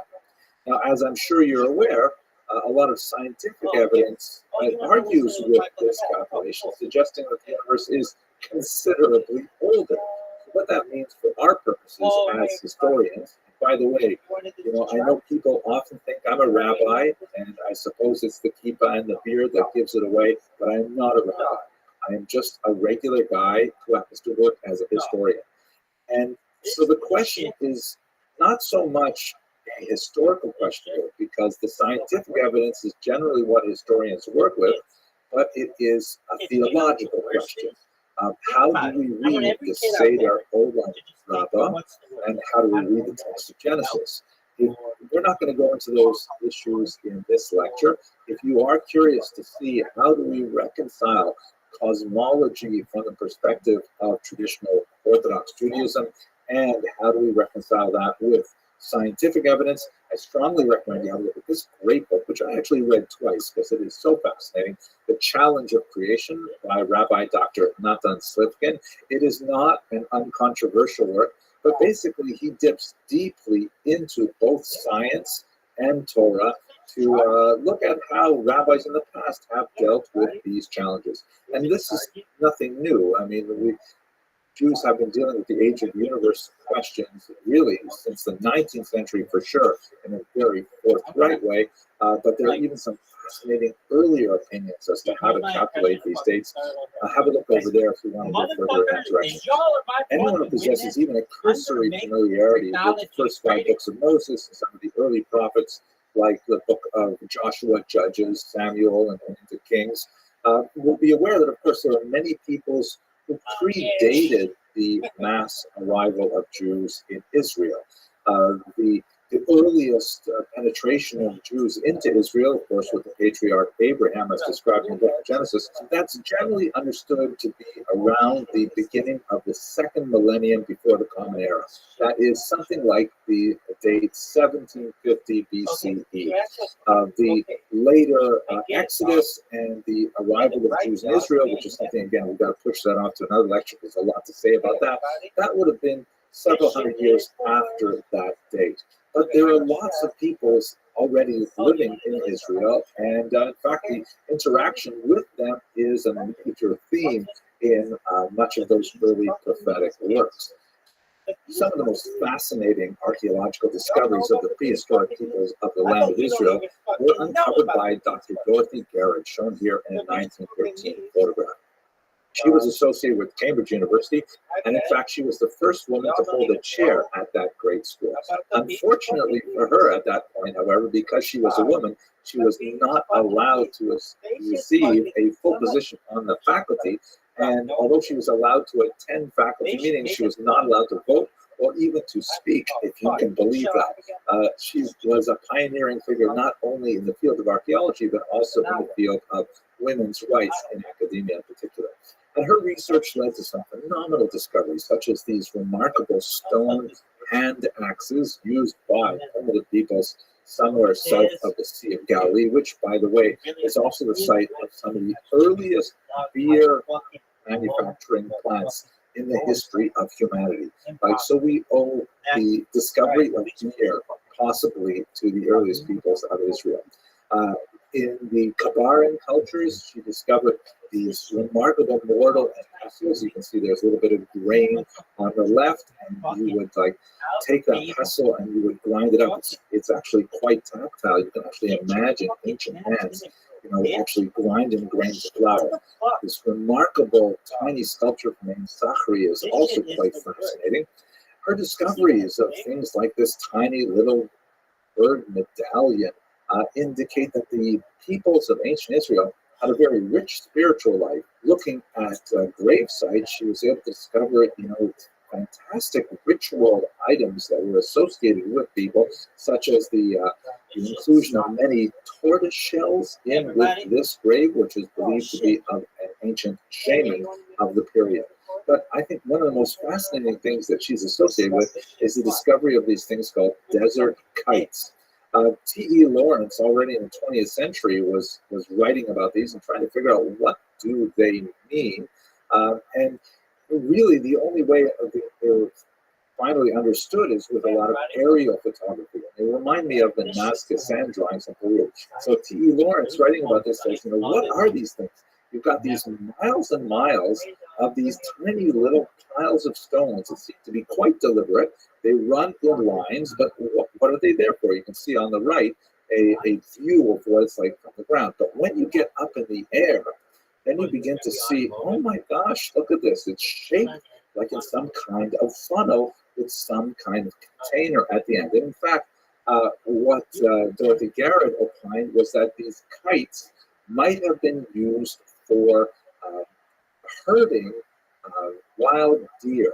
And what would happen is you would, find a group of wild deer, which of course were roaming Israel at the time, and the prehistoric peoples would kind of chase them into this kite, and the deer would run away from them, and then seeing this small barrier, they would be driven further and further into the kite until, and here we look at it from the point of view of a hunter, there would be hunters hiding behind this little gathering at the back, which would of course be a killing floor and would provide a lot of protein for the diet of the hunters involved in this. I mean, it's just amazing, bizarre kind of things that were happening in Israel.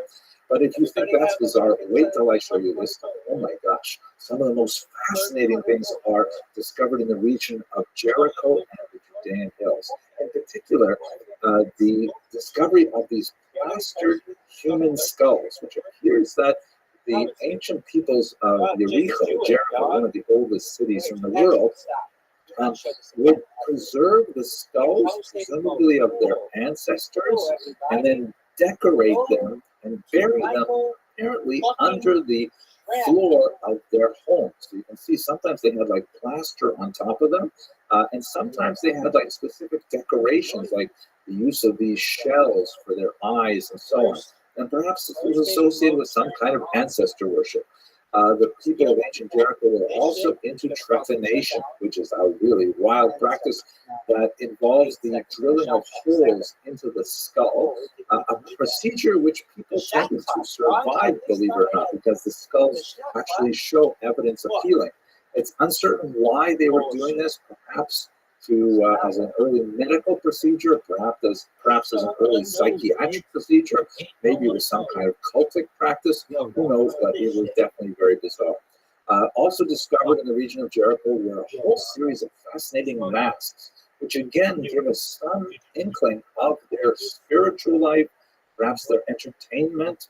It's hard to tell, but you can see here that the masks clearly had holes drilled in the side, so they could be attached to the face, perhaps for some kind of dramatization, maybe in connection with ancestor worship. And a lot of these masks displayed different kinds of emotions and feelings. They're actually quite clever and appealing in many ways. There are tens of these masks. Some of them, however, do not have holes, and they perhaps might have been decorations, or they may have been some kind of cultic objects like this skull mask here. Okay, so that's it for a very superficial look at some of the prehistoric peoples in the land of Israel. We're going to continue our story with the biblical data regarding the arrival in Israel of the Mesopotamian patriarch Abraham, and what that says for the beginnings of Jewish history there. Thank you very much for watching.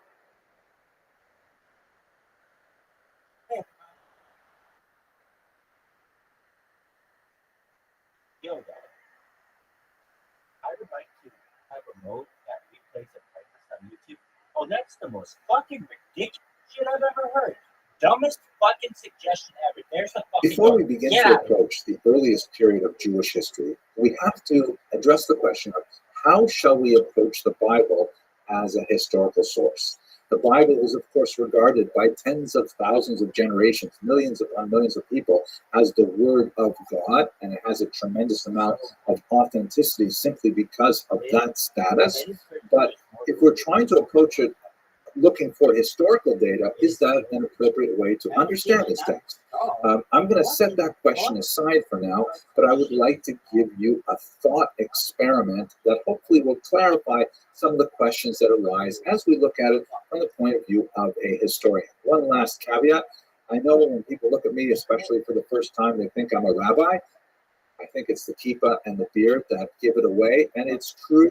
On a personal level, I have proclivities towards observant Judaism, and I do my best as much as I can to be as observant as possible. But let's just set that aside as well and look again at this question from a historical perspective, because I am not a rabbi. I'm just a regular guy who happens to work as a historian. Here's the thought experiment. The year is 1985, and you are in middle school. You're 12 years old, and your teacher gives you an assignment. She gave it to you a few weeks ago, but you ignored it. It's only due tomorrow. You have a few hours left to write it. The assignment is, please write 500 words on the life of Julius Caesar. Middle schoolers today would say no problem, but it's 1985, and no one has invented the internet yet. So you're stuck. You have a few hours left. The library is closed. What do? You scramble around the house looking for some kind of book that says something about Julius Caesar. And in your older sister's bedroom, you find some of her college textbooks, including a ratty old paperback, who was probably published sometime around 1972, as on the spine, Julius Caesar by William Shakespeare.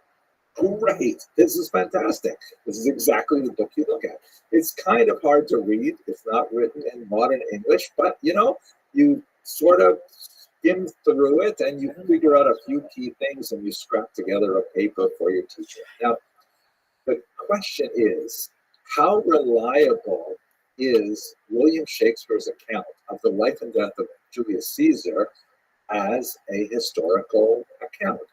Can we say that the things that Shakespeare described actually happened? Not terribly likely.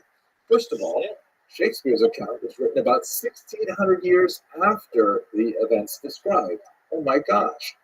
Now, Shakespeare probably had some other data, read other histories to be able to put together the story of Julius Caesar, but he clearly was not even writing a history book. He was writing something for popular entertainment. And what kind of poetic license did he take in producing that particular work? Can we actually say anything real about William Shakespeare's account of Julius Caesar? And just to take it to a meta level, which is going to be very relevant for looking at the Bible as well, the copy that you're holding in your hand was published in the 1970s. Who says that it doesn't actually date from the 1970s? Who says that it even dates from the 1600s? Maybe it really was published for the first time in the era of Elizabeth II as opposed to Elizabeth I. How do you know that this is an accurate copy of something that was actually written 400 odd years earlier? All these questions abound. Just to make it a little bit more fun, notice the iconic presentation of Shakespeare's Shane of Fun, his visage. That's based on something called the Chandros portrait, which is named after its owner, not after the subject or the painter, neither of which are known for certain, but it's generally believed to be a depiction of William Shakespeare himself. When you look a little closely at it, you see that Shakespeare himself apparently wore an earring, but that has been removed from his ear in the version that you hold in your hand. So there's so many possibilities for inaccuracies in understanding the life of Julius Caesar. Shouldn't we say that as well about the Bible? Even according to the Word of God approach, whatever that means exactly, many of the events described in the Bible are written down explicitly as having occurred in the distant past. So, what do we do with this as a historical account? One more word about the Word of God approach. Can we possibly penetrate the inscrutable mind of the Almighty to determine that the purpose of the biblical text before us is to give us historical data? Perhaps it's to give us religious instruction, moral instruction, for our edification, without necessarily giving us a blow-by-blow chronicle of events. It's a big, complex, sprawling document. We will be exploring it in greater depth in the following lectures as it relates specifically to history, but it's like a real, tangled mess of complications to try to understand this text as a historical source. But by the time we get to the 19th century, there are a lot of questions about how to approach the Bible as a historical text. We see people like William Albright who say, well, okay, without denying the higher criticism approach that is advocated by people like Wellhausen, we can still go back to the land of Israel and discover the facts as they occurred using this relatively new science of archaeology and construct the past and see how it conforms to the Bible as essentially the template for historical events. In other words, the way Albright looked at biblical history is he said, we have essentially got in the Bible the cover of the puzzle box.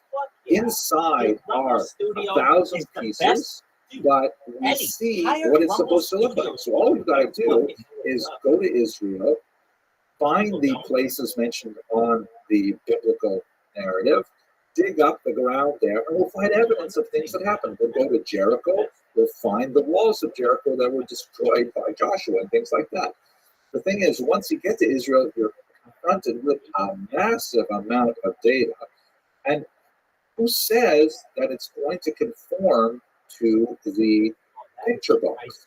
Maybe we should instead look at the pieces, put it together without knowing how it's going to look, and then we'll look at the picture afterwards. That's the approach that many later archaeologists began to take, especially when they began to find pieces like this that looked like they didn't belong anywhere in the original picture box cover.